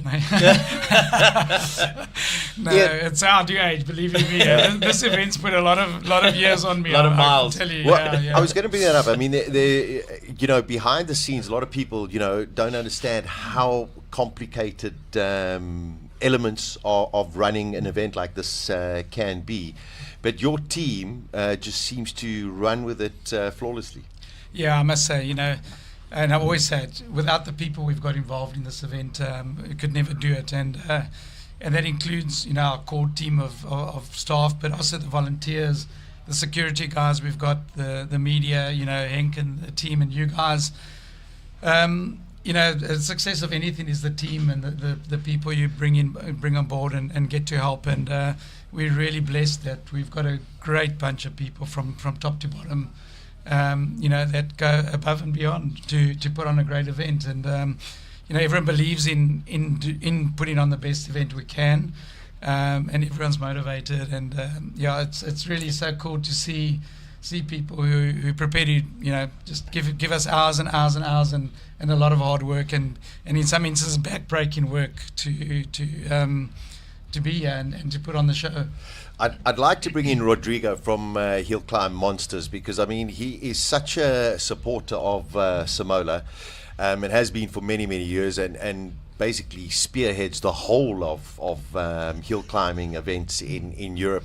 Rodrigo, over the years, Simola has really turned you on without using it in a strange way. Well, you can say that, and Simola is an integral part of my channel's growth. I have just hit 500,000 subscribers, and thank you. You're gonna get that beautiful gold button from YouTube, Rodrigo. It should arrive soon. I'm talking with my YouTube guy. You better hurry up. But there's a huge chunk of those subscribers that I am fairly sure are down to Simola. I think last year I've told this story a bit, but one of the initially in 2017 when I started really growing the channel, one of the breakout videos was at the time Desi got right with R32, the yellow one. And it really went viral at the time. It got shared to Top Gear and Cars.co.za and some of the other big websites. And then I leveraged that into what I saw as a great event that got a lot of unique builds coming to it, and it gelled very well with the motto of my own channel, because we focus on the road car based monsters, not exactly on the protos or the formulas, but it's exactly what you guys have there on the modified car saloon class. And it is a perfect fit in a lot of ways, and the fact that you guys have the cars you have are so different from what I normally have here in Europe, because we have a lot of Lancer Revolution units, we have a lot of Porsches, we have a lot of the European German stuff, but then you guys go into the JDM stuff in a whole other angle, all the GTRs, and these are cars that in the last years have started to cost so much money that people are afraid to tune them, but there's such a depth of tuning, prepare cars like that there, and turning them into proper racing cars. That, well, there's a whole market to explore, and the numbers don't lie. Every time I post a top 10, top 15, top 20 video from Simola, it's 1 million views guaranteed, and it's 1 million YouTube views, which are the hardest ones to get right. Wow. And let's not even talk about the Instagram or the Facebook numbers. Those are a bit easier to achieve because they use other metrics, but I don't know. If I have to account for everything, I think with Simola related clips, I have amassed a total of around 70 or 80 million views over the years. And this is a very conservative guesstimate, because I'm fairly sure, because it is with the Facebook numbers, it should be approaching 100 million views. Wow, that's a testimony to the quality, Ian, that you've managed to attract year after year. So I mean, kudos, and what a way to celebrate 15 with those kind of numbers. Yeah, it's super. I mean, it really is. And we joined with Rodrigo really the early days of the hill climb, and as much as he says a lot of our cars and our events been his success, I think a lot of our success, especially globally, literally about has been part of Hillclimb Monsters. So it's been a super partnership from the early days. But yeah, I think also what underlies it, and what's been our ethos the whole way through, is that everybody must have fun. So as much as guys are investing in great cars and so on, you walk down the pit lane, there's the competitive element, but the people, the competitors, everybody's enjoying themselves, and that's always been our ethos and what we've wanted to achieve. And I think it works really well. Talking to competitors this weekend up and down the pit lane, like what brings you back, And it really is that, you know, it's just so great to come here and you see people you haven't seen for a while, and look at the cars, and everyone's chilled, you know, as much as I say, and tomorrow especially it gets competitive, and we, the tension racks up. You're remarkably chilled. I got a couple of questions for you, Ian, and I just wanted to say, following on what Rodrigo said, I think it goes both ways. We've helped build his channel. Simola's helped build his channel, but it goes both ways because he's put the effort into covering the event, and the sort of beautiful symbiosis that we have here is that, by my estimation, guys like Johan Christofferson, Peter Solberg, Hillclimb Monsters, Rodrigo's channel, has probably elevated this event into the space where someone of that quality and caliber of driver would consider coming here all the way to South Africa to race.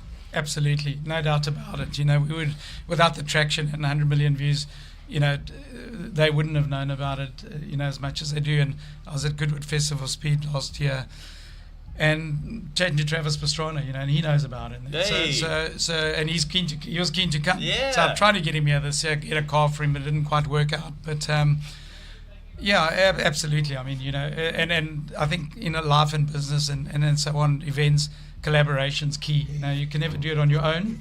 So we have to partner, and be it Rodrigo or be it Volkswagen, you know, Volkswagen really been great in bringing the cars out. Yes.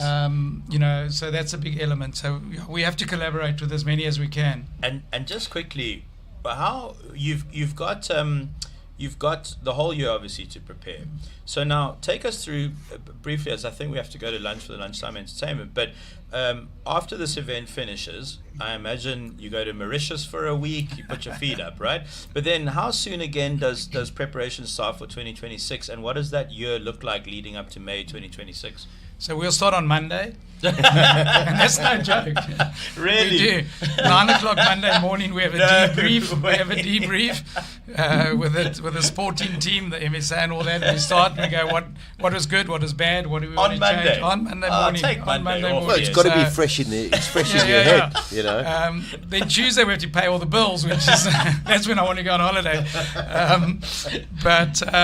Yeah, no, we don't stop, you know, and we just debrief. We start planning. We start things, and you know, sometimes we even plan 18 months in advance, and some of the bigger things we would like to do. 18 months. Yeah, so we're always looking ahead and what we can do, and so Phenomenal. on. So yeah, so it's it really is a year-round project.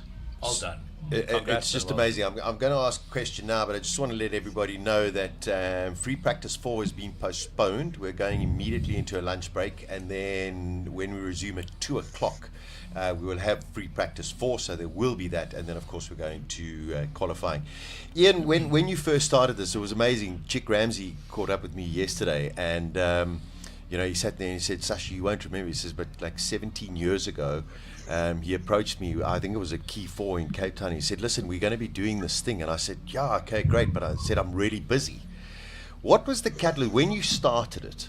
And you know, it started getting a little bit of traction, and you went, this is quite a lot of fun. What was it that sat there and said, you know what? Now we're going flat out. What changed? What changed? Yeah. So the first year we just said, let's try it and see if there's any traction. And that was based on the financial crisis and Knysna tourism dying out and so on. And fortunately, I knew Sarah van Merwe, got him here, and he won it, which is great PR. You know, we couldn't have bought that PR. So that was, and with him winning it, suddenly people on the phone, "Hey, yeah, this is cool. So we sat down after that first one and said, "Okay, where to from here? What do we want to do with it?" So we said, and at that time, South African motorsport was a bit of a low ebb. So we said, well, let's try and make it an event that can showcase South African motorsport to more than just the motorsport public. So let's try and make it a bit of a lifestyle event. So we said, okay, our first goal was, let's try and make it the premier motorsport event in South Africa that will attract not just the petrol head. And that took lifestyle kind lifestyle of Formula One festival. Yeah, exactly. Yeah. You know, and at the time, you know, people would go to racetracks and the wives didn't want to go with because toilets were dirty and that. So we said, well, you know, we have clean toilets, we have good food, we have jumping castles for kids, and we do all of that. And that was a catalyst. So we set that goal of let's try and be the premier motorsport event, and you know, we just chipped away at it. And I think probably after 7 or 8 years, we felt we'd sort of got there. And we said, what's next? And we looked at Goodwood and said, well, let's try and see if we can become a Goodwood type event. But, Goodwood's so much more demonstration and exhibition. It's not really a pure motorsport event. Then you've got It's more of a motor show almost. Exactly, it's more motor show. And then Pikes Peak's pure sporting and very little razzmatazz. So we said, well, let's combine the two and try and fit in the middle somewhere. And then we set a goal and said, let's try and be one of the top 3 hill climbs in the world. There's Pikes Peak, that's a traditional. There's Goodwood, that's a show. And let's see if we can get it onto the international map. And then, so that's always driven us. We've always had a goal from year 2. So year 1 was, let's just see if we can do it. Year 2, we started setting goals, and as we ticked them off, we set another goal. And also in numbers in terms of people and cars and so on. I wanted to ask, well, first of all, Goodwood has done very well for what was essentially a couple of guys sending a car up someone's driveway, which is sort of still what it is. It's quite a long driveway. No, it's a long driveway. But do you feel that there's going to be a bit of a sea change on the local scene? And I know Rodrigo and us were talking about this last year, where Knysna becomes the inspiration, perhaps the template for more hill climbs around the country, because the city of Cape Town awarded someone a license to stage 1 on Duval Drive, which is now Philip Khosana Drive. And is there, you must have a finger on the pulse more than any of us, but are we looking at a situation now where Knysna becomes one of a few hill climbs in South Africa?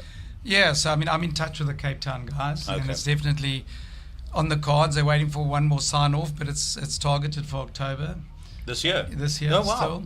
Still. So we like aligned with them, but they're using our entry system and so on. There was one targeted for Machuba's Kloof for August, but that's been postponed to next year. So I think they're definitely, it's good for the competitors to have more outlets for the cars. I'm very reluctant to be part of a series, though, because that's when the politics starts and the fighting and the arguments. No, don't franchise it. No, exactly. And as I said earlier, our ethos is we want to have fun, and everybody wants to have fun. The moment there's points on the table and that you end up in court cases and appeals and all the protests, and we really don't want that. No, so I think there's really room for more hill climbs would be great, but not necessarily a series. But Rodrigo made a great point last year where he said that geographically South Africa is obviously very large, right? And down we're at the bottom here, we're in a fairly isolated area of South Africa in terms of the major metros. So what you might have, if you have a distributed hill climb around the country, or as much as you can, you might have more competitors who, for instance, can't get down here for cost reasons or logistics or time or whatever the case may be. And Rodrigo actually made this point. I take no credit for it, but I think what you might then see is way more people putting money into builds and developing some cool cars. No, there's definitely benefit. No doubt about it. So yeah, I'm not against it at all. Just as I say, the championship points, then I'm not too keen on, because that creates fighting. No, we don't need that. Ian, Mr. Goddard, this is his last participation. He's been such an advocate of Simola Hillclimb. Any words about his contribution? Yeah, absolutely. I can't thank Jeff enough. He's been such a big part of this event from the early days, and his experience when I heard he'd retired to Sedgefield, and I made the phone call. Knowing Jeff, having known Jeff from my racing days and so on, he knew every side of it, a competitor. He'd run BMW Motorsport, he'd worked with OEMs, he's an engineer. So he was a really, really good asset for the event early days. And just understanding the technical side and the competitor side and all that. And it's always great to have a poacher turned gamekeeper. And Mr. Goddard fitted the bill. No, but seriously, Jeff's been such a big part of it. We're going to miss him. We will see him around. Yeah, of course. He wants to spend more time with his family. But he'll still be sniffing around. We haven't lost him completely, and I'm very thankful. But over the years, all of us from the team, we're super grateful and thankful for Jeff, what he's contributed. He's a big part of the success of this event, and I think not only will we miss him, but the competitors and everybody else will miss him. Yeah, wonderful. So, Jeff, we salute you for everything that you've done. So, I'm just going to check because I think, well, I can hear a Formula One car warming up. Off you go. Well, I'm just sitting there going, probably a good time to get a little panini, and Off you go. Yeah, I'll hold down the fort. Yeah, So, Formula One time. Ian, we salute you. 15 years, magnificent. What a privilege it is to be here and be part of to watch the growth over the years. And long may it continue, and long may we have the opportunity to come and be part of it. Cool, absolutely. Thank you, and thanks for your guys' support always. Great to have you here. When I look as young as you do, when I'm a grown up, I hope we're sitting here and we just celebrate the 30th. Cool. I hope so too. Yeah, it'll be a Let's great do it. milestone to reach. There's no That doubt would about be- it. that Yeah. would be spectacular. Let's do it. Yeah. Super. I'm in. Thanks, guys. Yeah, super. Lovely to be here with you. Thanks. Thank you. Okay, so Thank you. let's turn our attention to track action for the lunchtime break. Oh, perfect timing. There we go. Yeah. Wow. I guess we call that lunch. Thanks, guys.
per litre cash back on fuel when you swipe your new BP Reward Card and Smart Shopper Card together. Plus, get 1% cash back on shop purchases when you swipe your BP Rewards Card at BP Express.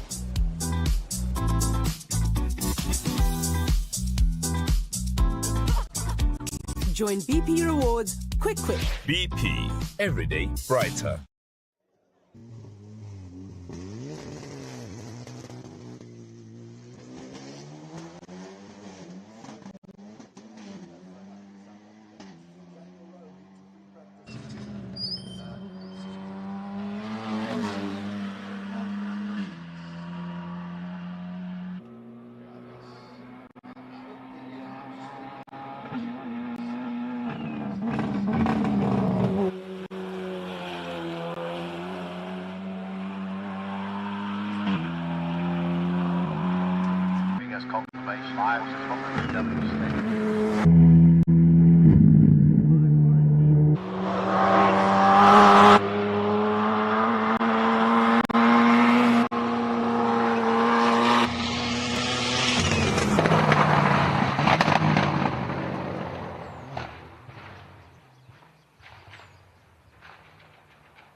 Listen, kudos and magnificent. Here is Johan Christofferson going up for his second run on the Simola Hill. Johan, yeah, first time at Simola for Johan.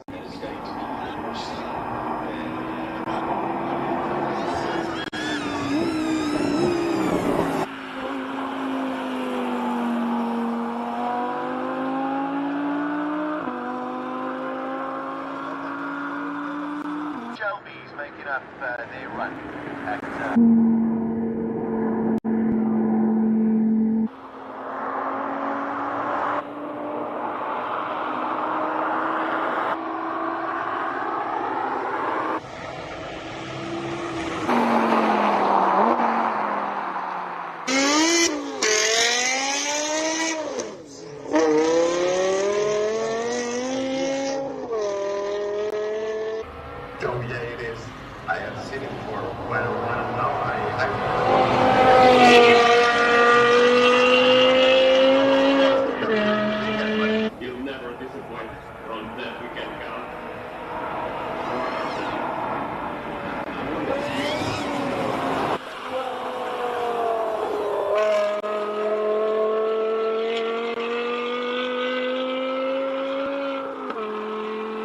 without a doubt, it really is a spectacular show.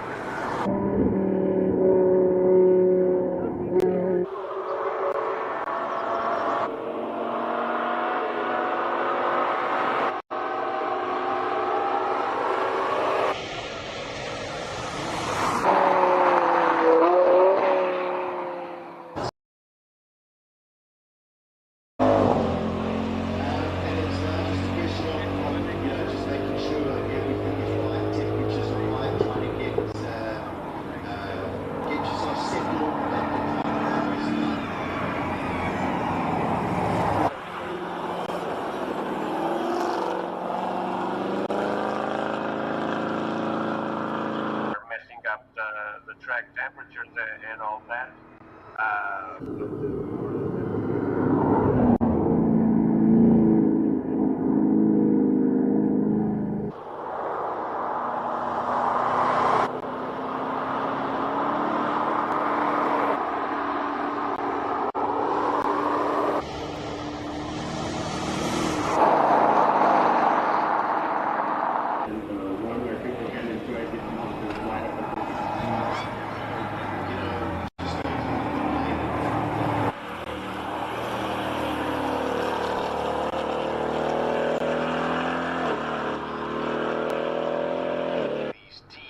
Drivers put into these cars is exceptional.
Count.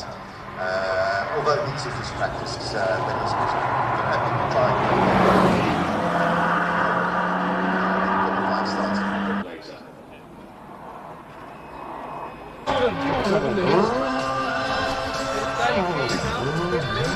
No, but what I'm saying is he's supposed to wait. He's actually quick.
On top of this, because what's throwing us off is sometimes to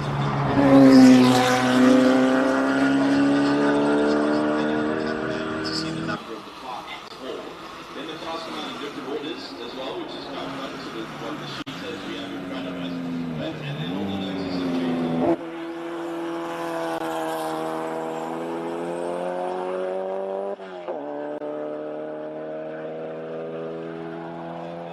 starts on track, chasing a Beetle up a hill with a Subaru engine.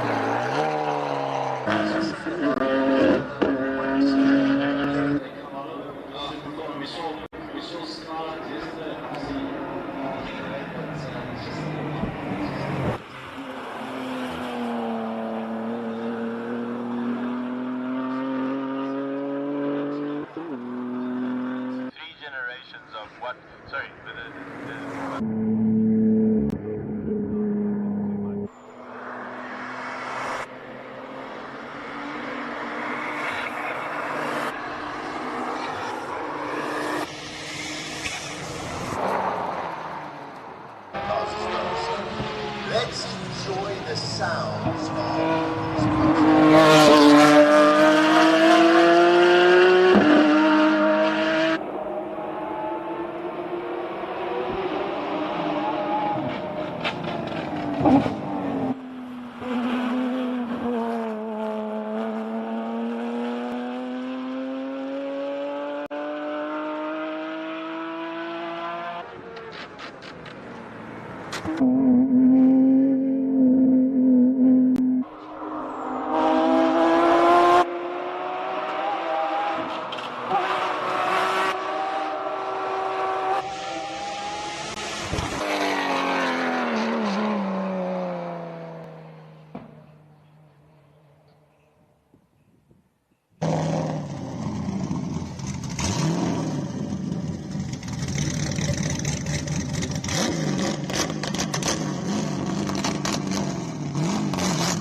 watching Simola and now commentating.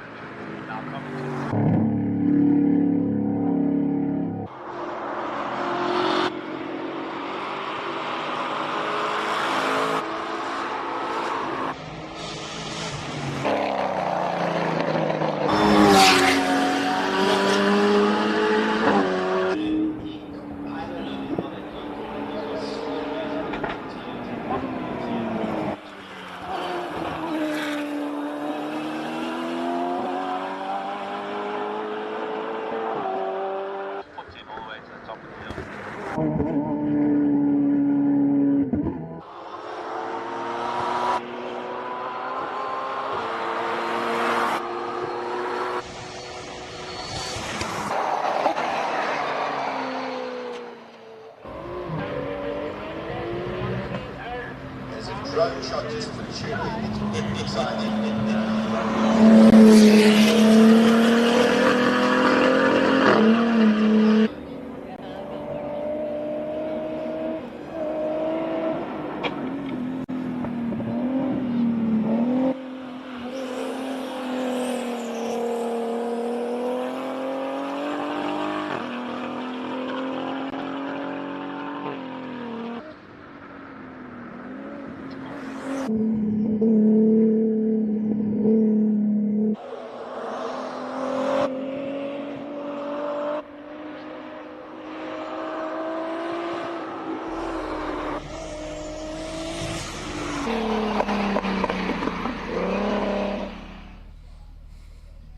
Ladies and gentlemen, viewers from all around the world, viewers from around South Africa, from Portugal, Rodrigo, I think he might be off to have a sandwich. We have a commentator in Portugal. How bloody innovative is that, Barry? I think it's the wonder of 2025. I am delighted to be in studio. Well, let me first welcome everyone back to Simola, the 15th running of Simola. It's huge. The atmosphere is electric. The combustion is internal. We've already seen records fallen. We've seen personal bests beaten. Alan, we have some of the most incredible cars in the world on your screen. Well, on my screen, it's a little bit delayed, but we've got the Tyrrell of Jody Scheckter about to run up the hill, as well as two other Formula One cars. There is nothing quite like this in the world. Definitely not in South Africa. Definitely not on the African continent. Welcome to the channel. Chira here from Cars.co.za. The live stream going out on Hillclimb Monsters, Cars.co.za, and Simola Hillclimb.com. But let me let me introduce, sitting here in the studio, a very good friend of mine. Yes. A wonderful young man. Are you still a young man? I think I'm still classified. Why do you classify yourself as a young man? I think so. Okay. I'm still being called that, so I'm going with it. No, stick to it, man. When you're approaching 40 like me, and your hairs are down here, not up here anymore. Just own the young man thing. Barry Ferreira. Yes. How are you, sir? You know what? I can't be anything else but ecstatic when I'm surrounded by so much automotive passion. It's just insane. It's an absolute pleasure to be here. Now, Barry, in his young years, in his fewer years on this planet than I've been here, has already drifted a Rolls-Royce Phantom on a skid pan. That was a good day. That was good to watch you drift a couple of Rolls-Royces around the Geratic skid pad. You're also now pushing into motoring journalism. You're a radio broadcaster. Yes. You were also with Daytona for a while. I was, yes, for a short period. So well done, man. You're absolutely killing it in the motoring industry. Thank you, Jared. But given that you are wearing a Suzuki shirt, you're here to talk about some Suzukis, both 2-wheel and 4-wheel. Yes. So let's take everyone through what's happening on the track right now. Suzuki, one of the great supporters of Simola. No, absolutely. They are very keen to get behind the Simola Hillclimb and South African motorsport as well. They've got 3 of their car models that they are taking up the hill. So they've got the Jimny, which is an odd one, but it's actually doing very well. Sean Nurse behind the wheel of that particular model. No, look, it's particularly entertaining. Yes. I'm not going to lie. I think he's less than a second behind the MG3. There was a great comment on the Cars.co.za live stream which said the Jimny should be going up the side of the racetrack. Exactly. And I said to Ian, there's a particularly good idea for next year. You know, on the Thursday we have the next to the King of the Hill climb. So you've got Sean Nurse in a Jimny. Yes. Wonderful guy, good friend of mine, the head of the content at Auto Trader as well. And also very handy behind the steering wheel. Yes, no, he can pedal. Yeah. He can pedal, he can steer at the same time. Absolutely. Yeah. And then we have Ernest Page behind the wheel of the new 4th generation Suzuki Swift 1.2. Barry, I'm gonna interrupt you there because Terry Grant, who was in the studio, is about to put a road-going Polo on 2 wheels. Oh my soul. Here we go. Yay! Look, how did that not fall over? You know, I feel like some people are just born with superpowers, and Terry Grant is one of those people. So I've been in a car with this man. Look at that. He's on the sidewalls of the car. And he's just not stressing about anything. This could be AI. Oh, now we've got a drone shot of a Polo on 2 wheels. Oh, God, this is so Do you tough think this there at might the be the office. first time a drone shot of a Polo on 2 wheels has ever happened? I don't think those words have ever been said in that order before. This is phenomenal. Terry Grant, an absolute living legend. He loves coming to South Africa. Yeah. And he is going to try and beat his personal record of driving a 4-wheeled vehicle up the hill on 2 wheels. The last time he set it was in a Jaguar F-Pace. I do recall that, yes. Yes, and I was in there absolutely loving life and not terrified at all. I mean, can you see the angle of the car? When you're at the top of the car, when the passenger seat, the tarmac is... It looks like it's 20 centimeters from the side window. How do you think he practiced for something like this? Because, I mean, it's not like he's done practice runs up the Simola Hillclimb in the Polo. That is a very good point. I think he said in the interview just now that he hasn't done this before. Well, I think this is its debut. So one of the challenges here, Barry, is the tires are not designed to be used in that way. No, I do believe tire manufacturers like the flat surface to be used on the road. Yes, the tread bit. Yes. So what happened with us is one of the tires blew towards the top of the hill. Now, the Jaguar is obviously a much heavier car. Yes. I have, how's this drone shot? Is drone insane. pilot, you're gonna get a Winterklager. Oh, he's put it on 1 wheel, on 4 wheels. On 4 wheels. Oh, it was probably the drone that threw him off. I think so. That was that's a pity, and he's obviously just gonna put a show on for the crowd now. He's probably going to go steal someone's cell phone like he usually does. Terry, we salute you. That was your first time trying to get a Polo up the hill. You made it to turn 3. And you know what? he won't be happy with that. No, I he bet won't. you he's going to come back down and he's going to go again. He will be doing that. And you know what's also quite possible actually is he felt the tires going. So Yes. if the tire goes, then he rolls the car. So he'd rather put it back on 4 wheels. Yes. But Barry, that gives us an opportunity to chat some more about Suzuki. So Yes. you were we were talking about Turbo Yeah. Germany. What Germany. else? What else on 4 wheels have you got? So Ernest Page is driving the new 4th generation Suzuki Swift, so 1.2 entry level car. So he's also trying to get the most out of that car. And He's in just a 1.2 Just the NA, normal box standard. the new 3-cylinder. Yes. Wow, it's probably the only 3-cylinder on the track. Oh, exactly. And Ernest Page is the man to extract all the horsepower out of those 3 cylinders. Yes, absolutely. No, I was speaking to him last night, and he's just so keen to get behind the wheel, to put on a show for the people. Yesterday at the parade as well, handbrakes on, trying to launch the car with some tire squeal. So We're he's watching you, Ernest. Yeah, so he's there behind the wheel of that. And then we've got Jeanette Kritzinger, who is driving the Suzuki Swift Sport. Oh, wonderful, Yes. Jeanette.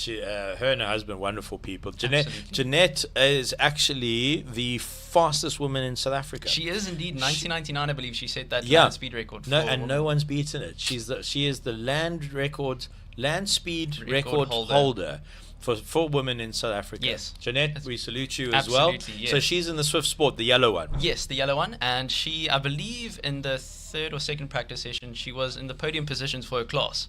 So she is not holding back with that car. So, but she says there's definitely more time to be won in that car. So that is the road vehicle side of Suzuki that they've been bringing, and then there are 2 motorcycles that they are also doing some demonstration runs on. So it's the Suzuki X8R. So what Suzuki would like to do with this motorcycle, it's a racing motorcycle. So Tristan Pienaar is driving that, and Nicole Perificati is driving the other one.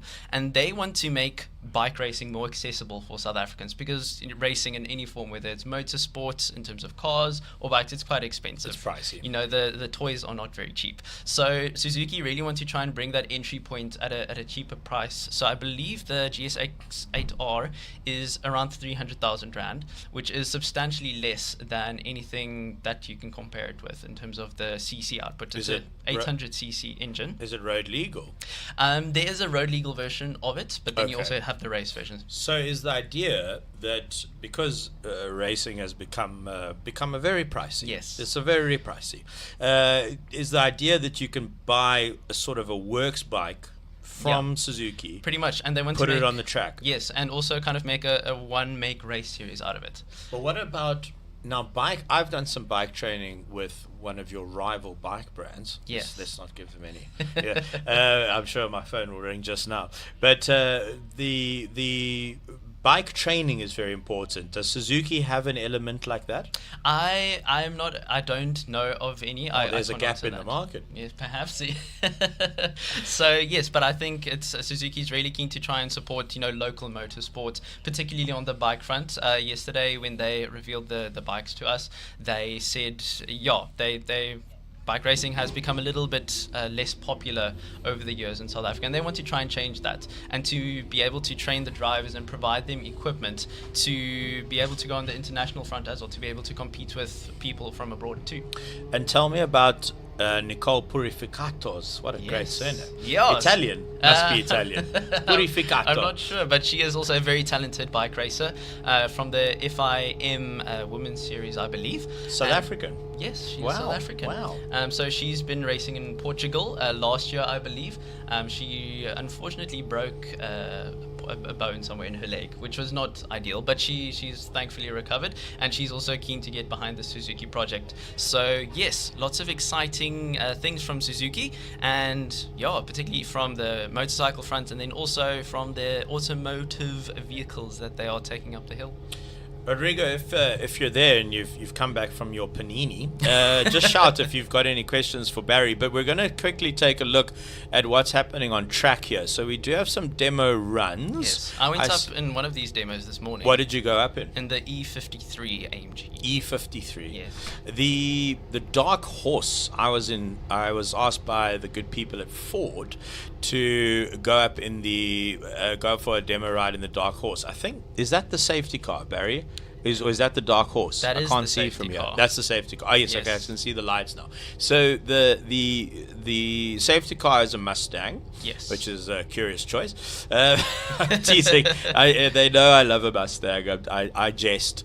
But the dark horse should also be doing some demo rides as well. Dark horse, probably one of my favorite new cars that you can buy on the market right now. Yes. It is just a wonderful, I call it a wonderful dinosaur with the greatest respect. 100%. Because it is just, I just love that a brand like Ford is selling a Mach-E, a Mustang, Yes. which is cool. It's a fantastic electric car. But then you can still walk into a Ford dealership and buy a 5-liter naturally aspirated V8 with a manual gearbox overseas. It's what you want, man. It is what you want. Yeah. Why? And this is what I said in my video for Cars.co.za. I said I totally get fuel efficiency, downsizing, electric vehicles. There's absolutely nothing wrong with that, and we should be pushing in that direction. However, why can't you just sell both? You're never going to sell 1 million dark horses, and I that's think so. fine. But make the option available. Yes, you know? exactly. But there's a couple of brands still punting for enthusiasts. There really are. Oh, here we go. Oh, okay, this is the moment we've been waiting for. It is. We've got Jody Scheckter's Tyrrell, 1977, I do believe. F1 Sasha is currently outside experiencing his Christmas present, his birthday present, his anniversary present. This is the first time this car has run since Sasha was at the Top Gear Festival with the Top Gear presenters in South Africa 2010. First running of this car in 15 years, and I am going to keep quiet so we can listen to it.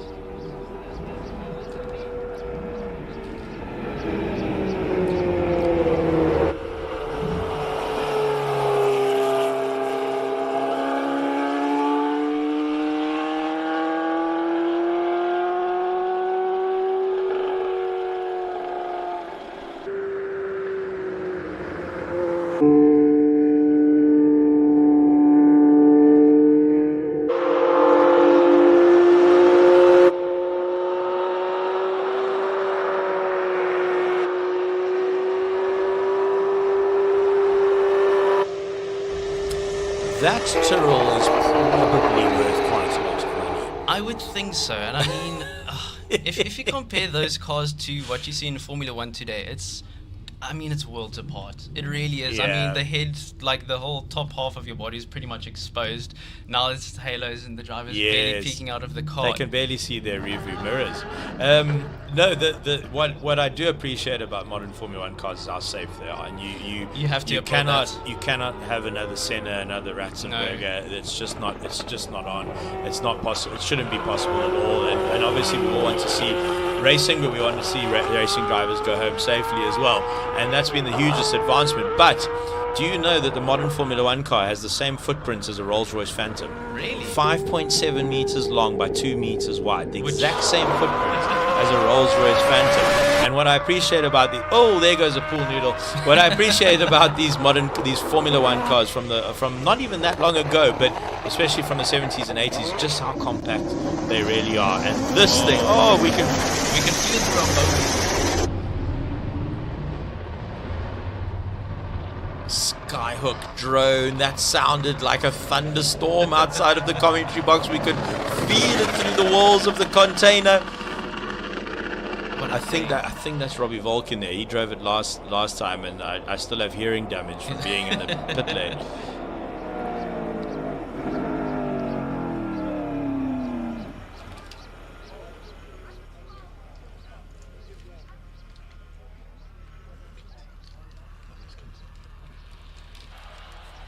Oh dear, we have a reversing Formula One car. Not intentional, I'm guessing, but that's okay. It's fine. Maybe you could set a record for a Formula One car going backwards on the hill climb. I don't think that's been No, that would be a good record. Yeah. No, definitely. Shame you don't like to see it, but at least the driver's okay. Absolutely. And these are finicky cars. They're old. They don't run that often. So it's relatively inevitable that there might be an issue. But we did get that full bore start, and we got that thunderstorm, which everyone, I'm sure, everybody loves on the side of the road, side of the launch in the start line enjoyed. So Clinton is here from Suzuki. Hello, sir. How are you? Yes, hi. Thank you. Thank you for having us. Yes, no, beautiful. So tell us about your involvement in Suzuki. Which side are you on? The two-wheel side, the four-wheel side, the boating side? There's a lot of sides to Suzuki. Yeah, so we're definitely on the two-wheel side. My name's Clinton Pino. I'm actually not working at Suzuki, but I am trying to get their One Make series on the go. My son Tristan Pino is actually one of the guys that's taking the bike up the hill today. Fantastic. So they don't want to put a lap time on it, which I understand because it's a road circuit. There's not kitty litter and stuff. But Nicole Purificati is the lady that's taking the bike up, and Tristan Pino's the guy taking the bike up. So tell me about this One Make series. That sounds exciting. Look, Summer Stadium, you guys are talking about the price of Formula One just now. Biking is very much the same, where things are just absolutely checkbook.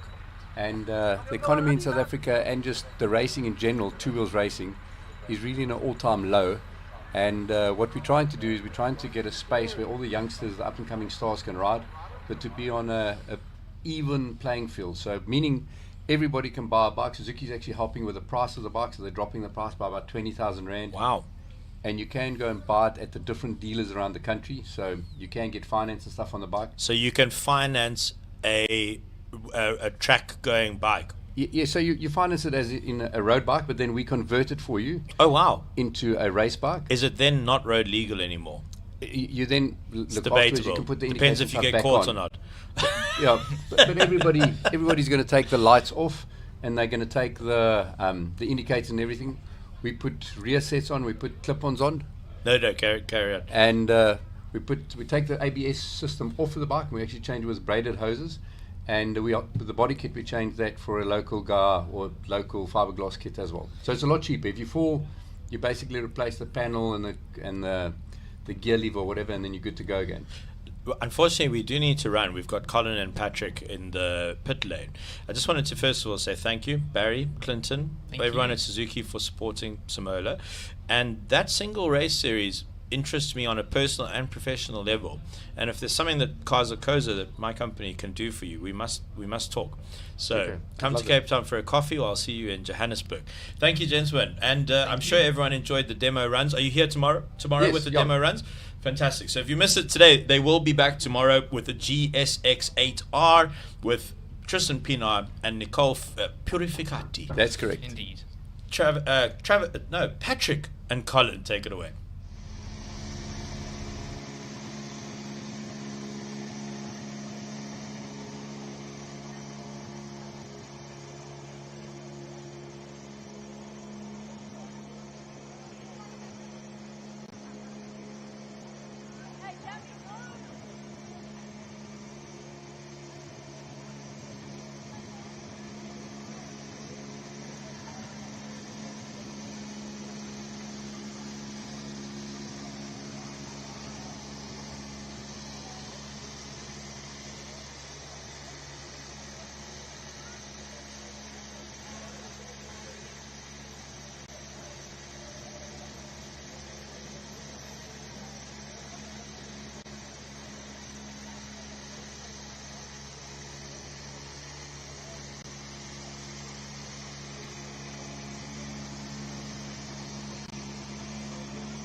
I'm here with Jenny from Castrol. Jenny, obviously an amazing event, 15th edition of Simola. You guys have been involved with Simola for quite a few years now, from 2019, from what I can recall, right up to 2026. But what attracts you guys as a sponsor to this event? Well, Simola is an event all about cars and all about muscle cars. And that's what we specialize in, finding lubricants to go with cars, be it a muscle car, be it a sports car, be it a convertible, be it your car or my car. And that's why we are here. So how does Simola, I mean, you guys have been here for a few years, every year it gets bigger and bigger and it grows. How does it compare to other motorsport events in the country, never mind just the country, but all over the world? I can't comment about all around the world. I can say that this is one of the most prestigious ones in South Africa. If you've got over 20,000 people coming through the gates, it is the place to be. Yeah? You can see the enthusiasm of all the people around us. You know that you are in the right place with Simola. So Castrol has like a long history in motorsports. How does it work for the brand?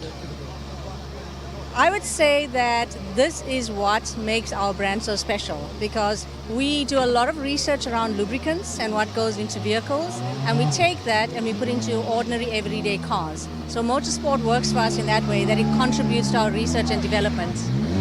One of the big factors or big things you get behind at Simola is the media center. How does that work? I mean, that's the sound of Octane right there, but just to recap, you guys obviously get behind the media center, and it's a big contribution that you guys bring to Simola. How does that work? So the media center is a big visibility piece for us, but it also gives the media a place to work from. So if you have been in there, you can see that they have desks, they have coffee, they have whatever they need to make sure that they deliver on what people are expecting out there. People want to see that passion, and the media brings it to them, even if they're not at the event. I would like to take a moment to say that this year, for the first time, BP has come with us to the event. Pity that they are not on the media center, but they are partners with us in this event.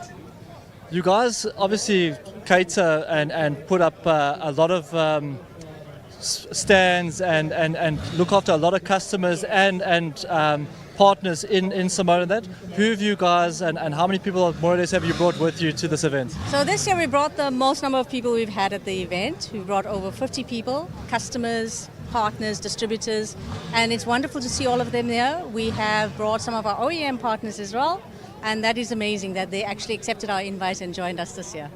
Jenny, thank you so much. It's almost time to get ready for quali, but thank you so much for your time. We'll chat soon. Thank you. Cheers. Bye. Okay, so next we have Brendan Carpenter, that's from Suzuki, and he's going to chat to us about Suzuki and Simola working together.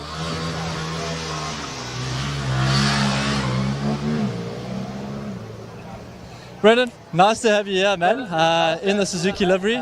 But yeah, Suzuki, you guys are top tier sponsor with the event, but tell us what makes Simola so special to Suzuki. I think for us it's such a good opportunity to participate in motorsport in South Africa. This is really a cool pinnacle event, annual event, which we are always looking forward to at this time of year. It also gives fans such a good opportunity to get up close and personal with the drivers, with the cars, with the action, smell the tires, smell the fuel, and really get close to the action. So Suzuki being an enabler of adventure, also Neisner, great setting, great atmosphere. It allows us to showcase some of our products from automobile, marine, and also the bike. So really a lifestyle opportunity and event that is one to mark on the calendar for sure. 100%. With that being said, how does Simola compare to other events in South Africa for you guys? I think what's great is, and you could see it from, especially with the public holiday that we've had recently, we've had media here since Thursday. And I mean, with yesterday's parade event, that's just as exciting as King of the Hill. So I think that vast variety of experiences that people can have at Simola is really second to none in any other event in this country that really brings people together to this beautiful part of South Africa. Why do you think it's so important for OEMs to get involved in an event like this? It's essential. I think for us to grow within the industry in South Africa, we need to create platforms like this and we need to support them. So we started getting involved since 2020 as an OEM, and it's great to see other OEMs participate because that's how we grow these events to make them bigger and better and give fans and showcase that this is more than just a steel box with four wheels. This is something that is exciting, it's a passion for a lot of people, and it brings the industry together. That being said, I mean, you guys have brought a team here, you guys are running vehicles. Who have you brought and how does your team dynamic work? Yeah, for us, it's all about fun, you know. So we have 3 different vehicles. In the past, we had 3 Swift Sports. Now we have the Swift Sport, which Jeanette is driving. Then we have Ernest Page in the Swift GLX. And then we have the Jimny, I think, which is quite an eccentric vehicle choice. But I think it brings a little bit of a break to the heavy octane performance. It's also outclassed in its class by the Stelvio QV and the rest, but it brings a sense of excitement. And I mean, hill climbs is essentially what Jimnys do. I mean, they climb mountains, and they're not supposed to race in events like this, but no one told the Jimny that. So I think that's a part of the character of the vehicle itself. Suzuki for me is quite a young brand and appeals to a lot of the youth and connects with a lot of the youth. How do you guys do that, and how does that work? I think it's to be part of the action and to support events such as these, which bring. It's great to see the young ones here with their earmuffs on and all of that, and I think is to invest in these events. It gets them, it showcases the passion, it bleeds out from everyone over here showcasing their passion, and for us to be a part of that is part of the reason why we're here. As I said earlier, like, you guys have a bit of a heritage now and you've been involved for a couple of years. What's the long-term goal for Suzuki and Simola moving forward? Well, it's for us to continue supporting the event and see it grow from strength to strength. Also see more and more OEM participation. Like I said in my previous answer, is that it's the support of these events that make them grow. And for us to play whatever part we can in that is what we aim to do. Brendan, thank you so much for your time, man. Go and enjoy the rest of the event. We'll catch up soon. Thanks, Lucas. Thanks, man. Cheers. Thank you.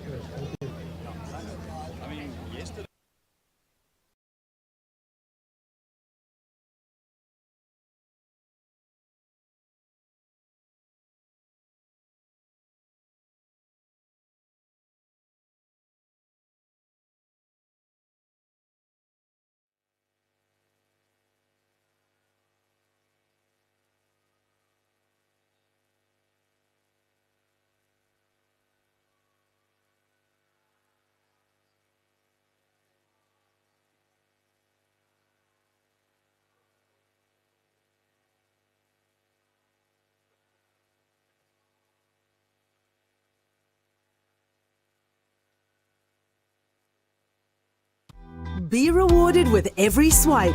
Earn up to 30 cents per litre cash back on fuel when you swipe your new BP Rewards card and Smart Shopper card together. Plus, get 1% cash back on shop purchases when you swipe your BP Rewards card at BP Express.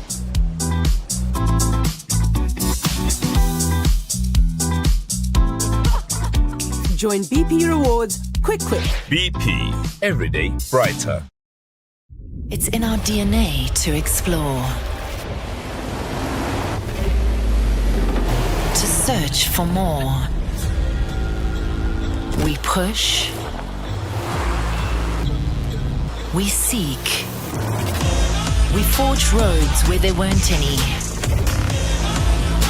We search for more. Look at the stars. Find your more. We weren't born to stand still. We were born for more. More adventure, more freedom, more.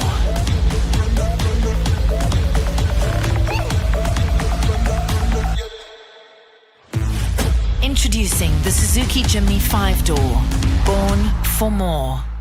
Yeah, 1996, but 50 years locally and globally. What does the Polo mean to the brand and to South Africa? To the brand, it means a lot. So we are celebrating globally 50 years of Polo, a very nice event, and you'll see we are fully booked for this year again with Volkswagen in Carrera being the sole manufacturer of the Polo. So we are glad that this car is going and going and going. That's very cool. It is the most affordable Volkswagen in the Volkswagen range, speaking globally, because there is no Vivo globally, and we are happy that we can supply the Polo to Europe also quite long with the change in legislation. So Polo is a thing. And I was doing some research on the Polo in South Africa, 1996 to today. And what I always love about South Africa is the nicknames. So that we had a polo bourgeois or that we had a polo slay queen. So the love for the polo is big in this country, and that means a lot to us. And I actually can't imagine life without a polo. When you come out to Simola, I mean, like I said, we catch up now annually, but you bring a great hospitality suite and you look after your guests, but you've got a lot of special guests here. Who have you brought and how are they enjoying the event so far? So for celebrating 50 years of polo globally, we brought a team of international media from Germany, from UK, from Italy, from India, because India has also got a huge fan base for the polo, from South Africa, of course, as always. Now we hope that we can celebrate a birthday party or we are sure that we can celebrate that, but we also are kind of trying to celebrate a bit more tomorrow night. So I'll keep my fingers crossed. I'm looking forward to my invitation there, but VW very involved in motorsport, I mean, in various different aspects and facets as well, but what does motorsport mean to the brand?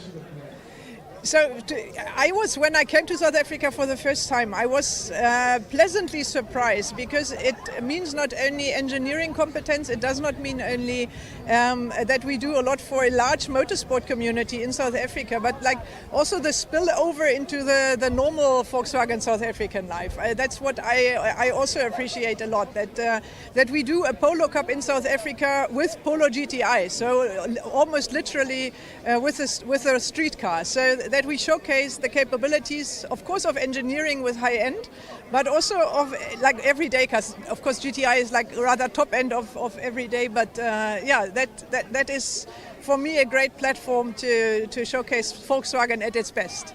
Absolutely, and I mean, if we look now, I mean, you guys have been a tier 2 sponsor of Simola now. What does Simola mean to you guys and to VW? So I'm getting more and more passionate about Simola. As you remember, 2022 we brought Peter Solberg, third King of the Hill, but we had a lot of fun also with donuts in Neisner and here on that roads, and I think we are every year trying to top it again. So this year we've got the Polo RX 1E and Johan Christoffersen here. It's his WRX electric Polo for the 50 years, of course. I've got some ambitions on the hill, and at the same time we'll showcase our race drivers, our South African race drivers.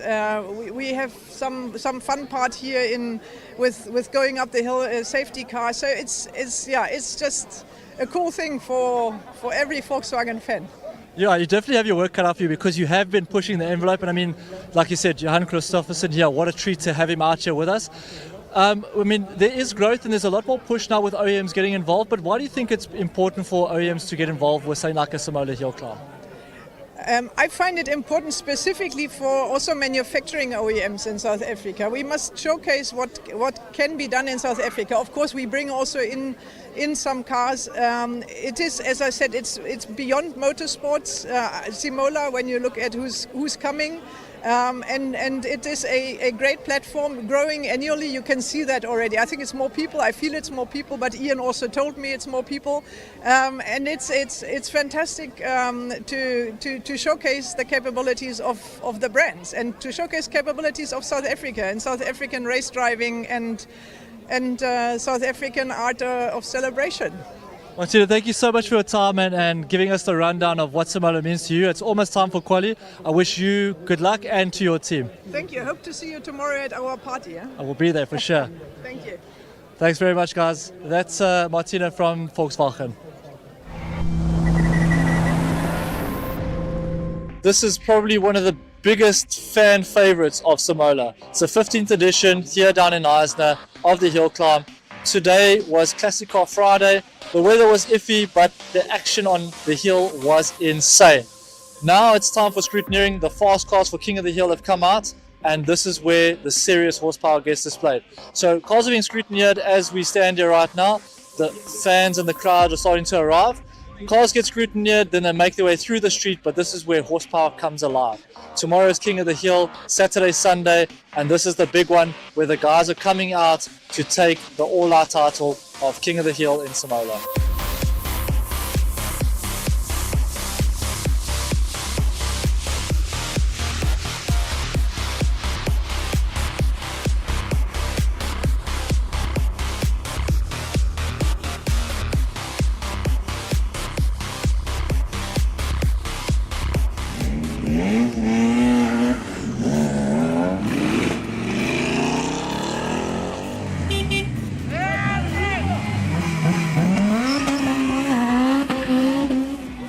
Mr. Roots, you've become a name that's synonymous with Simola. It's the 15th edition, it's a big one. Last year was Heartbreak. I know you put good stuff in your car. How's the prep been building up to Simola? The guys have been working hard, and I don't think everyone believes us, but we've done no development on speed or anything like that. It's all just reliability, because it's so important to get these things to the finish, and they are so finely tuned and to the limit that anything can happen. So the guys really, they burnt the midnight oil. We've put all the right parts in, so now there's always a bit of luck, and we hope we've got the luck on our side. I mean, last year the car broke like one run to go before the final, and it's just how it happens. And the same thing happened with Franco, and the same thing can happen to anybody. But I'm confident that the car's a lot more reliable than it was. Mr. Roots, we wish you the best of luck for tomorrow. Don't call me Mr. Roots, you make me feel old. Reggie. I'm scared. Sorry, Reggie.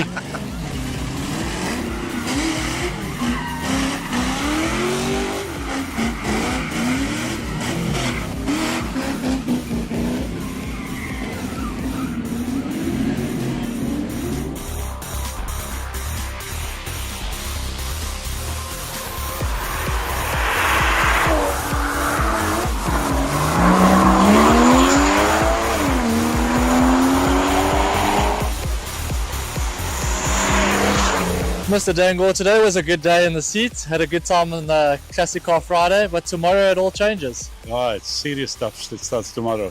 But we had a good day, successful day, trouble-free day. That's important to keep it on the road, eh? You were smooth. I mean, the conditions were very tricky. Tomorrow it's a lot more horsepower. What are you running tomorrow up the hill?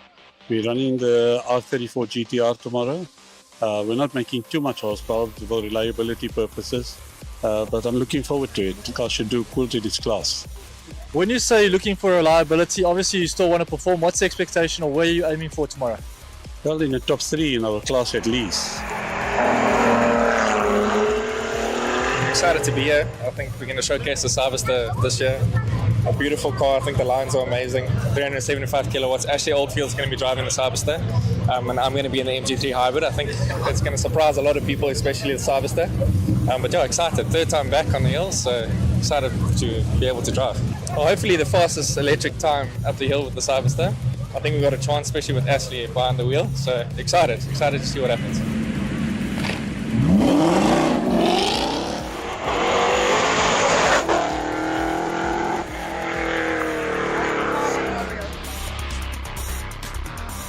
This is a different beast. This is the AMG GT 63 SE. It's got 600 kilowatts.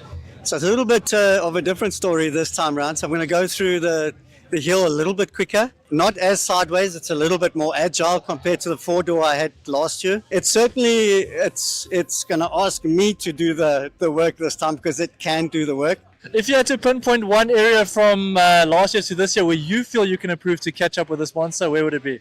Well, definitely under the bridge. I mean, I was arriving there at 210 k's an hour. I'd say we'd probably be arriving at 220 with this. It's about setting the car up and using the speed through there. That's the crucial part, rather than stopping it and then having to regain momentum. That is my big one. The rest, I think we pretty much got that right. But it's just about carrying speed. And this is going to be very extra demanding. It's going to want to do it all. It's just the driver needs to do that.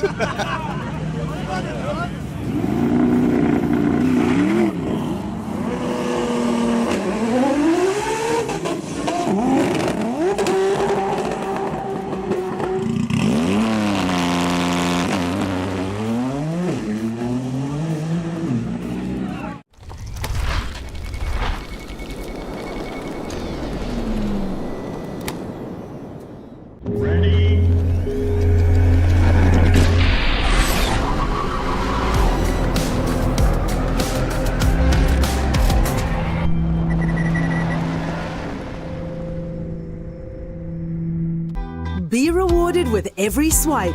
Earn up to 30 cents per litre cash back on fuel when you swipe your new BP Rewards card and Smart Shopper card together.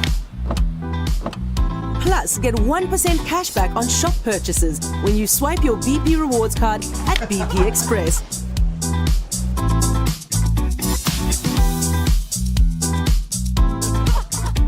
Join BP Rewards quick. BP, everyday brighter.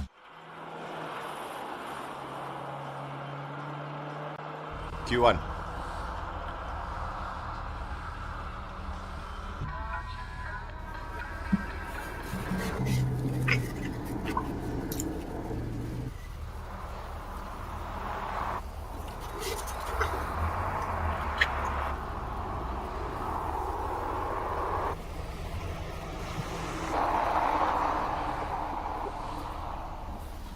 Sasha? I can't do anything. You're not hearing him. Oh, wait. Oh, there we go. Okay. Sorry.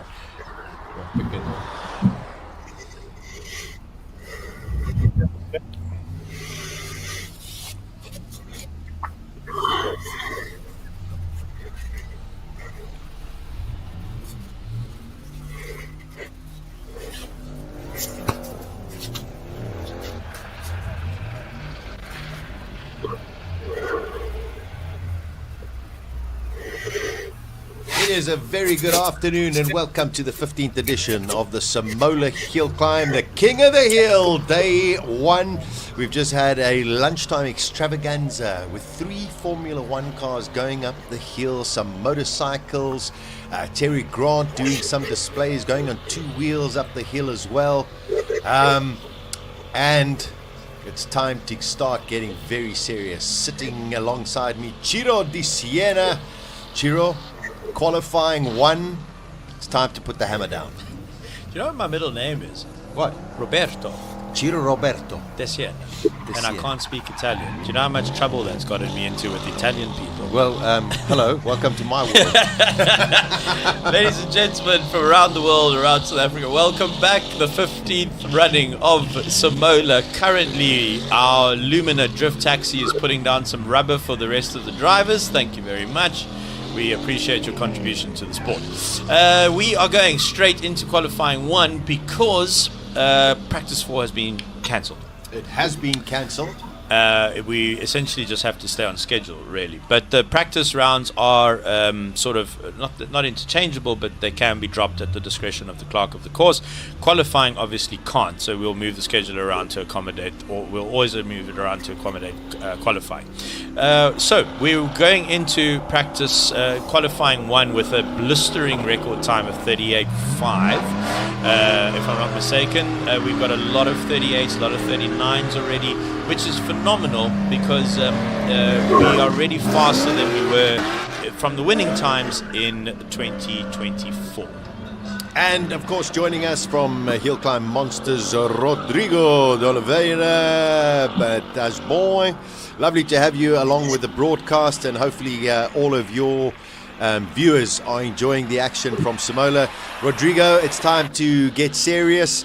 There are certain drivers that will feel a little, I suppose, undone by not having a free practice 3, but hopefully they've got everything sorted out and they're ready to go and attack the hill. First of all, just wanted to say one thing. Es que yo no soy italiano, pero soy el único en este estudio que parla un po' di italiano. Ma I'm the only one that is. Rodrigo, parla pochino. I can cook Italian, so I get a pass. You know. I find it ironic that I'm the only non-Italian that can speak Italian. Can speak Italian. Okay. Well, now we can officially welcome you into the Italian commentating mafia. You just been made an honorary member. Okay. I feel like I've been going through a rite of passage right from a mafia movie.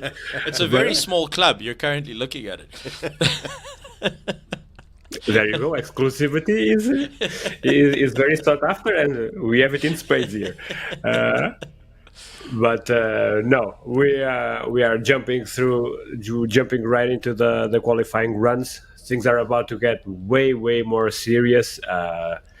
Track temps may have gone a bit down, but then again, people are just piling up the track knowledge and the track miles as the day goes along. The number of risks taken also increases, so I expect quite a few eventful runs up ahead, and the times keep tumbling down, and we are already at a quite serious pace with Peter Zilli doing a 38.6. So yeah, track action will be pretty serious.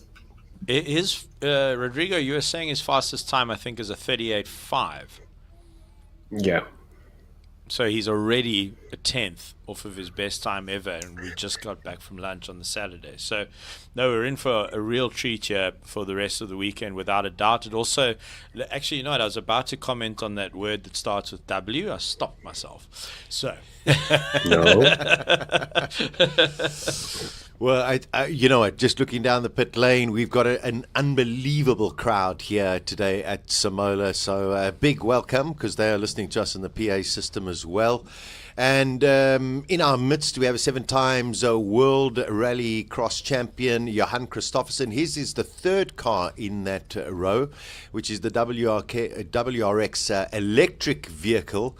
And he'll be chasing it now, Chiro. I mean, the guy is just spectacular, and he would have seen what everybody else is doing. Probably put new rubber on there now, and probably looking to go under 40 seconds. Look, I think everything that's happened in his life has prepared him for this moment. Winning 7 FIA World Rally Cross Championships, and I'm sure that adding Simola to his title, to his titles rather, will be a highlight of his career. No, it's testimony to what Rodrigo and his Hillclimb Monsters channel have done for this organization, as founder Ian Shrosby alluded to. It's raised the profile of this event, and let's listen to a Golf 8R powered GTI in the hands of Jonathan Mokotsi. Oh, it's Daniel Rowe. Daniel Rowe going to be first out. And the only reason I can tell you that is because I can read his name on the back of the car. You see, I really wish I hadn't broken my specs just before I got to Neisler. Literally a lens fell out, and my girlfriend's very pleased about that. She says, "Where's the lens?" I said, "How must I know?" So I could have brought one lens. But no, Daniel Rowe, fantastic young man. Sasha, I must tell you, the year I raced in the electrics, they were in the Golf electrics, right? Now, I had 400 kilowatts. They had 100. So, you know, they were just behind me. And they, to slow each other down while they weren't looking, they would sneak heavy items into each other's cars and throw them under the seats. It was really good fun to watch, because they both told me what they were up to. 178 k's an hour. This is a development mule for Polo Cup, a very popular race series in South Africa. And Jonathan Mokotsi, his teammate. So, I mean, this should be pretty close between the two of them. Both of them in the VW Polos, 2 liters. Wow.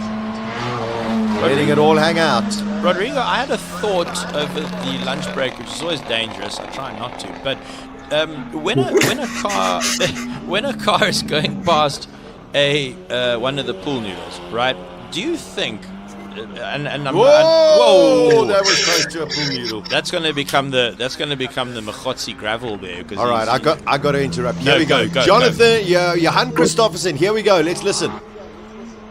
Well. Whoa, that's proper sideways. This guy's going. There's a comment, Sasha, that says we're allowed to talk over the electric vehicles. Okay. I mean, listen, going through turn 1, that was proper sideways. Oh, onto the Mokotsi gravel. This is now in the pit lane. This is now impressive. Let's watch him through here. Here we go. Little bit of brakes. There it is. Turn the car in. Whoa, that is quick. I think we're on for a sub 40 here. Let's see what he does. Final time bingo. Whoa! 40.3. Is it 3? 40.358 from Johan Christofferson. And Mokotsi getting one over Daniel Rowe by 0.7 of a second. So 44.5 versus a 45.9. Dayan Padiachi is on track right now. If you're just joining us, we have 22 categories in the King of the Hill. It's great to have 8 OEMs represented this year at Simola Hillclimb. Wonderful to have them all participating. And then, of course, after we get the softer sounding cars, even though they are loud, then we get the monsters. Sasha, a quick appeal, if you don't mind, from me to our lovely audience and those around the track. My commentary abilities will be significantly improved by being able to see the live timing screen in front of me and also the screen. So if I have astigmatism in both eyes. Here try we go. those. Let's try Sasha, but then what are you going to do? Oh no, I can see. If someone can pop down to Clicks or Discam and just get me a cheap pair of... No, this is making it significant. Okay. Well, yeah. We tried. Thank you for the kind offer. It's the blind versus the blind. All right, we are on to some of the beautiful Porsches running up the hill. 996 GT3, one of my favorite cars of all time, although I do want the turbo a bit more. The Audi R8 V10 in fully stock road form, and that is Ridwan. Not that. The amazing thing, Rodrigo, I think you're going to love this. Ridwan is a good friend of mine and the head of the largest BMW club in South Africa, and I had him in the office the other day, and I said, "What are you racing up Simola?" He says, "Oh, my E46 M3." And I said, "Oh, how many do you have?" And he's like, "No, just the one. My wife takes the kids to school in it." So I don't know what the wife's using to take the kids to school to on Monday, because Ridwan will still be here. Oh, you gotta love it. I think this might have discovered because he's running pretty slow by now. Yeah, no, he's having some electrics issues, unfortunately. But literally, it's his daily driver and the family's school-run car, and it's going up the hill at Simola. Okay, Gordon Nicholson in the R8 posted a 47.9. Vinesh Padayachi in the first of the herd, I call it the herd of Mustangs that is going out. Just to let you know, James Temple, unfortunately his car has been withdrawn. Rui Campos had a crash earlier on today. He's got bent wishbones, so he unfortunately has withdrawn his car, but he is 100% fine. So that's great news. Shiraz Bawa. This is a very interesting BMW V10 M5. Got over 200,000 kilometers on the clock. It's his daily driver. He drives from Cape Town with the family, comes here, races up the hill for a couple of hours, and then puts all of the kids back in with the wife and drives back to Cape Town. And one of the best parts, look at the racing drone flying up the Beamer there. One of the best parts about that Beamer is he bought it as a non-runner. It had thrown bearings and snapped a crank when he bought it. With the help of BMA SA, he got it back on the road, and a good friend of his in their garage at home. And here it is, possibly one of the only. Rodrigo, what do you think? One of the only V10 M5s competing around the world? Possibly the only one. I'm trying very hard to remember any other, but I know of some guys that swapped those V10s into E46 and 1 series shells, but a 5 series, yeah, pretty much the only one I can remember. Sasha, I got a solution talking about BMW V10s. Yes. So that car was born out of BMW's Formula One stint. Look, it's debatable how much actual tech there is, but the V10 M5 beat the Gallardo in the Stig's hands around the Top Gear test track. It's a quick car, and there's this talk of Formula One going back to V10, V10s right? or V8s. Yeah. How's this for a cost-effective solution? Run around the world, find some wrecked M5s, bang, cheap V10, put it in the car. 500 horsepower. You have all the solutions in the world. Joshua Callahan on track. Paige Lindenberg on track as well. Ridwan, slow stuff the moments as mentioned by Chiro that got some electrical issues. We'd like to welcome the one named Clifford. That's me. Clifford, outstanding job on the pit lane there earlier, young man. Super job. Thank you, sir. Much appreciated. But it's good to be back here because now it's serious. Quali 1. It is serious. Garth McIntosh out there in this magnificent nearly McLaren. 200 in a road car. Yeah, mega. That McLaren 720S. There's the wonderful drone shot going at 200. There's quite a cool little rivalry here that I've been keeping an eye on. Shiraz Bauer in the V10 and Paige Lindenberg in the Mustang, the Monster Mustang, are running each other pretty close in the 52s. So that's going to be quite fun. And I think I must just check, but I think they're in the same class. They are in the same class. They are. There we go. All right, so we have a rivalry on our hands. Oh no, sorry, my apologies. They're not. They're not. In the same class. Okay, they are not in the same class. Dion Smith out on track, also in another one of the Shelbys, and the last one I think will be Eugene Herbert, 141 k's up through the speed trap.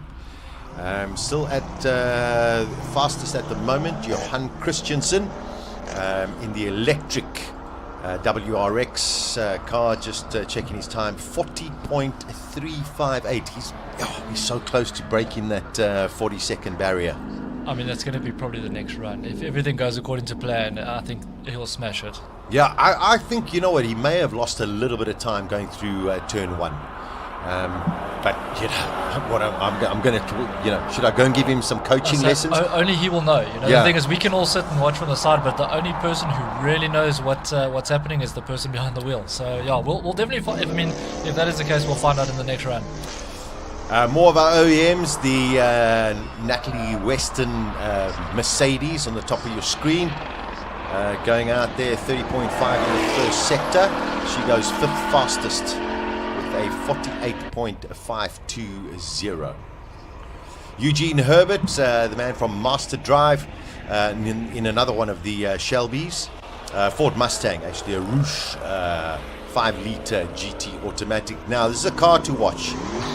He wants to try and beat JP van der Wald's time of 42.5. JP, unfortunately, not with us this year, but has definitely said he'll be back next year. That is the brand new AMG GT63E in the hands of Clint Weston. Freshly homologated. Yeah. Whoa, that is screwy. World debut, I think, in a competitive race. Which Simola has seen a lot of. Do you know that the XM, which my boss and friend Ashley Oldfield piloted, first of all, BMW South Africa phoned Germany and said, can we race the XM? And they said, absolutely not. We do not want it competitively timed. It's not what we built the car for. Then someone wanted to send the XM up Pikes Peak. Let's just get Clint's time. I'll interrupt myself there. 43.7. What a sight to behold. He was steering that with the rear the whole way through. Yeah, I know. He literally steers with his right foot, and here's actually right on cue. Speaking of your boss, so someone wanted to send the XM up Pikes Peak, and it had a chance at being the fastest SUV up Pikes Peak. Then Germany phoned South Africa, and this is, I think, how the story goes, and said, listen, if you do send the XM up, which we are thinking about, could you give us the telemetry? And they took the telemetry from Ashley's runs, and that helped them set up the car for Pikes Peak. Incredible. So, yeah, no, Simola was integral in helping get that car to Pikes Peak. Ashley Oldfield, amazing story, winner of the GT Academy, Nissan Works driver for 3 years. He was a teammate of Thomas Scheckter, won a couple of big races, Silverstone 1000, and now in his hands, the MG Cyberster, 375 kilowatts, 765 newton meters, dual motor, all-wheel drive, and it looked like it was being restricted there. Yeah, 49.4. No, that car's. I think he lost a little bit there when he touched the dirt on the side of the. So sorry to interrupt you, yeah, Chiro. sure. Yeah. You were saying that he was a former finalist of GT Academy. He won it. He won. The movie was made about the youngster. I think his name was. What's the youngster? Ian Pascal, Martin, I can't remember. Yeah, and Ashley won it the year before, but they chose to make the movie about the kid who won it after him. Little story here, because there is one finalist of GT Academy. There is another competing. Jonathan Magozzi, I know was a finalist too of GT Academy in another year, and. Regarding this event, there is a third person connected to GT Academy. Can you guess who? Must be you. Go for it. Yeah, it is me. Yay! Sasha wins the prize. I win a prize. Tell us, Rodrigo. No, not exactly a big story. I was the finalist here in Portugal for 3 years straight. Then there was on the final year. It was the year that I broke my foot, and then the other Portuguese guy that was going to the European finals won everything. Miguel Faísca, which is a friend of mine, and something from a different era of my life. But it's always funny to hear people mentioning GT Academy now that I'm on the Hillclimb Monsters arc of my life. So, Rodrigo, are you telling us that not only do you have 1 million follower YouTube channel and millions on social media, and you're an expert in hill climb monsters around the world and in Simola, but are you telling us that you can actually drive? Well, the data. I'll say it for you. So you can obviously actually. That's even more incentive, Rodrigo, to be here next year. That's for sure. So, Rodrigo, quick question: if you come to Simola, do you want to drive or do you want to commentate? It comes down to logistics and budget. If I could, I would drive it. But I've learned through time that doing what I do, I can't provide myself too much, or else one of the things will have a job just only half done. And I decided to focus on the media side of things and left a bit the racing career to the side. Have a couple boys to keep driving and keep feeding that hunger, but yeah, like I said, it was another life. Terrific. Just watching Leighton Ferree earlier on, Colin Hastie had interviewed him and said, listen, come on, put on a show. He definitely put on a show there. Magic stuff. One car that worried me, Guy Davies, got through turn 3 and then all of a sudden lost all of the power. He seemed to pick it up towards the end of the run. But yeah, Guy Davies seemed to have a couple of problems. Now we've got some more OEMs. We've got Minis. We've got a couple of Suzukis that are going to be coming out shortly. We've also got the Opel that is out on track, and that of course is the Corsa GS Irmsha in the hands of Siyabonga Mankonkwana.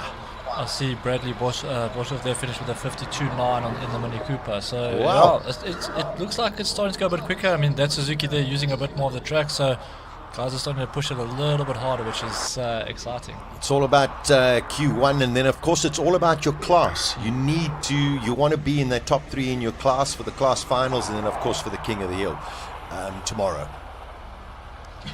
Yeah, I think it's important, like you said, quali 1, put in a banker lap just to sort of put yourself on the board. You don't want to take it too late into the day or into tomorrow, trying to find a lap time, because anything can happen. I mean, we've seen over the last 48 hours, the weather is so unpredictable, but anything can happen here, a wall spill, and it can change your tactics or put you at the bottom end, looking for a lot to do in the closing sessions of qualifying. Yeah, I think you're spot on there. Also, we are into the winter months of the southern hemisphere, and once the sun starts going down, all of a sudden that track temperature is going to drop significantly, and you want to get out there where it's as pure as possible, and this is probably Q1 is probably your best opportunity to have a track at its optimum. Yeah, 100%, because I mean the wind is starting to pick up a little bit, and it's quite chilly, so it will obviously cool the track temperature down. So this is, like you said, probably the best time of the day just to put in a good lap so that you're in good stead for the rest of the sessions.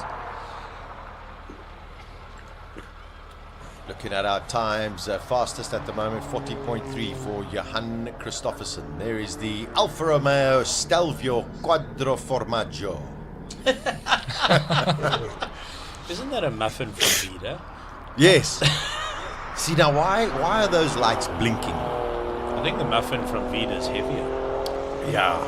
But it's funny you say that, because when we saw Pete Porchita and Julia, these were also blinking. So yeah, I don't know if it's a trick with the camera or if it's actually indeed the electronics working overtime. Yeah, just sitting there and saying, be careful. Yeah, that Stelvio is moving around a little bit at the back there. He's giving it a go. Janus van Rensburg in the Stelvio.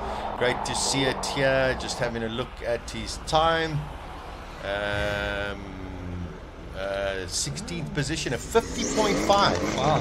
And I think in his last free practice he was in the 52, so that's a very impressive lap. Something to see is this Sean Nurse in the Suzuki Jimny. Yes. Watch the body move around a little bit more than what we've seen so far. There's a bit of roll there, but it's starting to get a little bit exciting, that cabin. So he's definitely pushing. See that? It's not stable. That is the drive of his life right now. Sean Nurse is a top guy.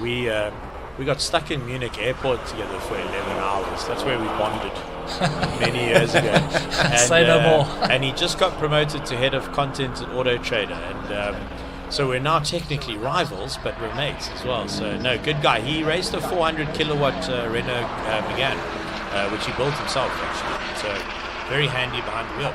I mean, that little Jimny is getting up this hill in 1 minute and 6 seconds. Sheesh! And if you think that's probably as aerodynamic as a brick. It has the aerodynamics of a shed. Okay, All right, here we go. Everyone, shh.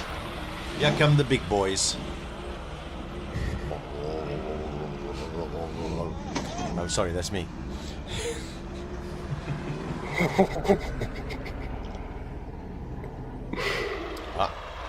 As we say, it's a little bit of a delay.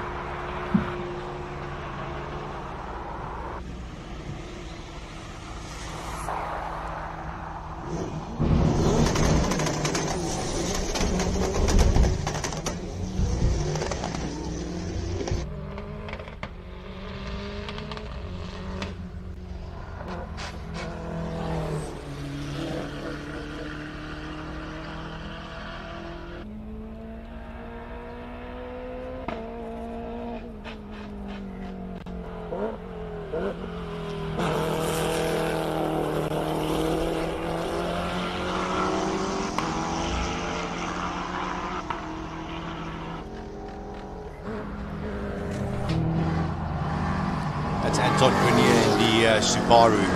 Wow, just letting it all hang. Pops and bangs and everything coming out of that. Just magic to hear. Then one of the craziest trucks you will ever see, the Nissan Patrol. 47 dead for Grenier. I actually like what he did there through the S's, that he actually cut it a little bit late just to give him a better approach into the second bend. Look how that wing opened. This is Lee Thompson. Rodrigo says he's back. Yes, that's a good sign. Let's see if the car holds up during this run.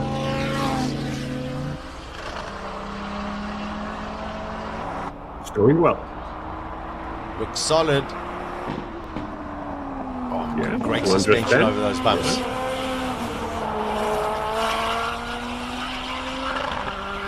Should be putting a pretty competitive time. This looks very solid from Lee Thompson. This is his first run of the day, huh? Second. Second, huh? Yeah, but first proper one. This is going to be quick.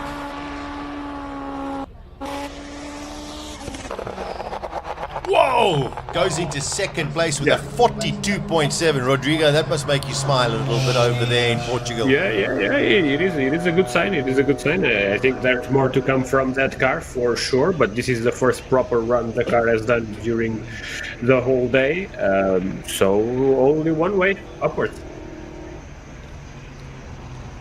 The first of the low tie, a whole bunch of them with a whole bunch of different engines in them as well. Car number 42 in the hands of Kashen Naika. Volkswagen engine, turbocharged. Go Kashen. That's quick. Hello to everyone at Monster Corner, turn 1, fantastic place to run, to watch Simola. That's fast, 223. Oh, goodness me, what engine is in there? It's a VW. It's the fastest Volkswagen engine anywhere.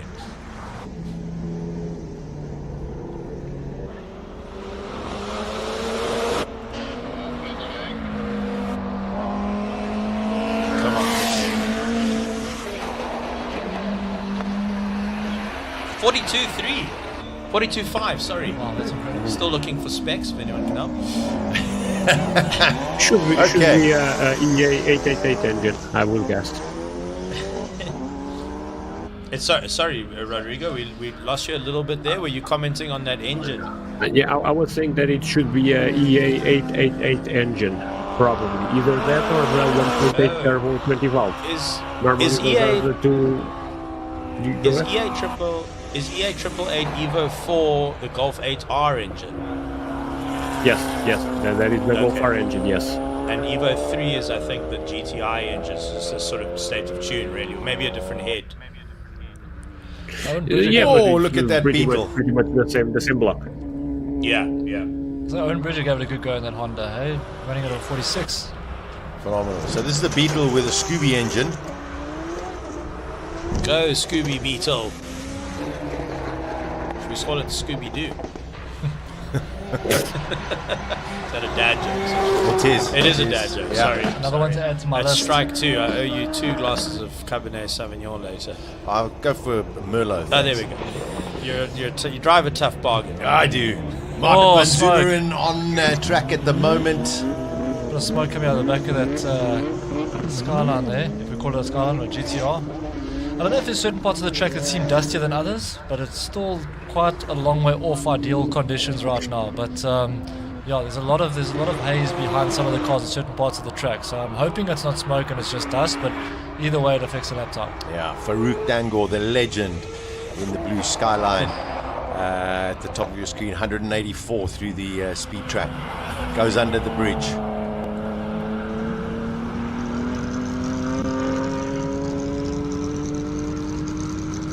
Dango for me has like one of the smoothest driving styles around this course. We saw him yesterday in the M3 and today as well. The car doesn't get excited; it just stays on rails.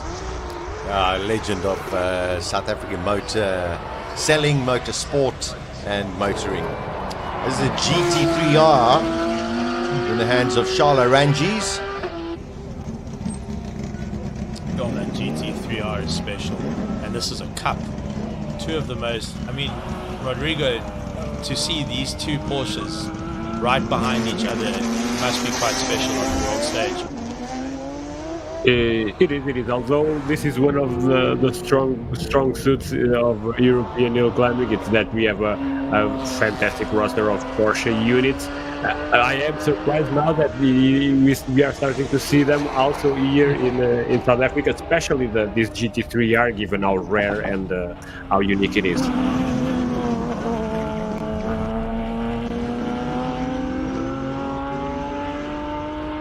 But there is also some work done on this GT3 Cup unit. That rear bumper is way different from a standard one. Ricky Giannacaro in the AMG GT3, and he's so used to driving Lamborghinis, so he says that he's so completely different driving the German car compared to the Italian car. I think shaking the mountain as it goes up.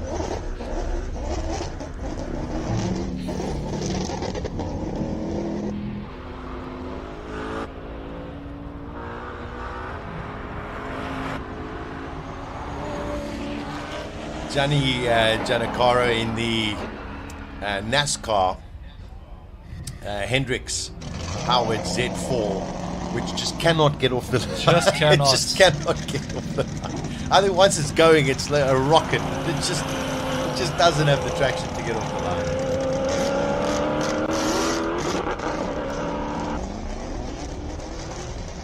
Sure, do you think there's something they could potentially do in terms of electronics in that BMW to try and dial it back a little bit so it can get off the line? Or do you think this is what they've got? They're going to have to make another plan.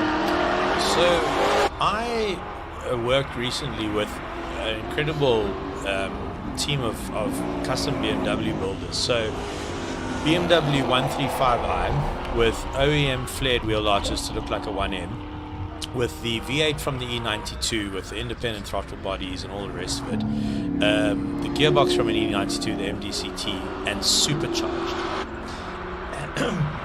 And they worked with they worked with a company in America to, sorry, Clifford, I'll come back to you now. I'm just going to have to, if you could kill my mic there, Peter, for a second, I'm just going to try not die. While Chiro hangs on for dear life, let's listen to the sounds of the hill. Yeah, we're not worried about Chiro at this stage. We're just more worried about the action on the track. Pierre Joubert, who is on track, and then of course Davy Joubert is going to take off just below on the below screen. So Pierre Joubert goes through. They were very quick earlier on, so at the moment Lee Thompson third, Charles Ranjis. Where's Pierre Joubert? He's in 9th position. Davy Joubert currently blasting up the track in the Lotari Ferrari 488 GTB engine in there. Good start, great momentum. Oh, this is going to be a cracker. 39.2. There we go. It's into the 39s. Wow, he'll be stoked with that. He will, and Pierre Joubert didn't have a good lap. unfortunately. Here's another one at the low tie. Well, let this launch. I'll just finish my story. But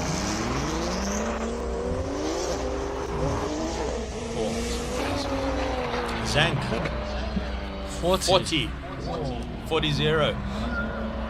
The Lotuses are a force to be reckoned with. So just quickly, the way they got the launch control right on what is the only build of its kind possibly in the world, but one of the rarest in the world. It's Rodrigo, you might be interested to know that the owner of this special car I'm talking about, the supercharged V8, he has a 1M, and he built the supercharged one as a track car. But to answer your question, Clifford, they worked with a company in America. They sent them telemetry and some data logging from the car. And this company in America tweaked them so they could push the red line up, and also tweaked the launch control for the car. And they made a custom launch control file, which they then emailed to my friend's Gmail address, which they then installed using wizardry into the car, and now it launches. Oh, here we go, Peter Seeley!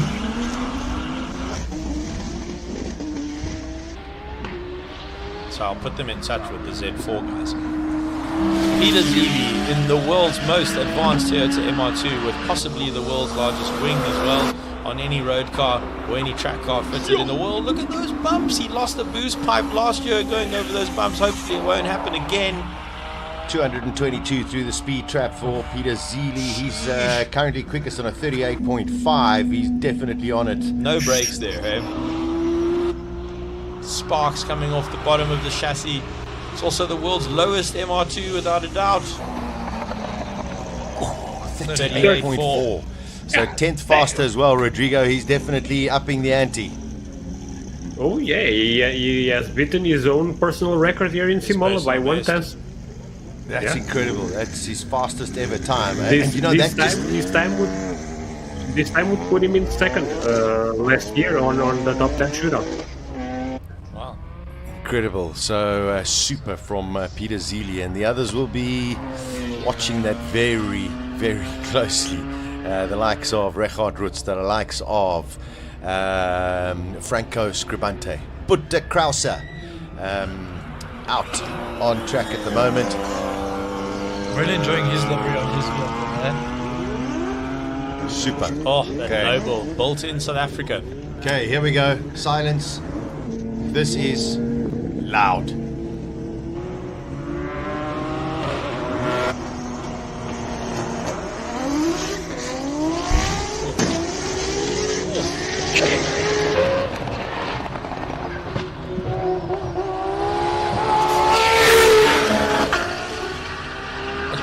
I just got goosebumps, guys. Actual goosebumps. Really? Yo! It's moving around a lot. That's a lot of dancing. That's a full space frame car. It just looks like a GTR. It's actually rear wheel drive. Oh, sparks. No. This is the Martin's car. This is the 4-wheel drive one. Oh, sorry. The other Zimmerman's car, the blue one. Come on, Wade. What have you got for us? Wade just start with his dad.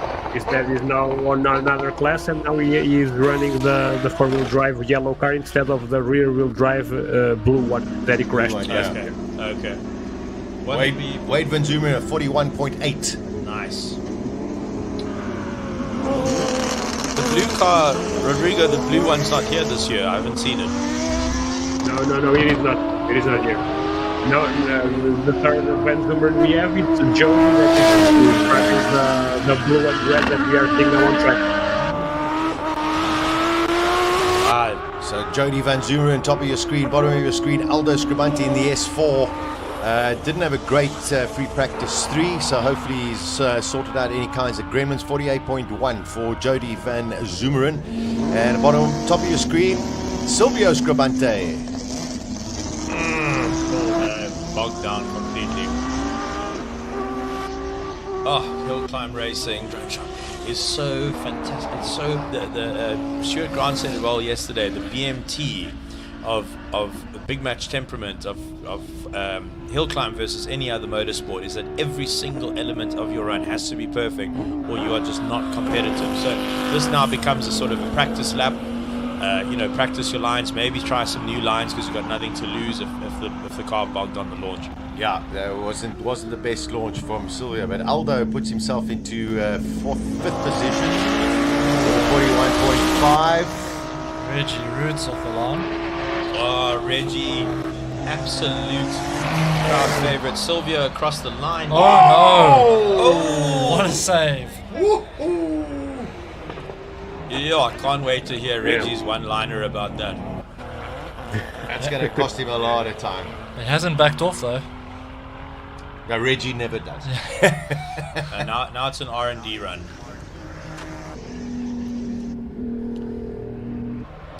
But you got to explore the track limits, the capabilities of the vehicle, capabilities of your left foot and your underpants. He still puts in a 40.4. Jeez, incredible. With that moment, that's impressive, Rodrigo.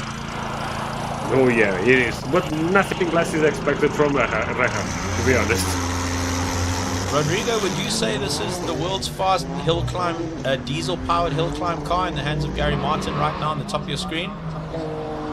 It has to be, unless there is some prototype with a diesel engine, which would technically be faster, but it would be also would also be a different thing. But as far as based on a Rose car, yeah, for sure, and by a large margin, I would even say. Franco Scribante with a very tall aerial at the back. 237 through the Suzuki Speed Trap. And another reason why I love drones, that racing drone was keeping up. Yeah, incredible. But Franco basically just backed out of it. Yeah, backed out of it completely. Something happened there. Aerial Atom, if I'm not mistaken, that one is blown, supercharged or turbocharged. Usually run Honda engines, sometimes Audi engines. Yeah, this has got a Honda engine. Sorry, Rodrigo, go again. George Evans is running. I think we haven't seen him before today. No, we haven't. Not that I've seen. George Evans in the Yes, it's first time. Yep. Yeah, first time we're seeing him. Let's see what he can do. He's moving into the speed trap. 207. So it just shows you how fast Franco was at 237. Yeah, and then back completely off. 200k an hour racing drone shot. Oh, I do enjoy a drone shot.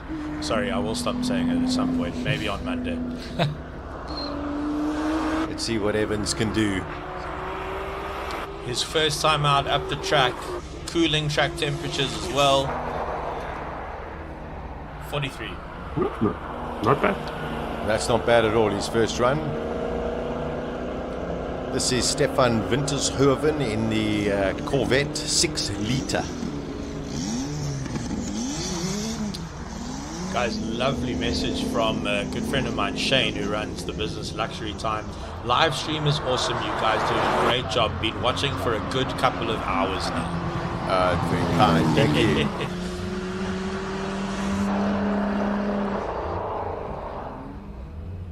I think that's what's amazing about the Simola Hill Climb. The watch time, when we look into the data after the live stream, people just leave it on the whole day. Put a dirt there. And in a modern age where if you can hold someone's attention for 30 seconds, I mean, how long do you watch an Instagram post for, or a tweet? What'd you say? Sorry, were you saying something? I saw it was a 53.6 off the Corvette. That's not bad. I mean, yeah, I think it's very respectable. Yeah, I'd take it and go home. Yeah, I wouldn't want to punish those brakes anymore. Now, one of the men to watch. Is this the Gould? No, the Gould's coming out next. This is Simpiwe, and of course, these are all the Formula cars. One of the greatest racing talents to come out of South Africa is here today, Robbie Volk, and he's got his hands on a Gould, an absolute hill climb weapon. Rodrigo, Gould's very special hill climb cars. Yes, a very original thing from UK, and they still to this day they are being developed there to some outrageous levels, but yeah, they are legendary in their specialty. These very short hill climbs, and the numbers and the amount of F1 knowledge the F1 engineering behind them. It's something that I think even some of the most knowledge, the public with the most knowledge, I have no idea, because they're pretty secretive in all their process. But yeah, it's great that you guys get to enjoy one of these chassis down there in South Africa. Rodrigo, take us through some of the Gould's highlights. If I'm not mistaken, a very, very small fuel tank and very special tires. Yes, too. And on the tires, we get into some sort of forbidden territory, because it collides with the conversation we had about Avon during the morning, because there are special tires, and then there is a shortage of special tires. And everything, but they have to run some incredibly soft slicks, and normally they run either Judd power plants, or nowadays they even go for some Cosworth turbo engine right from Formula Indy. But these are very, very special machines, and that then when it comes to longer hill climbs, they always get the drawback of having the kind of fuel tank that it's pretty much a Zippo lighter. You can do at the most Simola, and that's it. And then roll back down the hill. Robbie Volk. 37.1 basically from Robbie Walk, a little slower than he went earlier today. Big puffs of dust coming up from the oil earlier. It just shows, it gets highlighted when that Gould goes through there. Outstanding. So that is qualifying one. There'll be disappointments, I think, for Silvio Scribante. That was not on his best launch, and then Byron Mitchell did a 41.1, but it looks as though his time has been 41.1, but it seems that his time has been put to the bottom of the charts. It looks like Robbie Walk's time has also been disqualified, but we'll get qualification on that in a short while. But that is qualifying one. Our fastest then, Peter Zili, has definitely set down the gauntlet, and Davy Hubert and Charles Hubert right up there as well. That's definitely going to shake up Richard Roots and Franco Scribante. Yeah, look, if I look there, there's only two guys that went sub 40, and the rest of the guys hanging around the 40. So I don't know if it's track conditions that are not ideal, but yeah, there's a bit of pressure coming from the other guys at the moment to try and find a bit of time, because yeah, if you're looking for a second and a half, that's a lot of time to find in a short run. So yeah, we're going to see guys start to maybe do things that are uncharacteristic of their normal race prep in order to find times, because now it all counts. You can't hold anything back now, and we don't know if all runs are going to be equal. You can't gamble on stoppages, red flags, oil, so you've got to make sure you've got a good bank in. Yeah, without a doubt. And of course, listen, guys like Peter Zili, Davy Hubert, Charles Hubert are in a different category to Roots and Scribante. However, it is about the King of the Hill tomorrow. That's right. And it's a pity Andre Bezuidenhout is not here with us to put the challenge to Robert Walk. But, I mean, you know, barring a catastrophe, I mean, Robert Walk is definitely going to be the fastest. It's the question of who's going to be there afterwards. Do you think Richard Roots and Franco Scribante will be sitting and looking at what the Joubert brothers are doing at the moment, and maybe scratching their heads a little bit, Rodrigo? Joubert and Peter Zili, you mean? Yes, they are taking very close attention to what Peter and the Joubert brothers are doing with the rear-wheel drive cars. At the same time, they know what their cars are capable of, and how much they are dependent on saving their cars to having that special run where they can do a full bore launch and really put it all on the line. Although that also brings another level of pressure, because they have to get it all together in one go, and when you start piling up a number of ifs, a number of conditionals into one single run, things start getting a bit hectic. Well, we are still on Saturday. There are still some more qualifying runs to go and everything, but each run that passes, the pressure just increases, which is also another added level of excitement that the hill climb racing brings, especially Simola in this case. Yeah, awesome. All right, let's cross over to Colin in the pits. Give us the latest update of what's going on there. Always great to get Q1 out of the way. Owen Bridger, you've been the fastest front-wheel drive car in the past, not today. What's you were fiddling under the bonnet? What's happening? We had a little bit of a oil seepage that made a bit of smoke, gave me a bit of a fright up the hill, but backed off a little bit. So we're just checking it out. So it's not a problem, and we'll give it stick in the next one. So you've got Cash and Nike on a 42.5. You're on a 46. You can get there. We'll try. I don't know if we'll get there, but we'll try. It's very trying sometimes, isn't it? Good luck. Thank you, man. Cool. Thanks a lot. Let's go and walk up the pit lane, have a chat with a couple of the guys who I think the surprise really is how early and how fast Peter Zeely has gone. You know, it's one of those things where we know he's a proper contender. We're talking about NASCAR with all its engine and V8 and absolutely no traction. Jimmy Giannaccaro really, really battling with this one. Mike Verrier out the back as well. Davy Joubert, he's not around, but we'll just keep going because we can get to Wade Van Zimmeren and we'll get to Peter Zeely as well. There's Wade. Let's have a quick word with him. Got to climb in via the back here. Wade, it's pretty hot at the sharp end, eh? Yeah, it's getting hot there. And you got more in it? Yeah, just getting the feel of it again, to work through it and all that, so keep on improving. And cars doing well. You had a bit of an issue with earlier. You got all of that sorted? Yes, that seems to be all right now. Awesome. Keep up the entertainment. It's fantastic. Thanks. Thanks. Truly proper entertainment. Right, we've got Aldo Scribanti here. Aldo, great launch. You happy so far? Happy, Colin, building after my little off-roader in practice 3. So we just wanted a banker, and we're happy with that. We're making some more changes now, and maybe a little bit more boost, and we'll see where we go in the next. You can never have too much boost. Absolutely, it's all about boost. 100%. Lovely stuff. I want to find Silvio and have a quick word with him because that was probably the world's worst launch. We'll ask Michael if we can get there. Hey, you get to see what 5 cylinders of engine here is. Mike, it's difficult to get to you. Let me try harder. Mike, that was a proper suboptimal launch.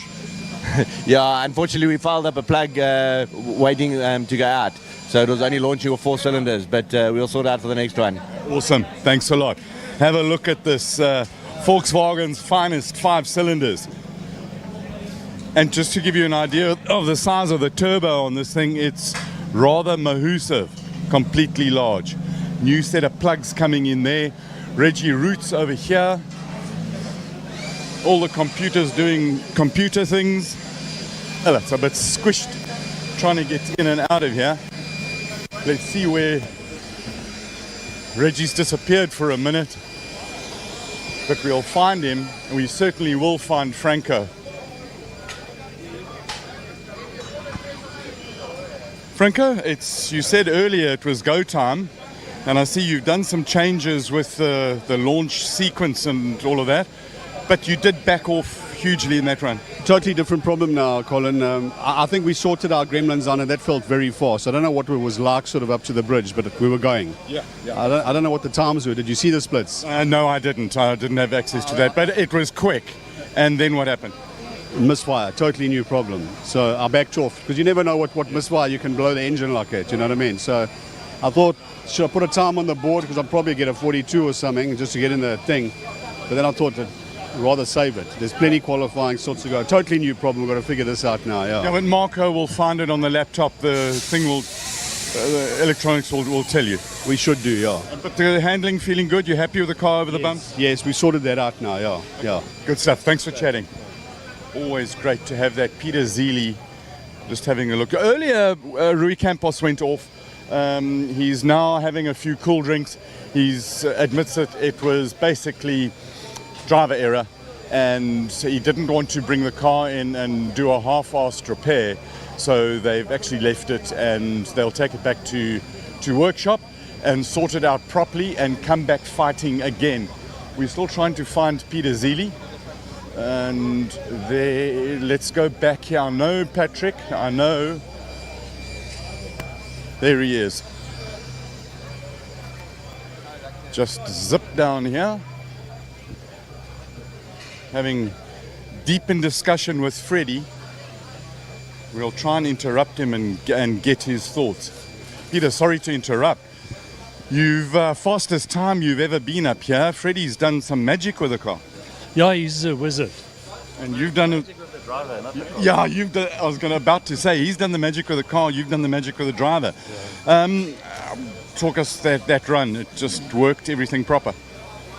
Yeah, so we got new, different tires on. These tires are 3 years old. We just thought we'll try it, so I went a little bit slower through corner one just to feel it, because you never know. You only find out in that corner what it's like. And the rest, I pushed it hard, and it just did it. So, no, the car's absolutely fantastic now. So you've gone quickest. Let me just get this right. If am I understanding you correctly? You've done your quickest time ever up this hill with this car on old crappy rubber. 3L tires. All right, that changes things slightly. And no wonder you've got such a smile on your face. Yeah, no, I'm very happy. No, but these tires actually work, I must say. Shout out to Pirelli. Unfortunately, they don't make the tires anymore. That's why it's 3 years old. So we've got the Michelins and the Pirellis. These are your first set of wheels are in the pretty category. These are also in the pretty category, but pretty ugly. Yeah, these are fairly hefty. Lovely. They made these wheels when there were a lot of aluminium still available in the world. Love your work. Wow, okay, so that's a new one. The old rubber and still being able to be that quick. It's actually even more impressive. We're still trying to find Richard Rutz and see what's going on with him, but he's disappeared a little bit. Let's go a little bit further up here. Lakabaka. And let's see if we... here we go. I'm just going to move in here. Byron? What were you saying about your braking? A little bit too late? Yeah. It was a good run, but there was a bit of a fuel issue. So when we got to the entry of the S's, the car started spluttering a bit, and then that was basically it. But turn 1 and turn 2, your turn 2 and turn 3 was decent. We're still busy working on a few things to try and improve the handling, but yeah, I think we're getting there. And was the fuel issue because it ran out of fuel, or was it not pumping? So from the lunch break, the car had cooled down, obviously, so we had to warm it up again. And obviously the guys must have just maybe miscalculated it and put in maybe a little bit less.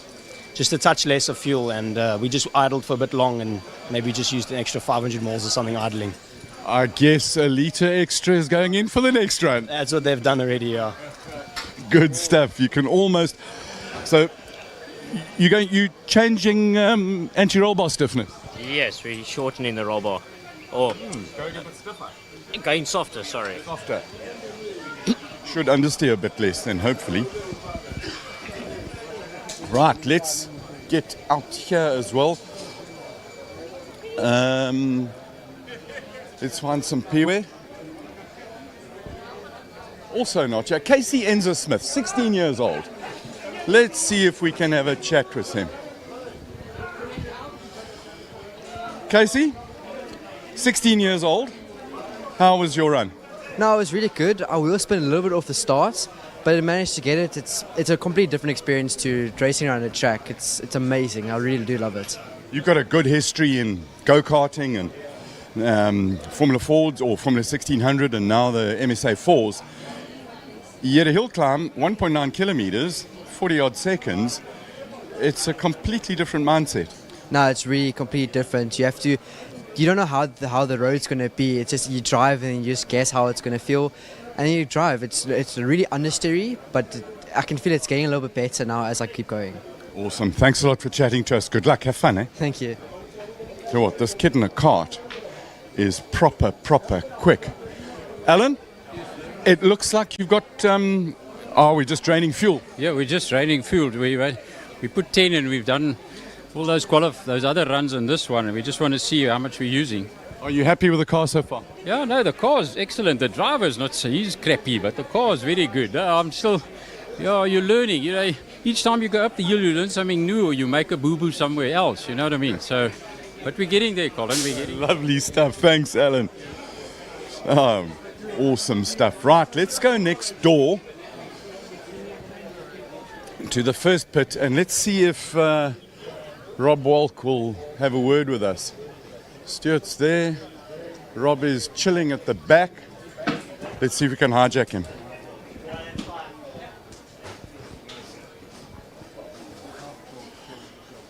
Robbie Walk. Nice first qualifying run.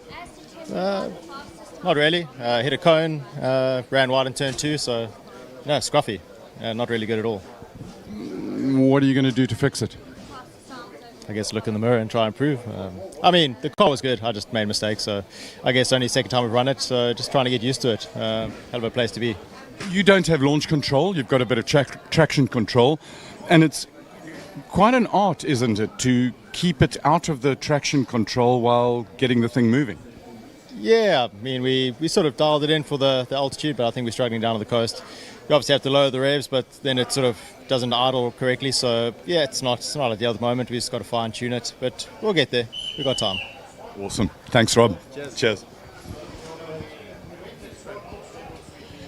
And that is about that, because I'm hearing some cars coming up from the bottom. The Volkswagen pit is all the way at the bottom over there, where they've got their 3 cars, and so they get to run first. The runs always start from furthest of the pits and then come up to the nearest of the pits. So Daniel Rowe going first this time. Jonathan Machotsi is, as far as I could see, around about a 0.8, 0.9 of his. So it's the battle of the Golfs. With that note, back to the guys in the box. Yeah, thank you, Colin. Great insights. And of course, we get into qualifying too. Daniel Rowe, first up. And this will be a great battle between Machotsi and Rowe. Machotsi sort of 1-0 after qualifying 1. Yeah, I like how some of the rivalries are put together. We've got 2 Golfs back to back, so they're chasing each other up the hill, and then like your 2 arch enemies with Reggie Roots and Franco Scribante also going right behind each other. So when you look in the rearview mirror, the guy's looking straight at you, burning a hole through the back of your head. So what a great place to be. Yeah, and Franco Scribante was asking about the splits or whatever. I mean, I'm sure they'll pick up the telemetry, but he was 232 kilometers through the speed trap, and then all of a sudden had a misfire. So if they can fix up that misfire and he can get everything going, he's going to be super quick. The other thing that was also interesting for me is that our fastest man uses expiry dates as a guideline or a suggestion. Yeah, 3 years. Here we go, Johan Christofferson. Oh boy. Wow, look at that turning and goes over the bumps. Let's see if we get a 215 k's an hour. Oh, that's probably beyond its capability. regulatory top speed, I would guess. What do you think, Rodrigo? 215. Yeah. It is a bit beyond what they were doing. Oh my goodness! Whoa! Sheesh, that is car control. Oh, God damn! I mean, that was pure entertainment. It was. Imagine if he went straight. You'd be in 37, 38. Wow. He looked a little bit laxy-daisy and then brought it back so quickly. How was that only a 40.157? That was ballistic. So he might actually have to rein it in a little bit, because maybe he's actually losing a bit of time hanging the tail out like that. If I had to guess, I would say that he's assessing where is the limit for each corner, because if you pay close attention since the beginning of the day, he pretty much overshoots one corner per run, and it's always the first corner, then the second corner, then the third corner. He's pretty much going through all the tracks, seeing where the limit is. Yeah, it's one hell of a process, but yeah, you're 100% spot on. It's exactly what I've noticed as well, is that step by step we push a little bit more further down the track. Yeah. Diane Pariachi goes 49.5. Jonathan Mahotsi a second faster than Daniel Rowe. Oh, good for 1 him. second. Oh, that's massive. Exactly 1 second. 44.118 to 45.118. Do you know what literally counts against Daniel Rowe? He's about 8 foot tall. Yeah. Jonathan Khotsi is not. No, there's got to Agreed. be a couple of splits in that. I don't know. Daniel... Weight distribution and difference in weight. Definitely. Oh wait, there's a problem with the BMW. Shame. He's been. Look at the lights. He's got electric problems. Yeah. Oh, Ridwan. Kids are. How are they going to get to school on Monday? How's he going to get back home? Yeah, exactly. The bus. I'm going to tow him home with mine. That'll look good on social media. It'll be great. BMW tows a BMW. Ridwan, phone me. And neither's car's indicators work. Do you know? So do you know that BMW has launched subscription services to their heated seats and stuff? I mean, it's real. Like you have to pay to use your own heated seats, which are already in the car, right? So their latest business model, which is not, it's real. Their latest business model, which is not really working, is you have to subscribe to your indicators. It's their least profitable subscription service. I can imagine. Here we go, the action, Fast and Furious. This is Q2, and here we got the V10. Put in a solid lap in his first Q1 run.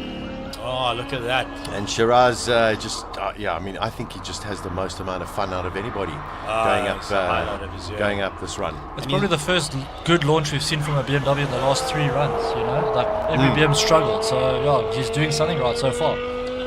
This is also R&D for future Formula One powertrains. So, we're really doing a lot of R&D here at Simola this year.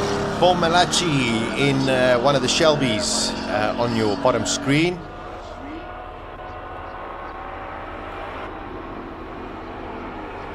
He's in a Shelby Super Snake. Shiraz goes over 52.2. Car number 71 is Paige Lindenberg.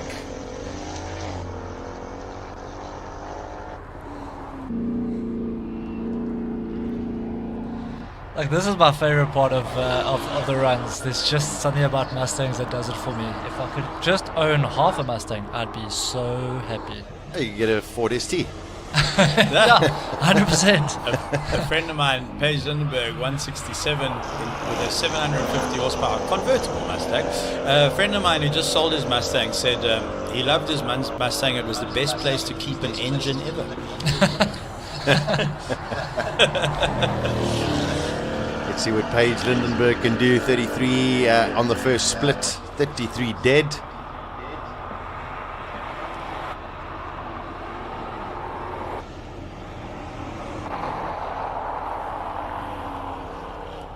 And that is Paige Lindenberg with a 51.9.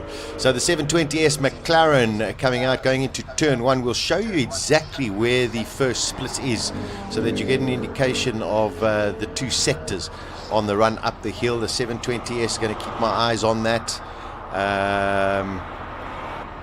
Grant McIntosh, 208 kilometers through the speed trap. Now goes into the left-hander as they go through the S. And up on the right-hand side and goes into, that is the first split. And he's done a 29.6. Fastest in the second split, Johan Christofferson with a 14.9 seconds. The closest to that is Daniel Rowe with a Jonathan Mahotsi, 15.7. That 720S is a beautiful car. Wow. 47.3 for Gordon Nicholson. Dion Smith on track. And car number 67 is Natalie Weston. And she's in the E-Performance AMG GLC 63 SE BC QR DV DVD. So just to give you an idea, the car at the bottom of your screen will go through the split roundabout now. Just to give you an idea of where that split is. Obviously the second split is a little bit quicker, but the first split is probably the most crucial one in terms of putting together a fast time up the hill.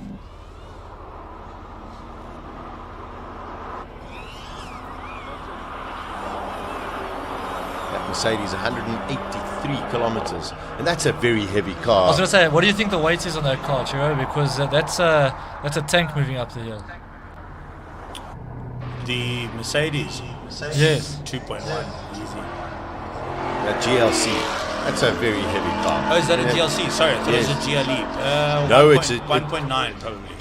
It's a GLC 63 SE. Yes. Just to let you know. Same powertrain as the C63 actually. All right, Clint Weston. He's looking to try and go lower than 42.5. He's still got 5 qualifying runs to do. Onboard camera with Clint Weston. Turn 1 is much more tricky than you think. Oh, look at that. Jeez, he looks comfortable in there. That's some nice quilted leather.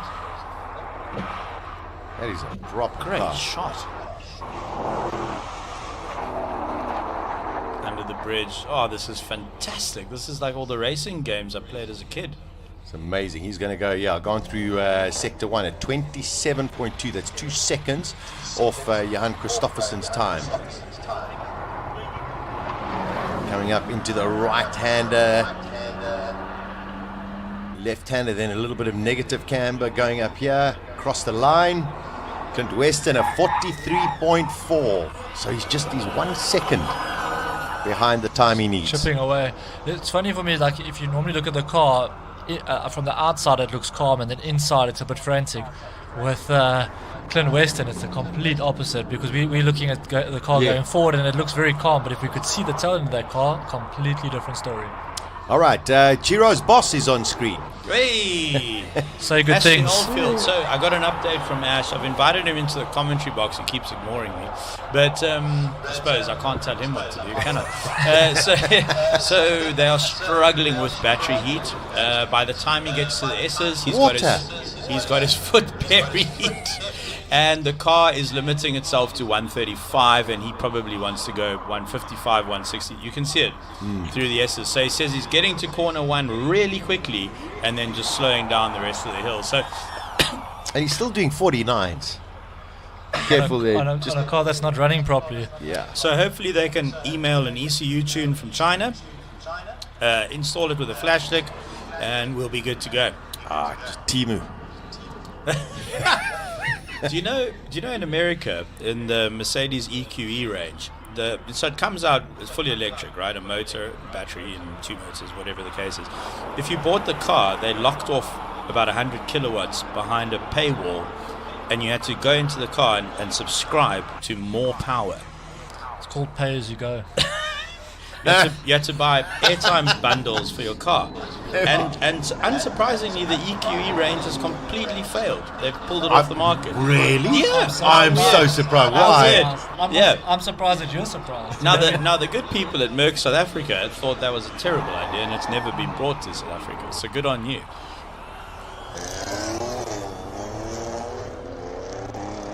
Yes, Pete Potgieter in the Alfa Romeo QV. Got a message from Angelo, who was telling me about why both the Giulia QV and the Stelvio QV are flashing. He says the reason for the lights blinking on the Alfa is because the electronics, i.e. traction control and ABS, are activated. They're not running in race mode because it's helping with quicker times. Okay. He says we experienced that in the 2019 with the Julias. Thank you, Angelo. What brilliant info. Yeah. Was that to do? Remember I spoke about how left foot braking put it into limp mode. It's maybe it's all that sort of electronics. And as we all know, Italians are fantastic at automotive electronics. Well, the thing is, with the Giulia and the Stelvio, the QVs, the quattro formaggios. If you put it into race mode, it takes everything off. Okay. However, if you do get it too sideways, it is going to say, don't be an idiot. Okay. So sometimes it's actually better to drive it in the drive mode with the traction control and the ABS. Oh, that's a bit sideways there. Whoa! BMW. No, the M2 is wild, eh?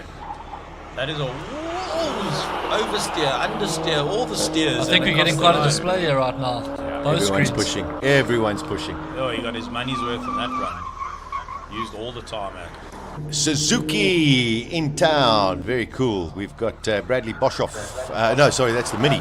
Bradley Boshoff in the Mini B48, the John Cooper Works. I think he did a 52 in his last run. Yeah, 52, 53 was somewhere there, but yeah, it seems like he's found a bit of pace now as we get into the quali sessions.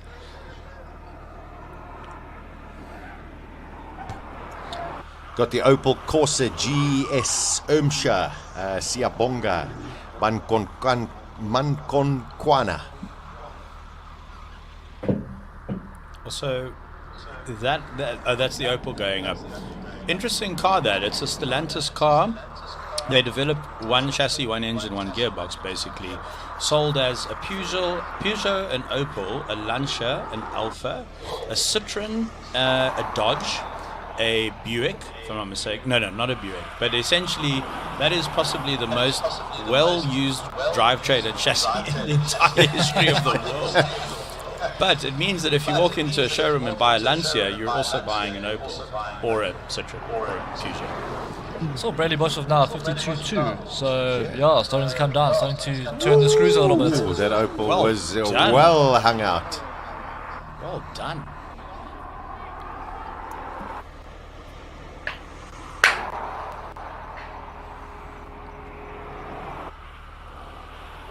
Ernest Page in the red Swift. Now that is a bog standard Suzuki Swift, 3 litre, 1.2 litre, sorry, 1.2 litre. 3-cylinder, Yes. naturally aspirated, absolute firecracker of a motor. No, built for efficiency. Suzukis are particularly efficient. They do save you a lot of money at the pumps, and in the hands of Ernest Page, it's going way faster than it has ever been before. Don't forget that they placed 4 Mori biscuits as wheels underneath the car. But the livery increases aerodynamics as well, so that's good.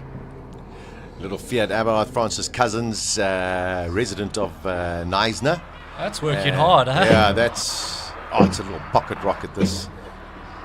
Oh, I do love a Swift Sport. Can't wait for them to get a bit cheaper so I can just, just go nick one. Not going to happen. You think so? Well, I tell you. You think they're going to hold value? They're going to hold eh? value, those Swift Sports. Yeah, they will, absolutely. So here's the Jimny. Sean Nurse. Nursing a Jimny. Nursing a chimney up the hill. Oh, that was good, Clifford. Thank you. I'll be here all week. We've noticed. So 1500 normally aspirated, or is it? It's turbocharged. It's definitely turbocharged. Yeah, actually, I did ask Sydney Bilski, is the head of the largest Suzuki Swift Jimny club in South Africa. Let me just check if he got back to me. He's cutting that close to the grass. Yeah. Is the Alfa Romeo Stelvio Janus van Rensburg, 2.9 V6, 504 horsepower. Horsepowers. Look at me multitasking here. It looks like, stand to be corrected, maybe someone from Suzuki can message me, that is potentially a stock Jimny. So no turbo. I think so. Yeah. Because if it's a manufacturer entry, it would have to be stock. It would have to be road trim. Yeah. So interesting, and it makes it what Sean's doing with it even more impressive. Absolutely, yeah. Could you imagine what that would look like with a turbo going up the hill? Yes. Yeah. Just saying, Suzuki. Just saying. Entertain us. Next year, let me and Clifford do it. We're putting Sasha in a Fiat. So let me up my life insurance first. Sasha, what would win, a Fiat 131 Racing or a Jim Racing? Well, depends who was driving. That's all. If we cloned you? No, the Fiat's gonna. Yeah, no. There we go. Just got a message from Ashley. His last 3 runs, 49.5, 49.4, 49.5. If that isn't a consistent racing driver, I don't know what is.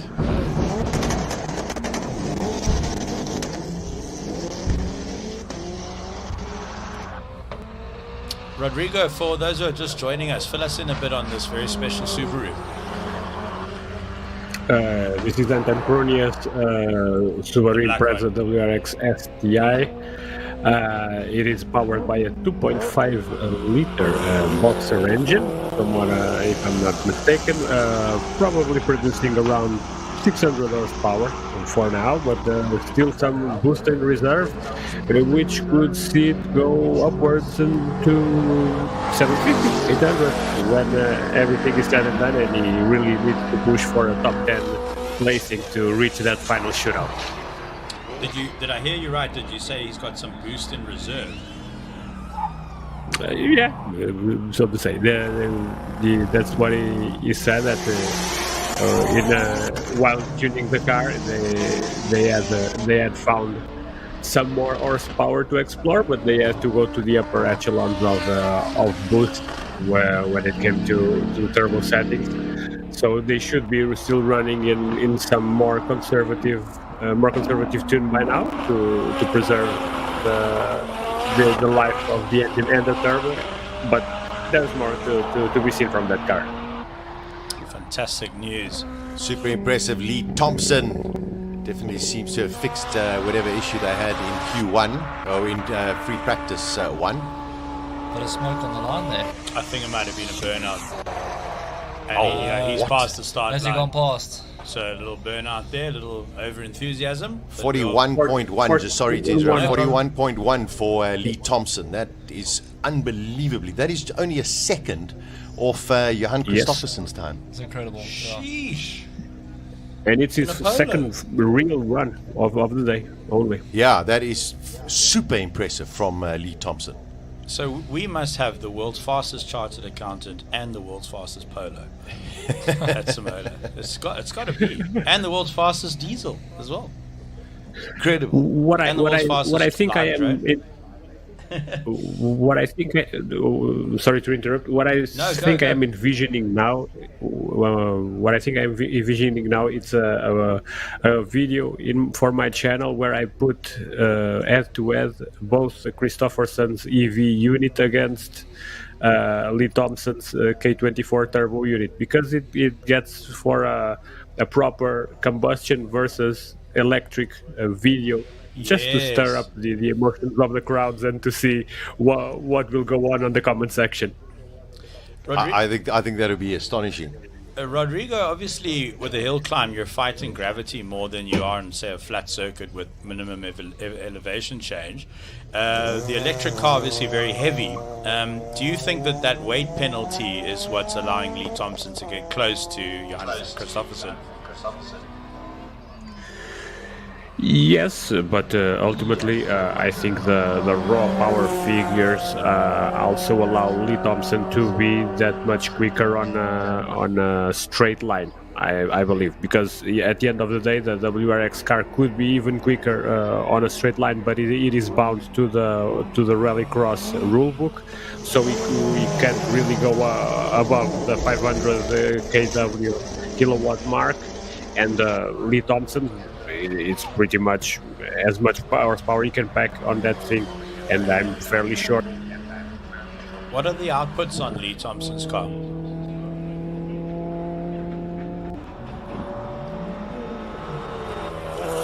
Lost Rodrigo there for a little bit. We'll come back to him. We've got a Lotus on the track. Was he a little bit wide going in there into the left-hander? It looked like he ran it just a little bit past, and I think he's probably about a meter off the apex. Not ideal, but let's see how he recovers. Oh, turn 3 is nasty, yeah. It's totally unsighted. Yeah. Turn 3. Whoa! Big oversteer moment. Here come some of the big boys out on track. This is where we just love the sound of the internal combustion engine. And I'm going to record that for prosperity. Oh, the Scooby-Doo. Subaru powered Beetle. This thing is very quick. It's actually a fairly common swap around the world. Rodrigo, are there competitive Subaru-powered Beetles running around Europe? Yes, and other swaps too. But there are still some Beetles being transformed. The latest one no, but the one that remains and it is still quite competitive. It runs in Austria with a VW engine, which they call the Kaffert engine, but it is tuned up to 280 or 290 horsepower, but very, very light, and the car it's still quite competitive. Oh, and I'm forgetting that there's a Porsche-powered one in Australia with 500 something horsepower that is quite competitive too. People should Google that one. It's an interesting car. Interesting. Farouk Dango at the bottom of your screen, and what is quite bizarre. I'll just listen for Nissan to get off the line. I think in Classic Car Friday, I think your car's got to be a minimum of 25 years old. Farouk Dango's car next year can compete in Classic Car Friday. Challenge accepted. Yeah, done it.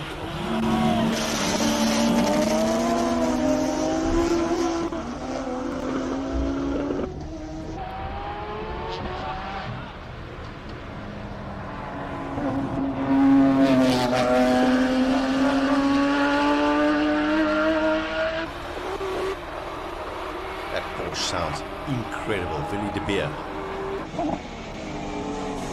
So he didn't come all the way over on the line. They're trying to skip the bumps, but it just narrows the corner a little bit. He probably runs a bit deep in there through the S's. But different approach. I mean, while you're in quali, why not try a few different lines? Hopefully you can find something that works for you there, because I feel like those bumps are a massive handicap. Yeah. Oh, Gianni Giannaccaro looked quick off the line that time. Got a much better launch. Maybe started in 5th.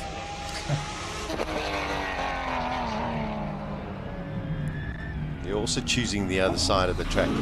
He's slowed down.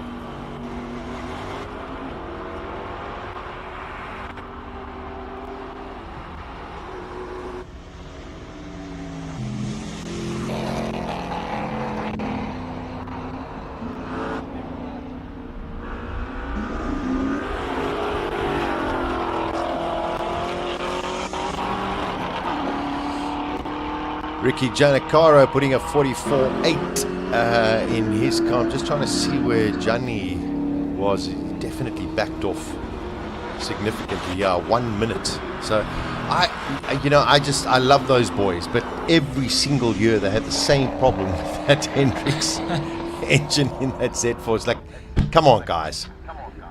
Let's move on. I think, I've had issues in the past where you want to get off your machinery or get out of your machinery and kick it and sit it light in pit lane, but on the drive home you think of a million ways that you think you might be able to fix it, and maybe that's potentially what it is, and sometimes it might be worthwhile just to cut loose and try something new.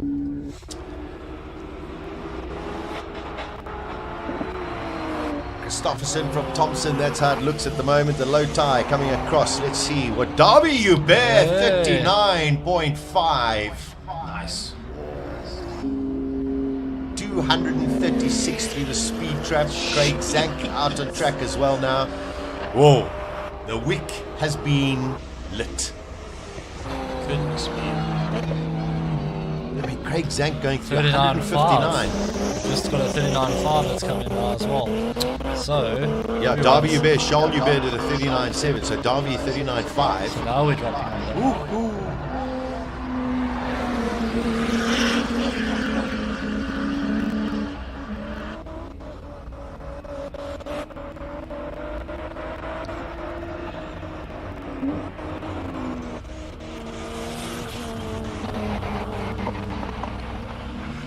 Definitely an issue there for Craig Zank.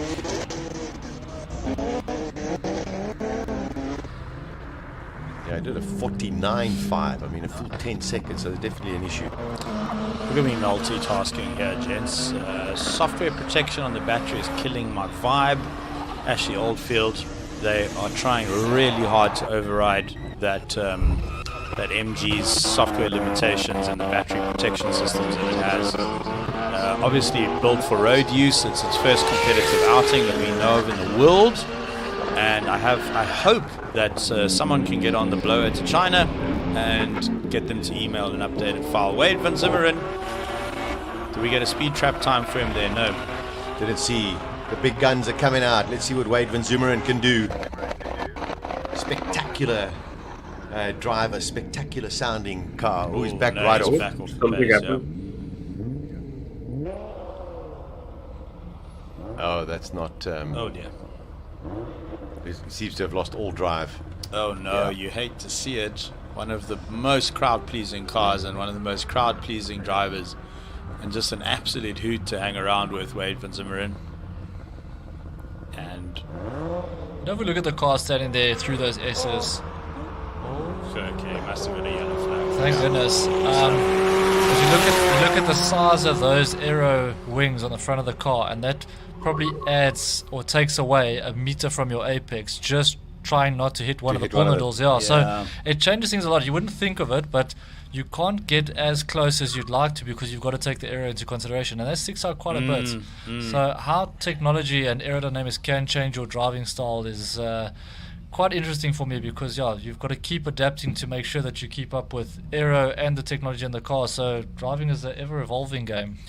Do you know it would be it would be an interesting thing to dive into the data books? Maybe Ian and the team can help us. Is obviously the records have fallen over the years as we've put the pool noodles in place, but I wonder if the very first year they were in place, I wonder if the average time dropped a little bit as the contestants adapted. That would be interesting to know.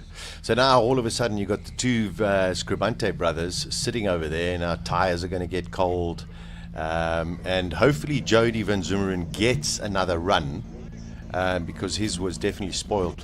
He was on that lap when Wade had his mechanical issue. You've got to feel for the Scribantes a little bit. They haven't had the run of the green or the luck of the Irish at the Simola so far. There's been a lot of things and circumstances that have made their lives a little bit more tricky. Lucky they're quite a professional outfit and they experienced drivers, but every time there's some sort of hold up or something that could potentially wrong, it's affecting a Scribante somewhere in the pits, which is not ideal. Yeah, we saw that yesterday with in Classic Car Friday, but Aldo put in a very good lap in his Q1. And Silvio, surely, I mean, he must be sitting and going, he's itching to get out there and, hopefully all 5 cylinders work as opposed to 4. But now, all of a sudden, tyres are getting colder, the track is getting cooler, the sun is going down, and the quicker they can move Wade van Zimmeren's car, of course, the quicker we can open up the track. Rodrigo, you won't believe how cold the ambient temperature has remained today. It's like jacket weather, even when the sun's high in the sky. It's been really interesting weather, actually, and jacket conditions down here. Well, that is interesting, and lines up with the coastal location of Simola. But then you add into the fact that it's at the most southern point in the map, possibly apart from Antarctica. But New Zealand takes I that don't know. title, I think, but we're a close second. It's possible. One curious thing, it's that this year I will be working with you, which are possibly the most southern hill climb in the planet, while also working at the same time with another hill climb in Norway in a place called Malselv, which is pretty much right next to the Arctic. So it's the most northern hill climb in the world too.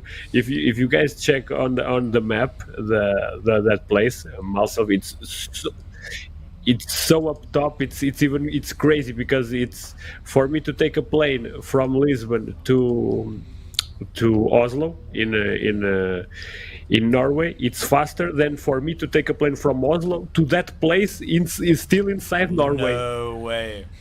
Wow. Yeah, Right, you know what? Maybe I'll join you, Rodrigo, because my sister and some of my family members just recently moved to Trondheim. How far is it from Trondheim? Do you know? Oh, it's still a bit far from Trondheim. It's far from pretty much everywhere that place. It's one of those little places where you have 6 months full day and 6 months full night. Wow. I love this geography lesson.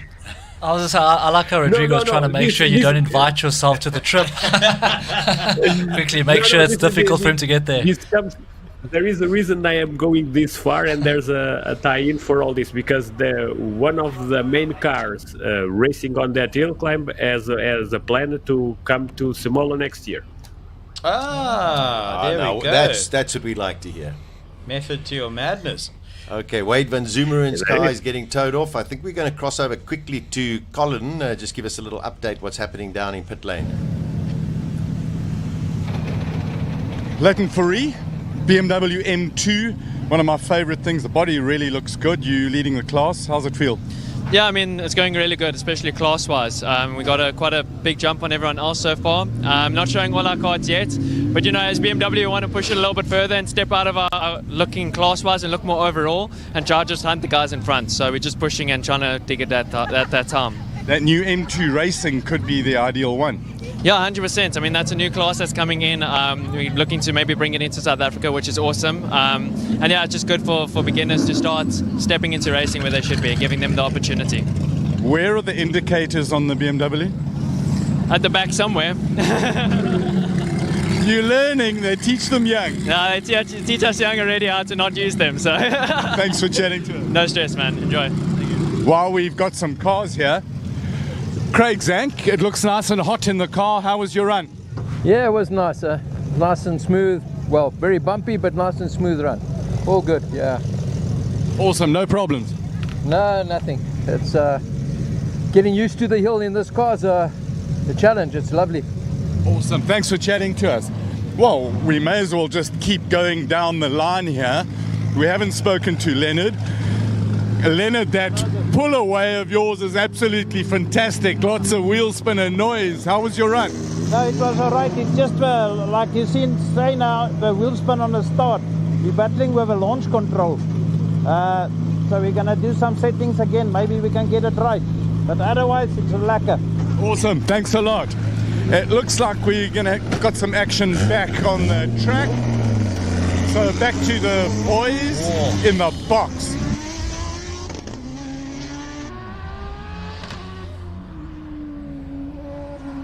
That looked fantastic. Sensational start there from Aldo Scribante, Frankenstein. Also lots of aero at that front as well. So just highlighting what you said, Cliff, you've got to watch out for those noodles. Aldo's on it. He's on it. And the tyres would have been a little bit colder than you'd like, but he is pushing. Oh, much better from Silvio. Let's watch these two brothers have a go on their run up the hill.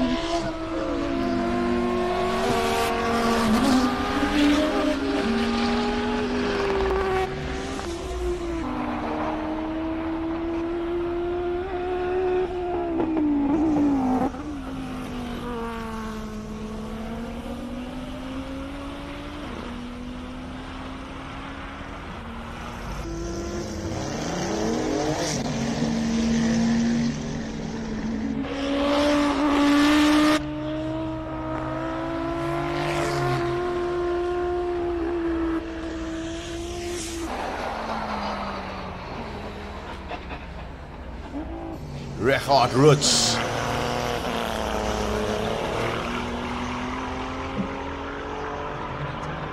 Yeah, Aldo Scribante 41.2, Silvio Scribante 42.0. Here comes Richard Roots into the final S's. Bit of spark there. Whoa, super fast, 38.6 for Richard Roots. Whoa, here comes Silvio. Here comes Franco. Let's see the DRS. And that's quite curious because he was on turn in there. Oh, this is going to be fast.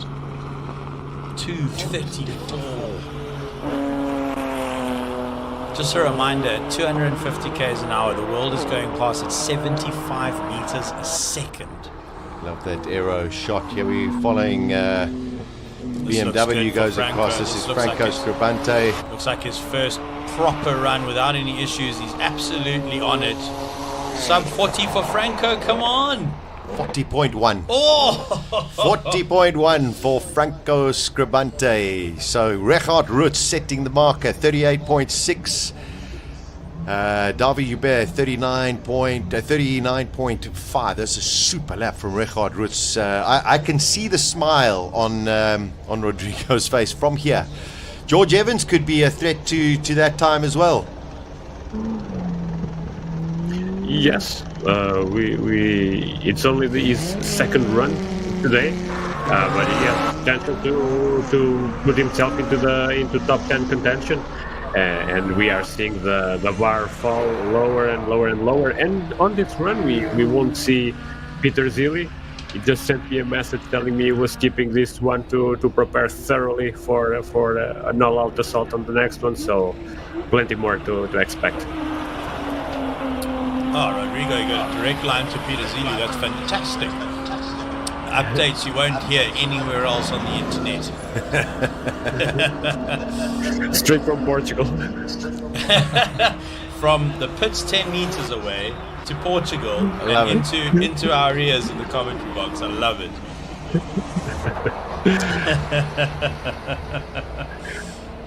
Let's see what George Evans...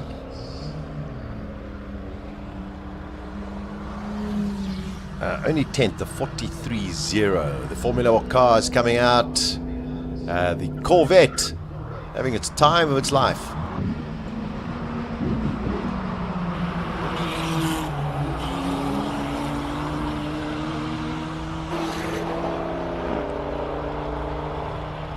Corvette's a brave car. Well, it's a brave person to push a Corvette up the hill. They're straight line monsters. That's all American cars. Scribante's time DQ. Oh yeah. I wonder why that keeps happening to him. It's the second time. I didn't see. I didn't see anything. Also, yeah, I can't recall, but stranger things have happened. Do you think, Rodrigo? I don't mean to put you on the spot too much, but let's just quickly watch this finishing time, and then I want to ask you a technical question about pool noodles. Go ahead. So, obviously when a car goes past at speed or anything, like a truck, you've got that bit of suction, right? The aerodynamics that's pushing through the air and all the rest of it. Then you've got these monster cars with big aero and all the rest of it, which is probably creating some dirty air.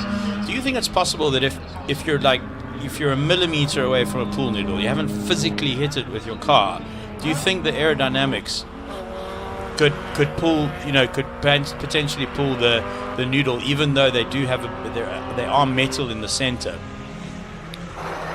It is possible, although unlikely. What I would say is that it comes down to the material that the pool noodles are made from. Sorry to interrupt you there, Rodrigo, but someone's just gone farming and made it back onto the circuit, so that's good.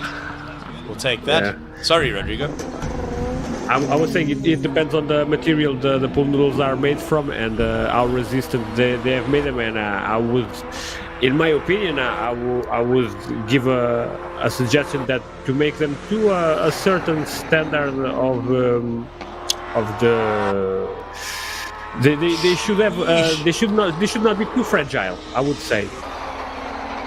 Was that Volk? Yeah, that's Robbie Walk, and just blitzes a 36.140 for Robbie Walk, and on track Jody Van Zumeren getting his extra run because Wade's car unfortunately broke down, and this will be the last of the runners. So Robbie Walk, what a time, 36.140.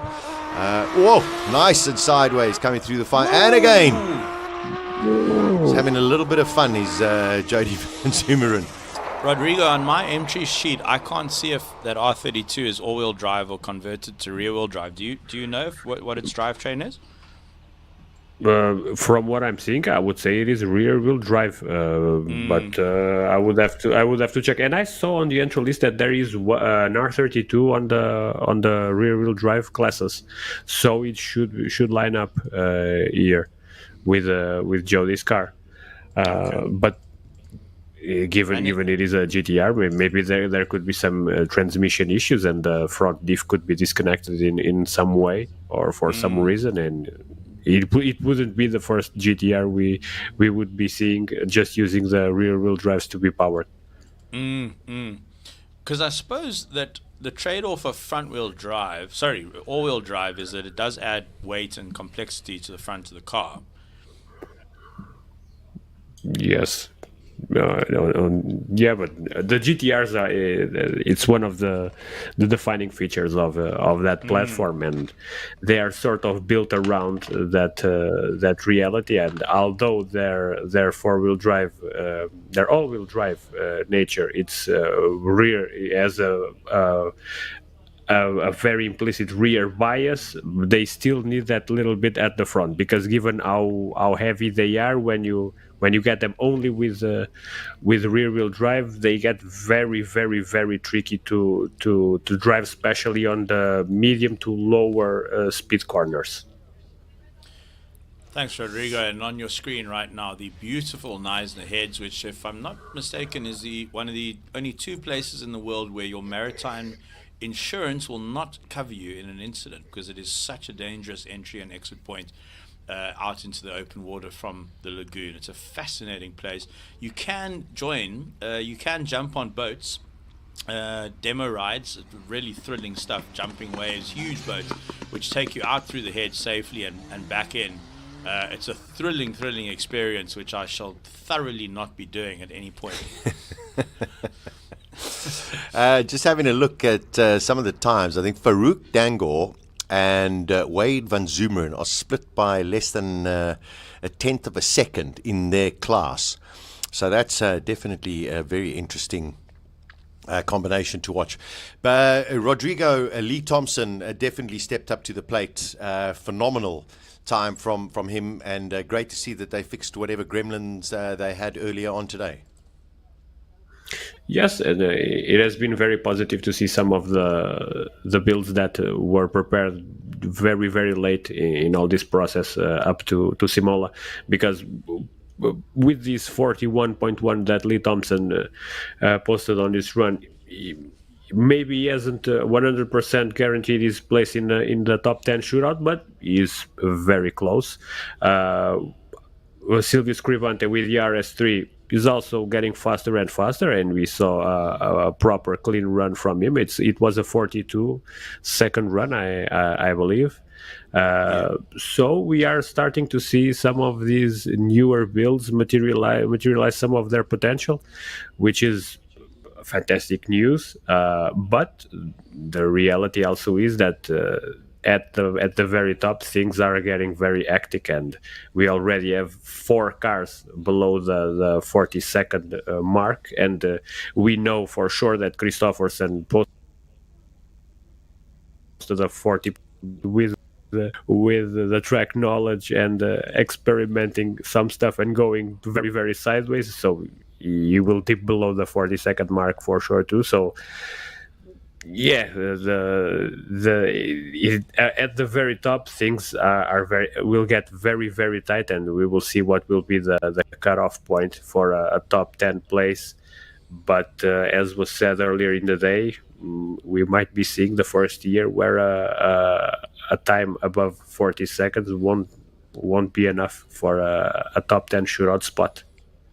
Yeah, quite incredible. I just want to quickly relay a fantastic comment here. Beautiful moment we had with Ian and Rodrigo in the studio from Niza Adventures on the Cars.co.za YouTube stream. Ian Shrosbury and his team have done so much for Niza Motorsport in South Africa. He does not get enough credit. Oh, that's wonderful comment. Thank you very much for that. Let's cross over to Clifford without a surname. He is in pit lane. Clifford, what's going on? So I'm Down here in pit lane with Dominic from BP. Dominic, this is the first time you are partnering with Simola. What led to you guys joining the partnership of this iconic motorsport event? Well, firstly, congratulations. I've just seen we're celebrating 15 years of motorsports racing. That's big. We as BP, we are here to stay. We're partnering with you because then we can see that we share a lot of sentiments with you. This is what we stand for. We're selling fuel. We've been moving South Africans for the past 100 years. 100%. Now, BP is an iconic brand with motorsport all across the world. Are you guys hoping to obviously align BP with Simola and other motorsport events in South Africa? As you would know, BP in South Africa as well has been behind motorsport. Also global. If you look at what we do, we are known for super performing cars behind our portfolio of fuels. And with Simola, we're aiming to grow. Can't wait for next year where we're going to make it bigger and better. Tell us a little bit more about the Ultimate brand and what it stands for. So Ultimate, it's our fuels portfolio, which comes with advanced technology which helps to clean your engine. I can hear some of the engines are roaring there. We need to really fill them up with a BP Ultimate. But all it does, it protects your engine and then obviously strengthen the longevity of your engine. So tell us, what is BP's strategy to keep customers coming back? So one of the things that we need to get it right is to obviously help you with some few forecourts around Knysna. But then what we are going to do is to elevate our offers, which we already have embarked on the journey. We have revamped our sites to ensure that they entice customers and are welcoming. We've got great locations as well as have introduced the loyalty program, which is the BP Rewards, growing by far if you look at the number of active customers. And what we'll do in the next coming years and more is to introduce the partnership around the World Bean Coffee, which you would be able to drink and drive that passion of racing on the track.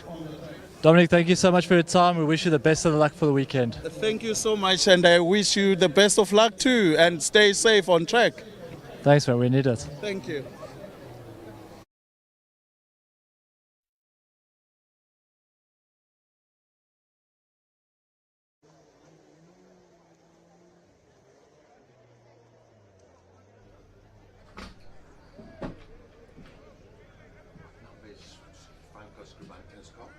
Tell you now.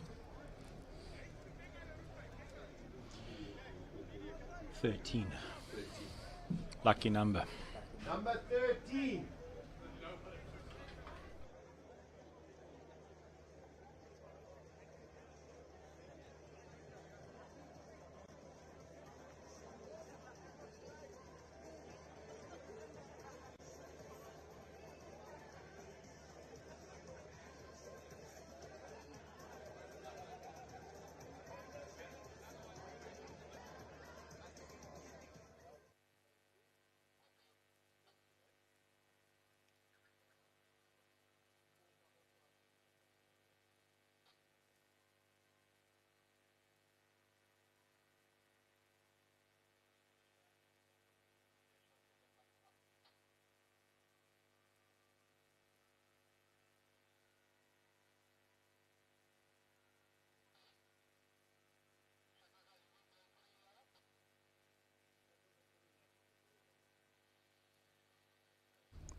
Welcome back to the studio with Chiro and myself. Clifford with no surname will make his way back here. So what we've done is we've managed to get Franco Scribante's lap.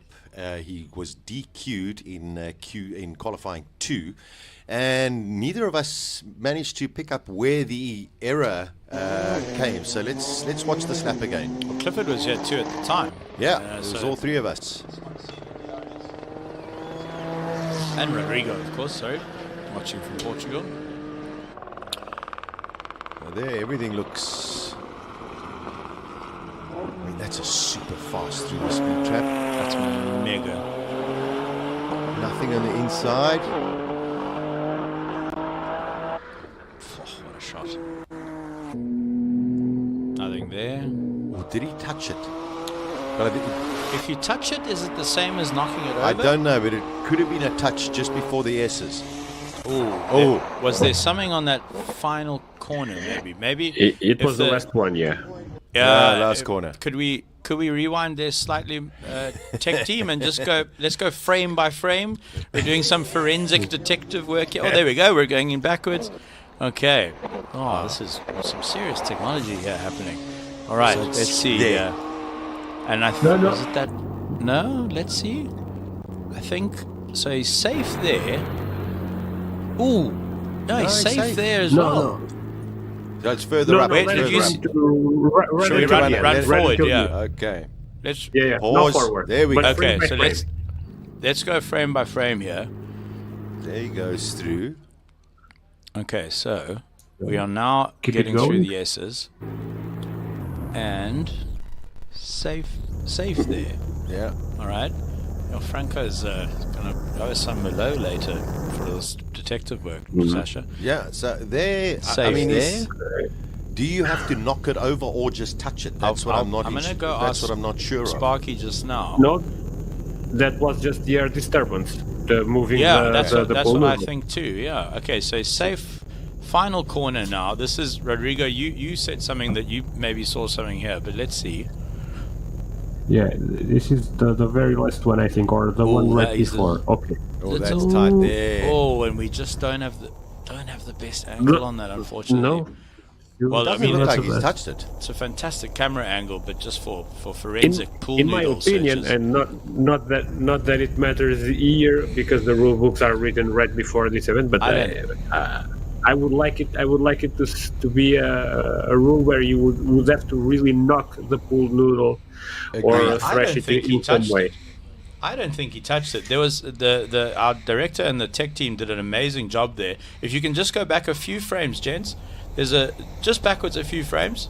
So that's the finish line. So a little bit back into the previous shot, and then there we go. There we go. He didn't touch it. That thing doesn't move. Very, very. Well, you know. I feel like I'm the third umpire in the IPL. Yeah. Benefit of the doubt goes to the batsman. What is this called in soccer? You VAR. are Yeah. You are VAR. I try not to watch soccer. It just upsets me. I'm going to say not offside or the benefit of the doubt goes to the batsman. That is so I close. wonder if we've made a case here for Mr. Scrivante. Well, it's just.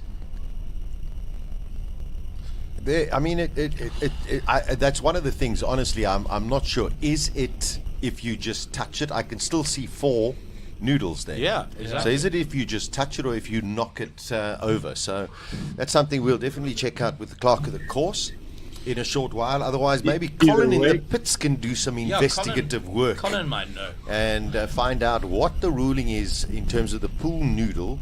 Is it just a question of touching it, or is it question of knocking it out the ground? Let's see. Is Colin around there? Sasha, it is so simple. You touch it, you bought it. They've got judges of fact. It's non-appealable. So if the judge of fact says you touch it, you have touched it. So anyway, that's done. It's finished. It's over. But 40.1 is okay for this time of day. We're going to walk down and just have a bit of a chat. And I want to talk to Stuart Thompson as well. Outside Robbie Walt's pit. Bit of tension going on there at the moment. They're doing a lot of work on the car and they're getting the launch just right. He's also got to try and avoid smacking any of the cones. These cars going up and down the road now are for experienced people. Sorry for assaulting your stomach. Let's have a quick word with Stuart. Stuart, quick word. You've enjoying engineering a proper racing car? Yeah, it's great, Colin. We're still getting to grips with it. I think that the whole team and Rob driving it, so it's new to all of us. But I think we're making a little bit of progress, and I also think that we're only just scratching the surface. So I think a lot more to come with a bit of luck. You backed off the rear wing a little bit for that last run. Were you happier with the speed? As with most of these changes, yes and no. It was better in some places, perhaps not perfect everywhere. So we'll assess it and see whether it was the right move. And make another couple of changes for the next run. Yes, absolutely. We're making changes at every session, and hopefully it's an upward trend. I love that little glint in your eye because you've finally got a proper weapon to attack this thing, and you love the engineering challenge. Yeah, it's great fun. It's really fun. Thanks, Stu. Really, really great guy. We're going to come down here. The single-seater class is nice and tight. Donnie in the back there, she's doing some really good work. Ian Schofield's motor isn't motoring. The water is becoming on the outside of the engine, which is less than ideal.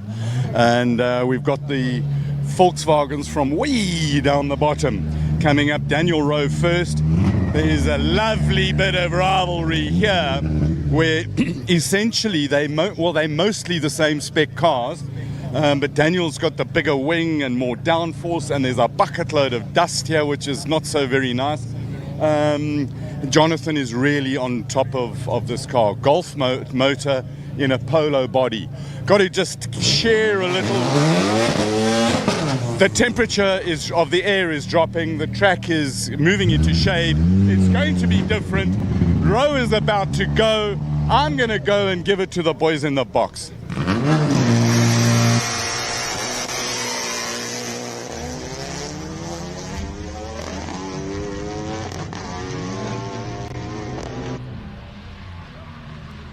It is the final qualifying for this day. Of course, we've got 3 of them coming tomorrow. How can they prove that he touched the noodle? Anyway, let's leave that. It's done. Done and dusted. Jonathan Mokotsi goes out, also in the polo as well. A second between them in the last run. So there's a great rivalry between these two teammates. And these are, as you said, Chiro, these are mules for the upcoming Polo Cup cars.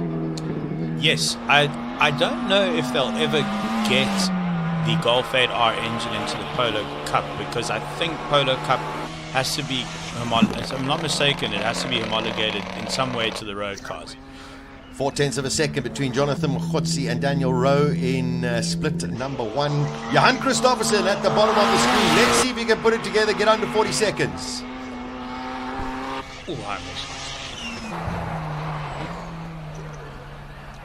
Oh, exploring more of the track. You hear the crowd there loving it. Let's see what they've managed to push to 217. They've turned up the electricity in that thing. Tires are working hard, yeah. Also, as the temperature drops, the track gets a little bit glassy, but yeah, no, it's good cold. momentum. It's cold out there, especially in the Noodle. Oh, no. Oh, my goodness! Let's enjoy this. Yeah. Look, it's still spectacular, isn't it? Oh, sideways The across. control of this man is phenomenal. Red Bull must be so chuffed with their sponsorship, because every time he goes around the corner, you were looking at it all over the Yeah, no, I was about to say he's a monster, but then, that would have been awkward. What a drive. 40.297. How is he still not under 40? And it's probably a DQ. Wait, no, Jonathan got a DQ. That's quite unfortunate. Johan's time's still up there. The clock of the course, there we go. It has been DQ'd. As we saw, he disintegrated a pool noodle. Look, he still didn't get under the 40, even with him touching the noodle. But yeah, tomorrow I think you'll see a potentially quicker time than what is possible now, just because of conditions. Without a doubt. Here's Diane Parayachi. I think they're just clearing the track from the noodles. So peculiar. Yeah, there we go. Let's go racing. Oh, watch out for the noodles. It feels awkward when you keep saying he touched the noodle. Look, when you come to Neisner, you want to try not touch any noodles. I've been corrected. It's Jimmy Giannicaro, not Gianni, in the BMW with the Hendrix engine. Thank you, Greg. I want to go to the top of the hill at the end of today, because they have to open the road so people can get to the hotel. And I want to go look at the not 11s. What would we call them, guys? Because Johan Christofferson left curvy rubber marks over the finish line when he crossed it sideways. I mean, that is possibly one. There they are. I just want to go see them in person. Just spectacular. Loving that aerial shot. Look at how much ground gets covered in such a short amount of time. Here's a little nerdy stat for you guys. Qualifying 1, the entire session was run in 39 minutes, so let's call it 40. 80 cars on the field, and each car running way over 30 seconds, 40 seconds, sometimes a minute, which means that the guys running, the clerk of the course and their team running the thing, got everyone over the line. They got everyone's runs within 30 seconds, well, overlapping, obviously. But I mean, that is some serious efficiency. 39 minutes to cover 80 cars. Yeah, fantastic. Listen, everything's run super smooth so far. Last qualifying of the day, 193 for the Audi R8.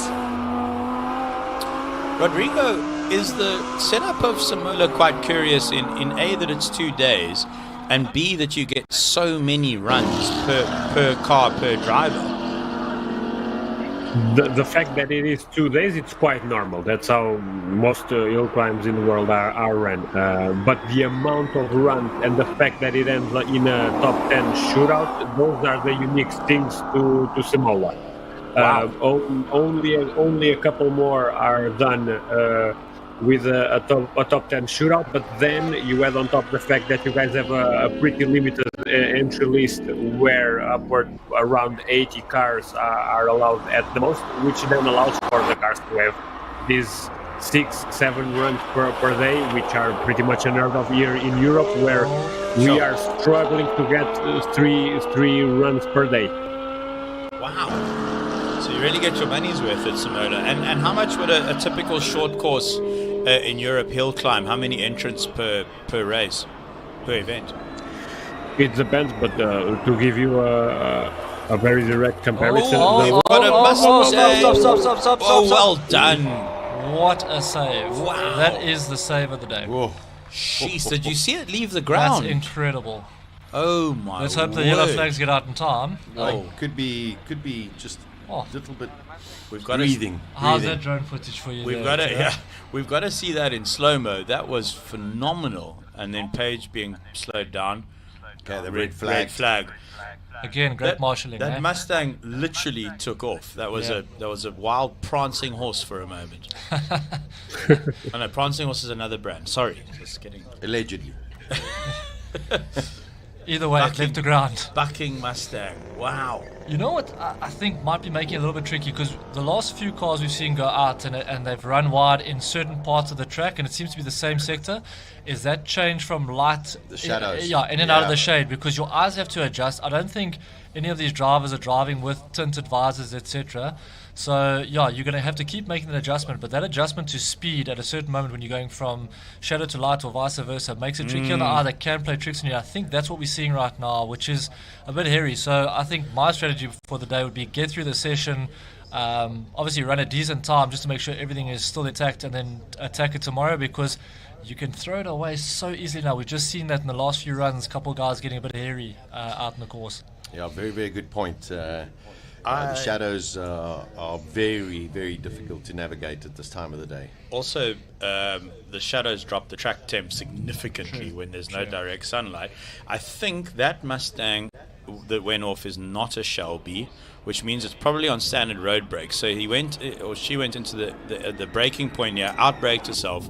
There we go. Now there's no way you're getting that in. That's a big car. And here's the jump. Yeah, that's look at that. Malachi. Oh, sorry, it's Pariachi. But what? Look at that thing bucking. Great word, that. And just missing the tires. Nearly rearranged the BP Ultimate signs there. Well done. Well played, Paul. Well done. Fresh pair of underpants for you down here. I've seen a tremendous amount of videos on YouTube of Mustangs that haven't ended up as lucky as Paul Malachi. Normally it's in a parking lot. Yes, fair enough. Mowing down some civilians, yeah. No, look, one of the things I love about a Mustang is it'll always argue with you if you want it to go in a straight line, which is which is what makes him awesome to drive. But sheesh, no, that was the save of the day, possibly the save of Simola this year, I would say. Yeah, against my vote so far. Yeah. Good job, Paul Malachi. So just waiting for the track to be cleared. A lot of sand would have been dispersed on the track as well. So hopefully they can get that out of the way. Then we've got Joshua Callahan's going to go out. We've got Paige Lindenberg, Dion Smith, Garth McIntosh, Eugene Herbert, all from Group A7. They're all going to be going out in the next couple of minutes. The final qualifying session for this afternoon. Tomorrow morning, of course, 3 qualifying sessions, and then of course we get into the class finals and of course the King of the Hill. And if you look in the grandstands, nobody's moved.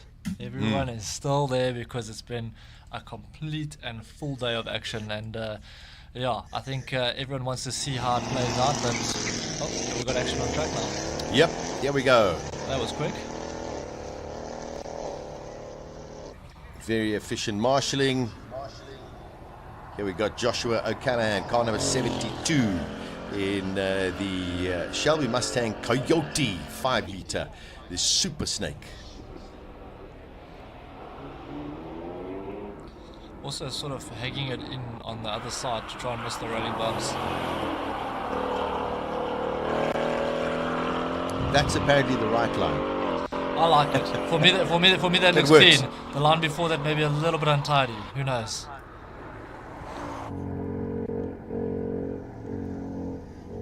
Jim on and off the throttle. There's just opening up and closing the radius, which is not ideal. You're just sort of changing your line as you go on the throttle. You can't go on full gas, so I think it's going to hurt his time a little bit. The beautiful McLaren, Garth McIntosh, the 720S.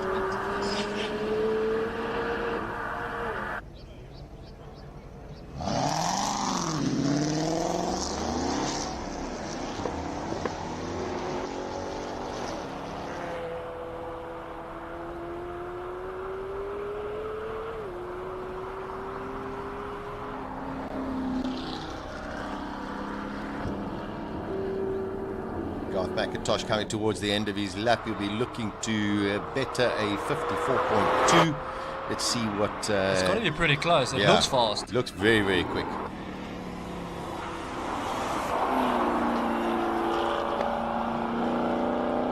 .49 for the McLaren. So that is a super lap. That puts him sort of top of Class A7 at present from Garth McIntosh.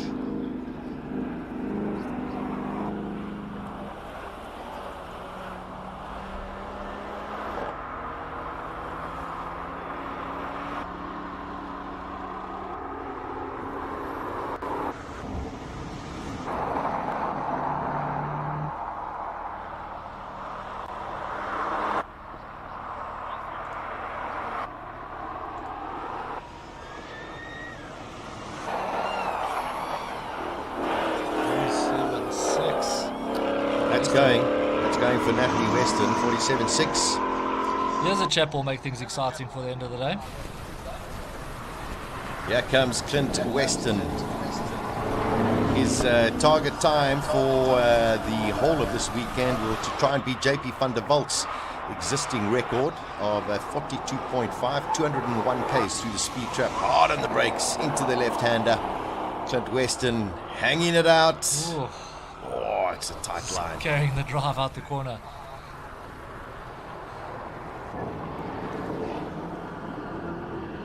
He's having the time of his life out there. Yeah, I tell you. And Courtney Nickel out in the other Mercedes as well. 181 through the speed trap. Let's see what Clint Weston does. A 43.3. He's in that 43s. Last time out, I think it was a 43.4. So he's getting faster and faster. Here's Chiro's boss. He's on his way to sign Chiro's paycheck. He's not in a hurry. Oh, this Mercedes up top is all over the place. A lot of hard braking, and the car's sort of dipping into the corner, which I think makes it so much more difficult to steer and carry the corner speed. Yeah, 45.3. 45.3. Ashley Oldfield out on track at the moment. Joshua Lowe on track as well. What was an interesting comment is when Colin was interviewing Clint Weston, and he was talking about the electronics on the new car, but it almost sounded like he is too fast for the electronics on a standard car, that it actually interferes. So turning it off is a problem, but turning it on, so he's sort of running in between so that he has less interference. It's incredible. 49.7 for Ashley.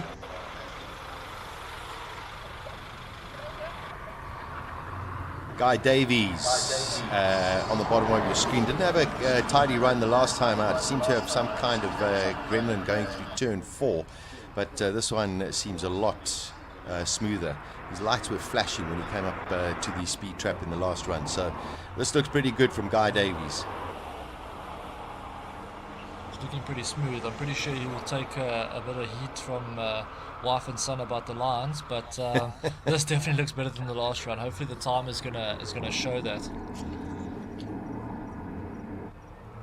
Goes through the first sector, 33.1 second. Got a Supra, beautiful car on the top of our screen. Guy Davies coming across the line. Let's see what time he manages to put through. 53.7. 53.7. Pete Porchita and Julia.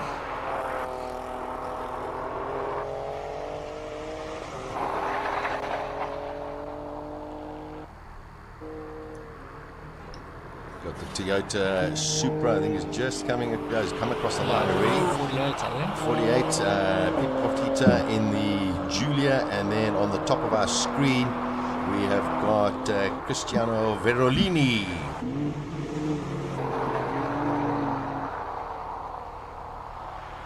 .4 for Pete Porchita in the Alpha.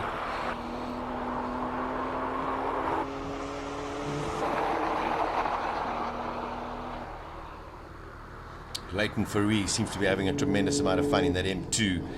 Let's see what he can put here. He says there's still quite a bit to come. Oh, sideways there. Colin would love that. Magic.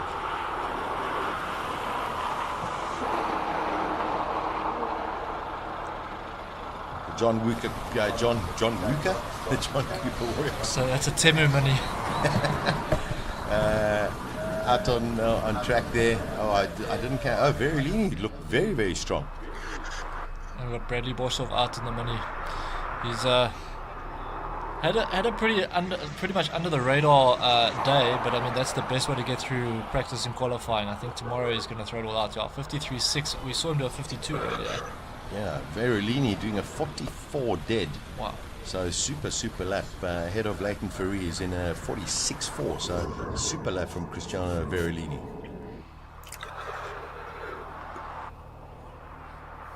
Waiting for the big guns to come out. Now it's also, Clifford, you're getting to a time where, as you say, track temperature is completely different. What does Franco Scribante do? He hasn't. He seems to have found some pace there where it looks like that's going to be a DQ as well. It's definitely a touch over there. Now, what does Franco actually do? Does he sit there and go flat out, or does he sit there and say track conditions are not optimal, let's just do a solid run, try and do a 40.2 or 40.3 or maybe even a 41? Yeah, it's a tough one. I mean, Franco is a completely different animal behind the wheel of a car, and probably has a completely different temperament to mine. Whereas, I mean, that's why he's won so many different racing categories and facets of racing over his career. Whereas I'd be looking at this now and say, let's feel good about life and go into this with just a bit of a confidence builder, and then attack it tomorrow. But Franco might turn around and say he wants to do a little bit more, because if you look at what Reggie did in the last run, Reggie's going to sleep a lot better tonight than what Franco is, and that's going to be the difference, is that Reggie's going to be knowing that everyone's chasing him, but Franco in his mind and with his pit crew making changes to try and find their time are going to be working overtime for sure, just to try and find the gap. So yeah, mental game on for sure, but we'll only know once he cranks that thing up and gets a launch off the line. Yeah. 8 different OEMs represented here at Simola 15th year of the Simola Hillclimb, which is terrific to see. The likes of Suzuki, MG, Alfa Romeo, BMW, VW. Just magic to see all of the brands. And here comes the Suzuki Jimny, which we've established now is a stock standard, no turbo on this Jimny. So it's doing a heck of a job. 112, that's probably its top speed. And it's going uphill. Look, as I mentioned yesterday, there's a vicious wind in Cape Town called the South. Rodrigo, there's a vicious wind in Cape Town called the Southeaster, and it blows across the city, and in something like a Discovery or a G-Wagon, you feel like you're in a cruise ship. But the Jimny is particularly susceptible to crosswinds, and luckily we don't have any crosswinds out here today for shortness. Well, It'd be good with the tail. It could be going against Terry Grant in the two-wheel challenge. Not on purpose, yeah. Very, very much so. By accident.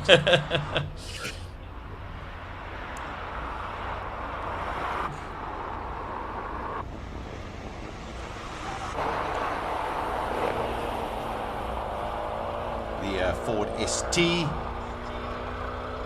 and after this we are going to start getting some of the big guns coming out. I wonder if we've seen the best times of the day now purely because of track temp. Yeah. That you can actually see how cold the tarmac is in that shot. it's frigid out there today. We'll start getting an idea about that here with his run from Entempruria. If he does 44, you're correct. If he's still on the 43s, then the game is on. If he does a 42, then there's still margin to improve. I think very much so. I mean, if you look at Clint Weston's time, he was sort of the same on the money, but we don't know what the track temperature variant was. So let's enjoy all of the monsters as they go up the Simola run.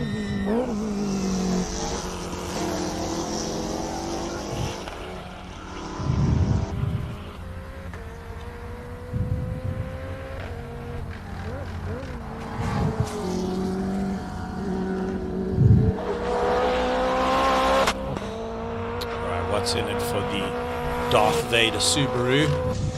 Is that a dad joke, Sasha? Oh, that's a great one. I like that a lot. 42. Whoa, there we go. You called it, So there is a bit more than Rodrigo. There is a bit. You know, I want to change my stance on what we said earlier. What time would we be running the finals tomorrow? Around this time tomorrow? No, a little earlier. Okay, so this could be a bit of an R&D run as to what will be left out on track tomorrow this time if the conditions stay the same. Lee Thompson! Go away. Go get it. Sub 40. What do you think, Rodrigo? Is there sub 40 in this car? With a 224 top speed, it's possible. Oh, that would be Let's mega. see. That would be mega. If he gets a sub 40 before Johan Christofferson does, that's something to talk about at the next Bribe. Oh, that's nice. Come on. Shoot, that car looks so well set. Come on. Didn't touch a noodle. Four-wheel drift over the final corner. Where is he? Oh, 40. It's 14.1. I mean, that's hundredths of a second from him and Christopherson. Wow, that's a second faster than he went in the last qualifying. A second? Yeah. Okay, so maybe... Only the third real run he did today. Yeah, you're right. He hasn't had many opportunities. Paige Lindenberg, 750 horsepower supercharged Mustang. Shelby, 51. I think that's her best time of the day. So the track seems to be getting faster, Rodrigo. This seems, well, it means I was wrong, which I'm totally happy about. But what do you think's going on? Tires. It comes down to... normal intuition would lead you to believe that the track being slower would make the car slower, but the Hillclimb special tires are so soft that they allow this kind of scenarios.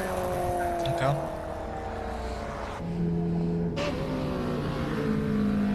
So the cars running tire warmers are potentially going to be the fastest today. Yeah, probably and that reduce the pressures a little bit. That's one of our low tie. 40.311. Is that Lee Thompson fastest in the session? Correct. All right, 40. That's the gauntlet. The gauntlet being laid down by Lee Thompson in the Lotus. 40.311. Now the time to beat in qualifying 2. Shanika with 43.0. He was a little earlier. And Owen Bridger with a 45.1. Clean run. Yeah, very Very solid. good.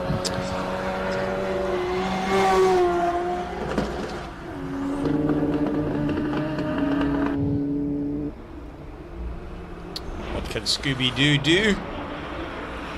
Oh, this is very cool to watch go up the hill there.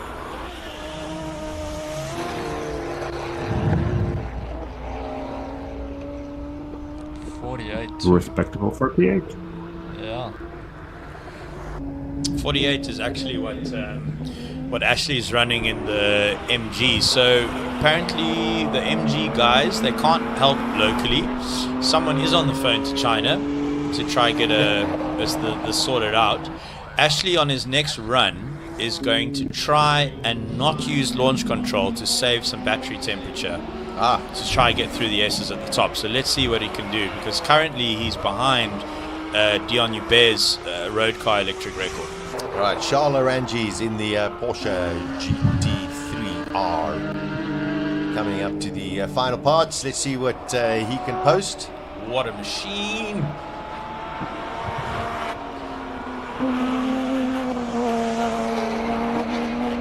Wow, 42.2 for Charles Oranges.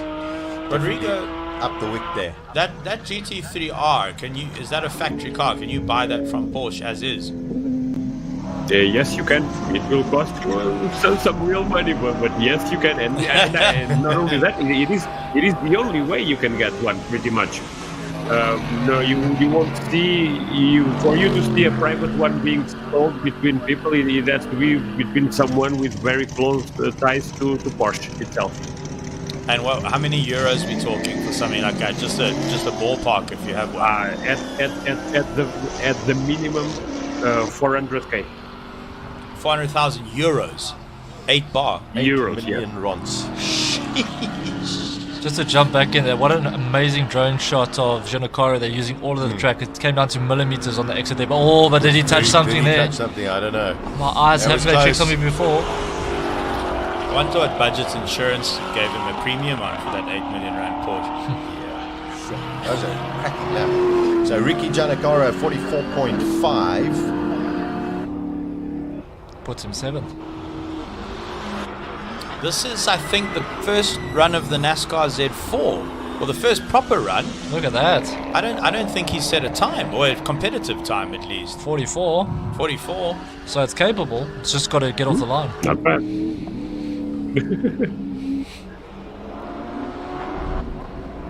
Telling you, I'm going into the launch control software business. Yeah. Big gap in the market.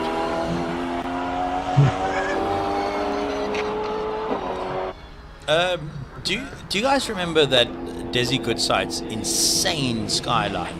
How Very that thing much so. used to launch? I do, yeah. I mean, the noise, the sheer drama, and that was a custom launch control map that he had developed for that car. Oh, Remember that? 42. 40.2, sorry. 40.2. So Jimmy Giancarlo hasn't gone out. Just by the way, guys, that was the other Z4.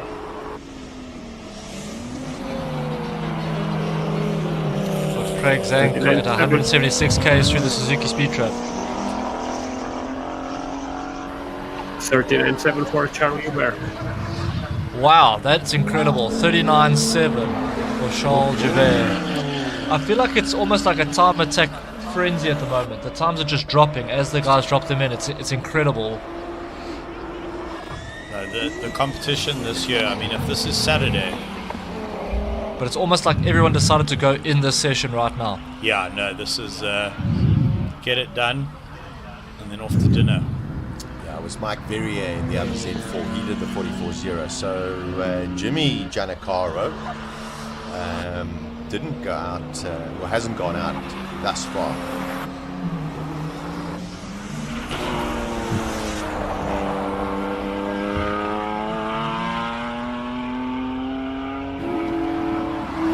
Peter Dilley. Oh, here comes Peter Zeely, the world's fastest chartered accountant. Oh, that's going. Little sparks. 222. 222 through the Suzuki Speed Trap. Come on, Peter.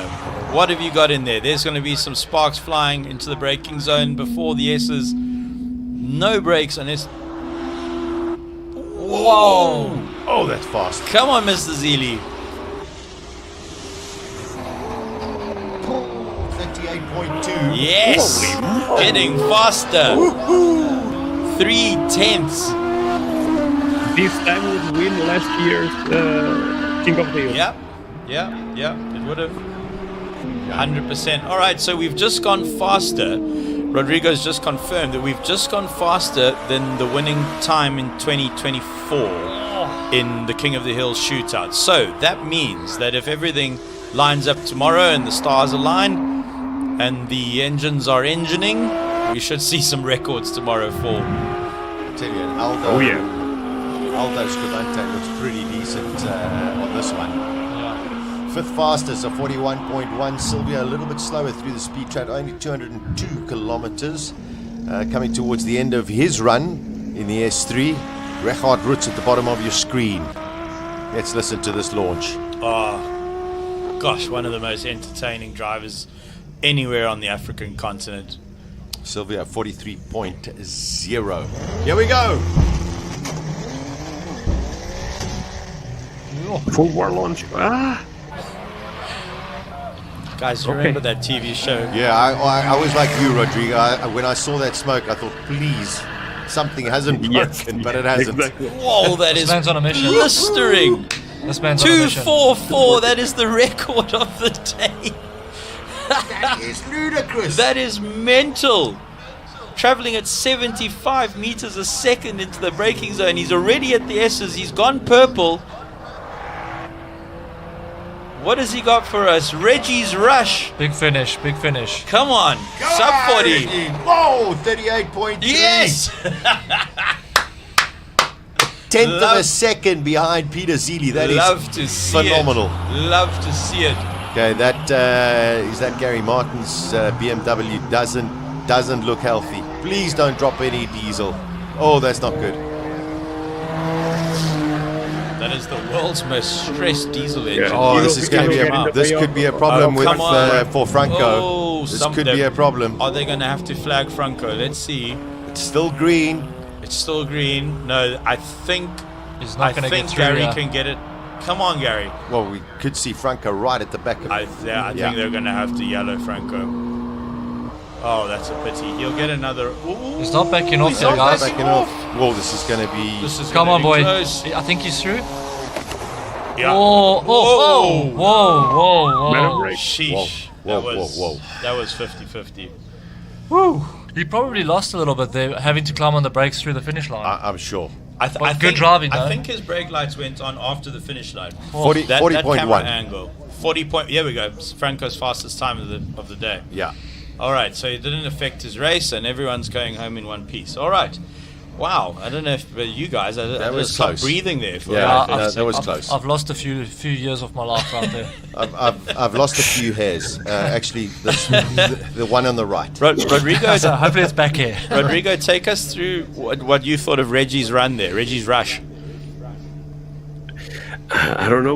With at some point, I thought he was even going faster. That he would go faster than Peter Zeely, but guess the huge amounts of aero on the MR2 edged it out in the end, because he was on that top speed on the bridge, and the way that the car was pulling was mega. But then again, that GTR, it's a simpler aero. It has a simpler aero compared to the MR2, and by now Peter is really dialing it in and really leaning into the downforce that car is producing. So we are starting to see the technical solutions of offered by both cars really being the differentiate the factor that makes the difference between both. Rodrigo, I don't know if you're seeing the live timing on your screen, but was fascinating there between Zeely's run. Let me just pause for the launch. What was fascinating between Zeely's run and Reggie's run is that, let me just wait for the timing to refresh. They were faster in different splits than each other. So one green, one purple. So Peter Zeely faster in sector 2, Reggie faster in sector 1. Well, I mean, they're 244. Yeah. And actually, no, they were dead. Yeah. That's what I was alluding to, because the sectors where Reggie edges it out, it's the ones that are most dependent of raw power. On horsepower, when you have when you have those sections where you can lean on the air or just to keep a flat foot, you see the MR2 just pulling away from the GTR. But look how close it is, Rodrigo. 24.2 flat for both of them, and then I think half a second between them, maybe less. No, 2/10. 2/10 between them on sector 2. That is absolutely phenomenal. And you called it again, Rodrigo. I suppose that's why you're here. You're very good at this, isn't he? So we got the Corvette. We haven't seen the aerial atom guard again, which is Tough a day bit at the concerning. office. Bit concerning. Tough day at the office. Yeah, in that category, Rui Campos, his car unfortunately has been withdrawn after the accident earlier today. So only the aerial atom and that Corvette. I cannot wait for Robbie Volk in the Goulds. Rodrigo telling us earlier that the Gould is built using a lot of F1 engineering prowess and know-how, and it is one of the fastest cars up a hill anywhere in the world. Special tires, tiny fuel tank. The one Gould is not here this year because its engine is in England, which is a bit of an issue. Andre Bezuidenhout, current course record holder, 34.161, and Robbie Volk will be wanting to take that title as well. Byron Mitchell, super time, 40.2. Good. Byron Mitchell, that was a very, very solid time. I mean, that's a Formula VW, the Reynard engine. You think when he went through the Suzuki Speed Trap, he'd only clocked 199 k's an hour, so it just shows you how much they make up in the corners. It's incredible.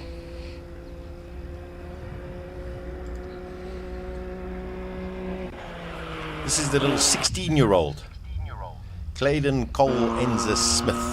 He's just loving life out there, saying so different to what he's used to, and just every time he's just finding new parts of the track to find the grip.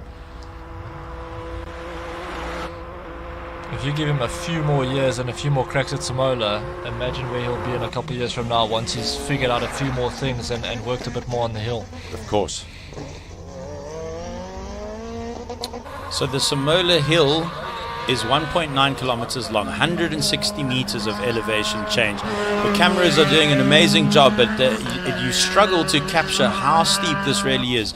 This car on your screen now entering into the steepest part of the course, into the Suzuki Speed Trap. These are the bumps that catch out the really low cars. Through turn 3 under the bridge. This is the corner that tightens on you as you exit. Yeah, the evergreen Alan Mayer going through, and here comes Robbie Volk.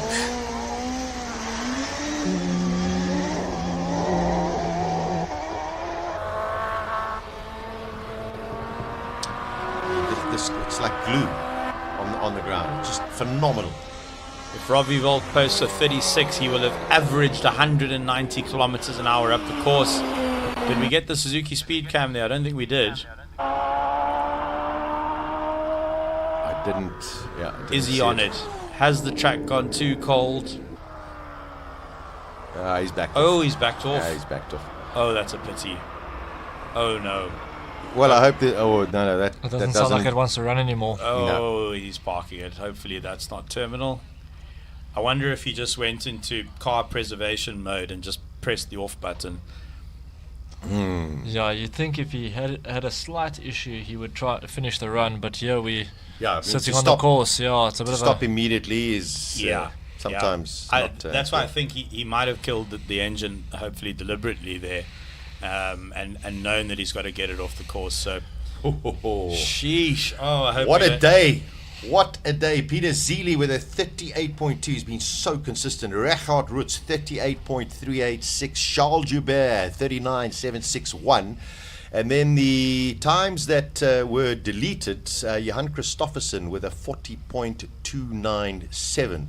We know there's still some coming out over there. And Franco Scribante, who was catching the diesel BMW at a rapid pace with a 40.1. So I think Franco will be happy with that final time for today, because he did hit the policeman cone in the run before. So lots still to come, gents, but I tell you that they definitely upped the wick during the course of those sessions. Yeah, the highlight for me was obviously this last session because this Simola is almost like a pressure cooker making the perfect stew, and as the ingredients get added and as the pressure keeps going on, it makes the perfect end product. And this last session now had all the ingredients for a bit of excitement. So I felt the tension, but that frenzy at the end there with the times dropping was the highlight for me today.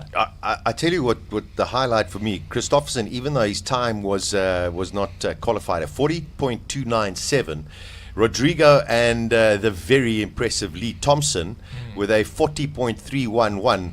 That makes for some extraordinary battle tomorrow. Absolutely, yeah. There's a lot left on the table. A lot of good drives today. There'll be a lot of guys that are going to sleep well tonight, and a lot of guys that have a lot of soul searching and hard talks to have with themselves in the mirror. But either way, tomorrow's where it all counts. Most people are through. We only lost 3, and that was early today. Everyone else has sort of made it.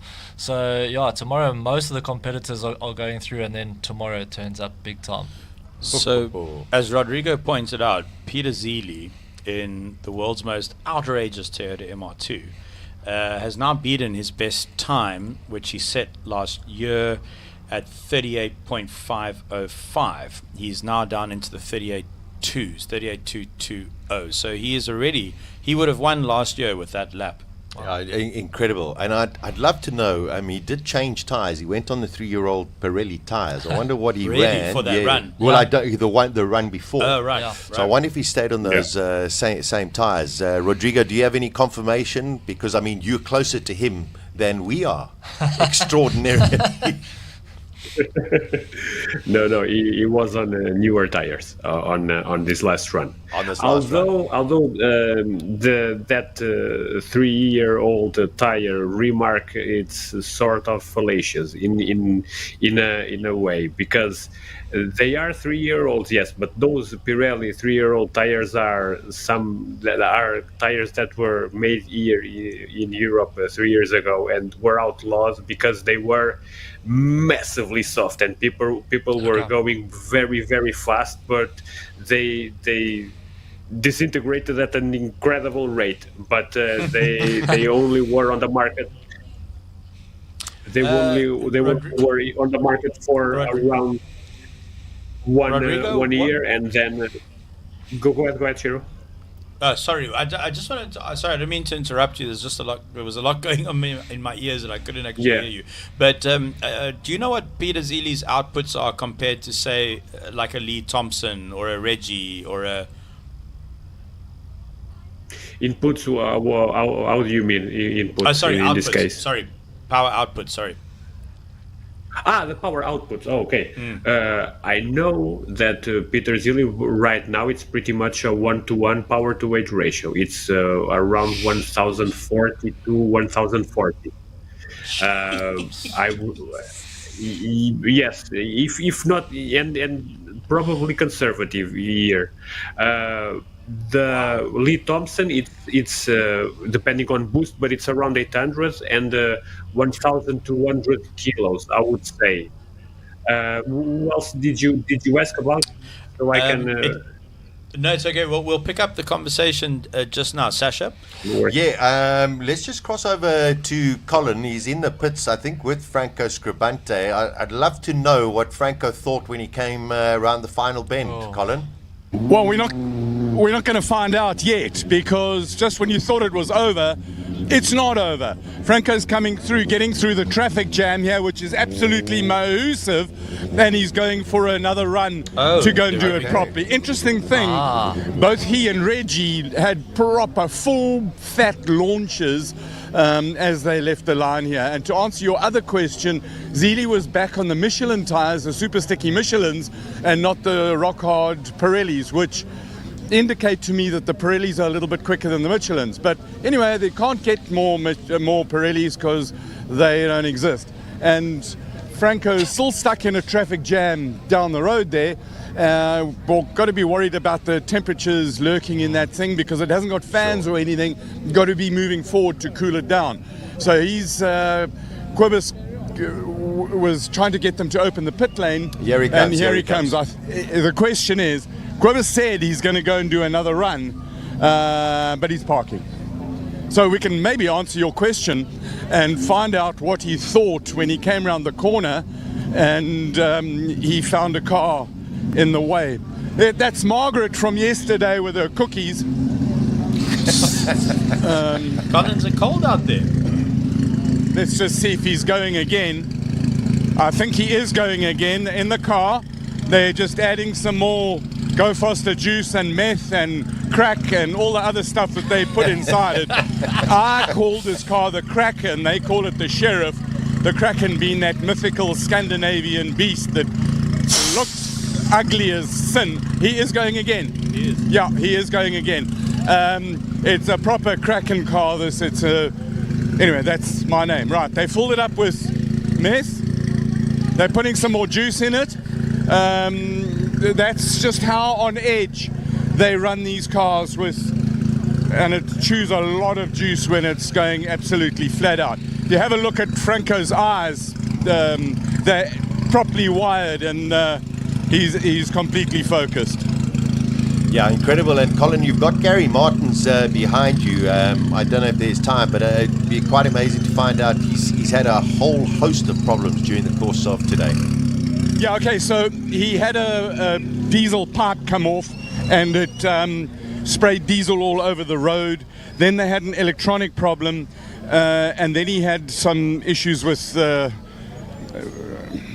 making some decisions. Right, so Franco's going to go that. Let's turn around and watch this launch. Gosh, that skyline sounds angry. My thoughts are how much temperature has been lost in these tires right now. You know. Fair enough. Maybe he's just trying to perfect the launch. Just Yeah, wanna maybe get that launch sorted. Fair enough.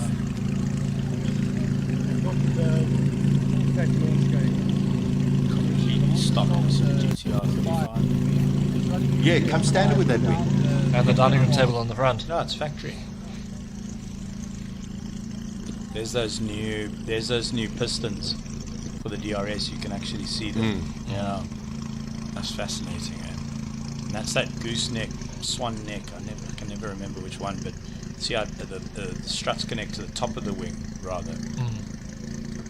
I'm sure he's not enjoying this long wait. No one is.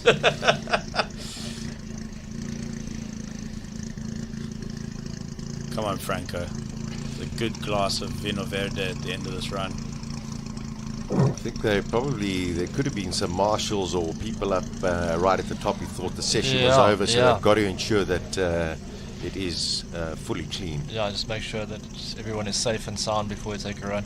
Something we haven't mentioned today, but this flagman at the start there, his hair is magnificent. I don't know how we haven't mentioned this before. Yeah, it's very special. I forget his. I think it is Guy Cooper, Peter Henk. Correct me if I'm wrong. I think it's something Cooper. He is such a magnificent guy. He really is. His hair and his class guy. Personality rivaling each other for magnificence. But no, he's been the flag man for I think every single Simola. Wow, really? Yeah, every single one. And he doesn't age either, like Ian. It's amazing. It's good Neisner air down here, I think. All right, come on. Let Franco go. What's happening? I suppose just waiting to see if the course is completely safe.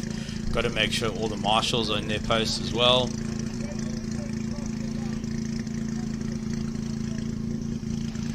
Trying to get some air into that very, very warm cabin. I'm pretty sure that that car is not enjoying standing on the line like that, just building up heat. Not at all. As Colin alluded to, it doesn't have any fans, so I mean it needs to be moving in order to get itself cool. So, still nothing. Just a short one.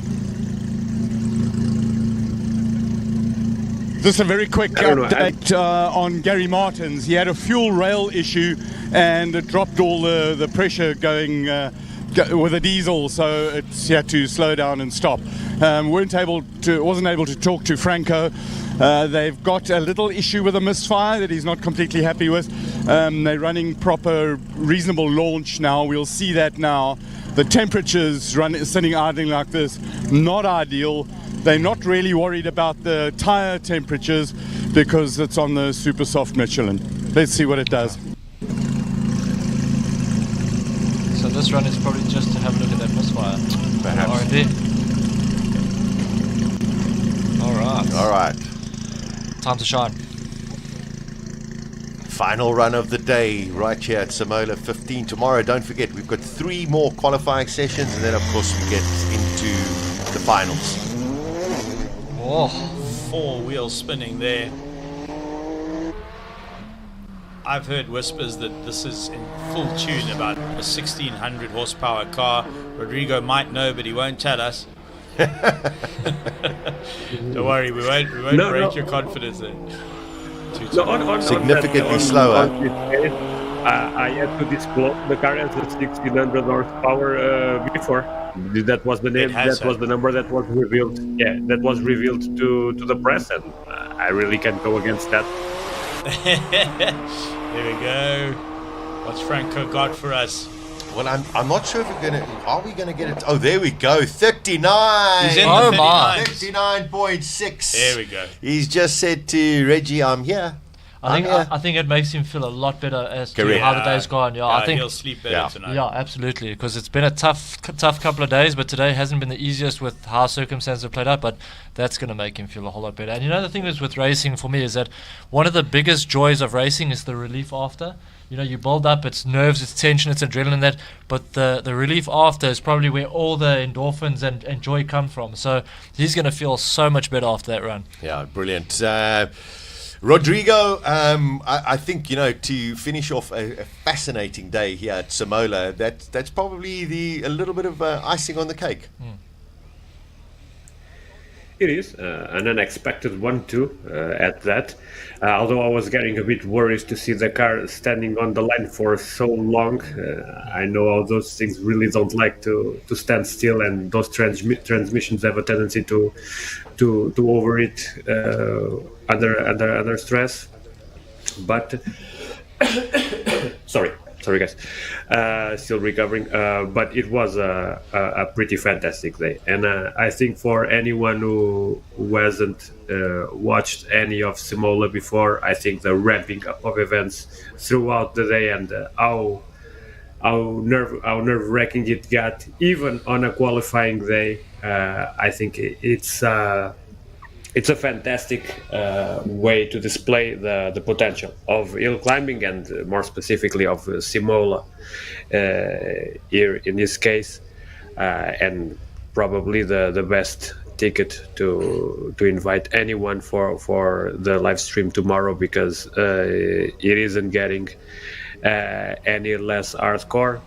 Much to the contrary, it will get much more hardcore, and the times will fall even further, and people will take major risks compared to today, because as fast as people were going today, I still saw a lot of margin, both from the Jouberts, both from Rehard, even from Peter Zilli.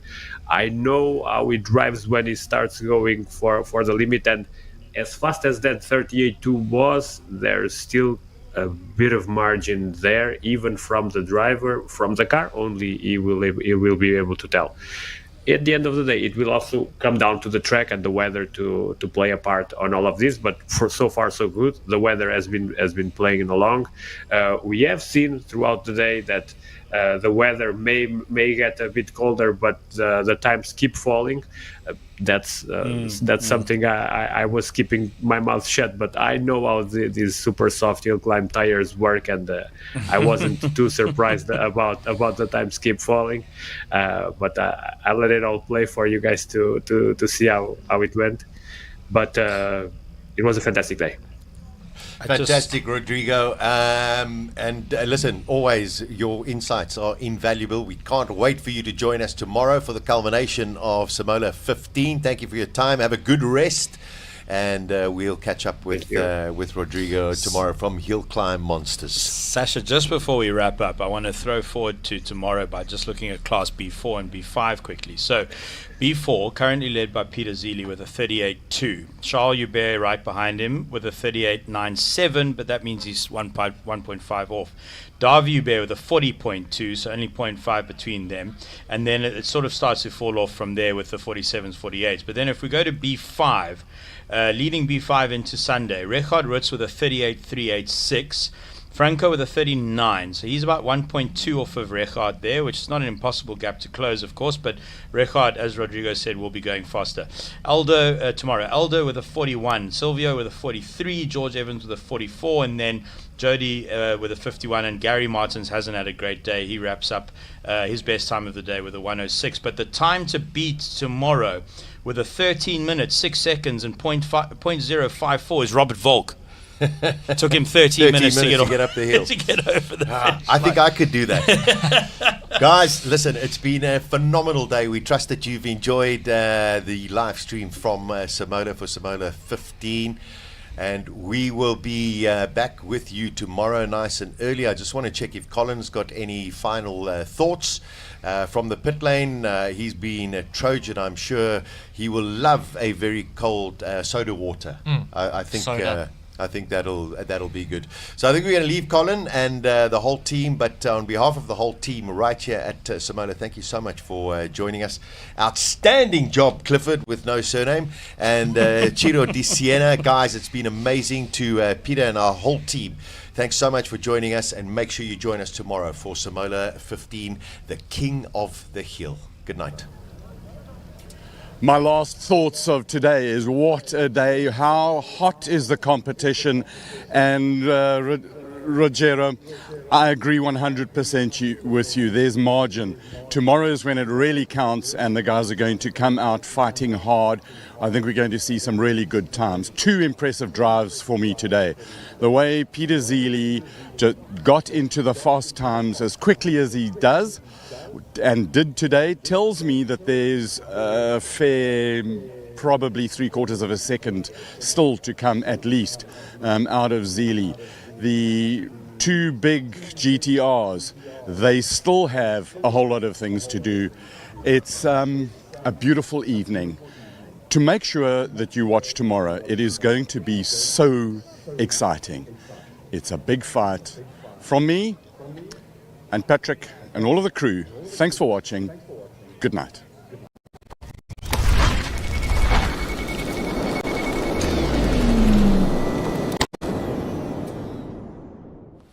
In a world where every second counts, one man stands on the edge of destiny.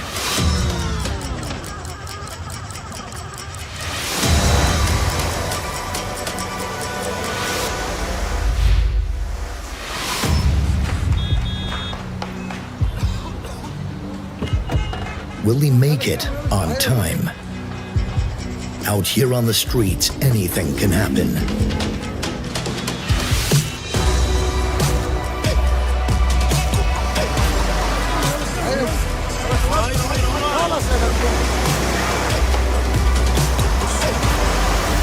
And every move counts. When the odds are stacked against you,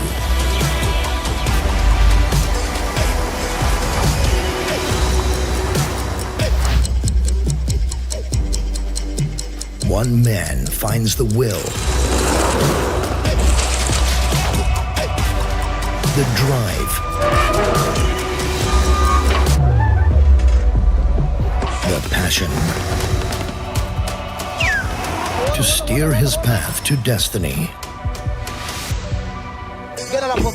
Wow. It's a Swift.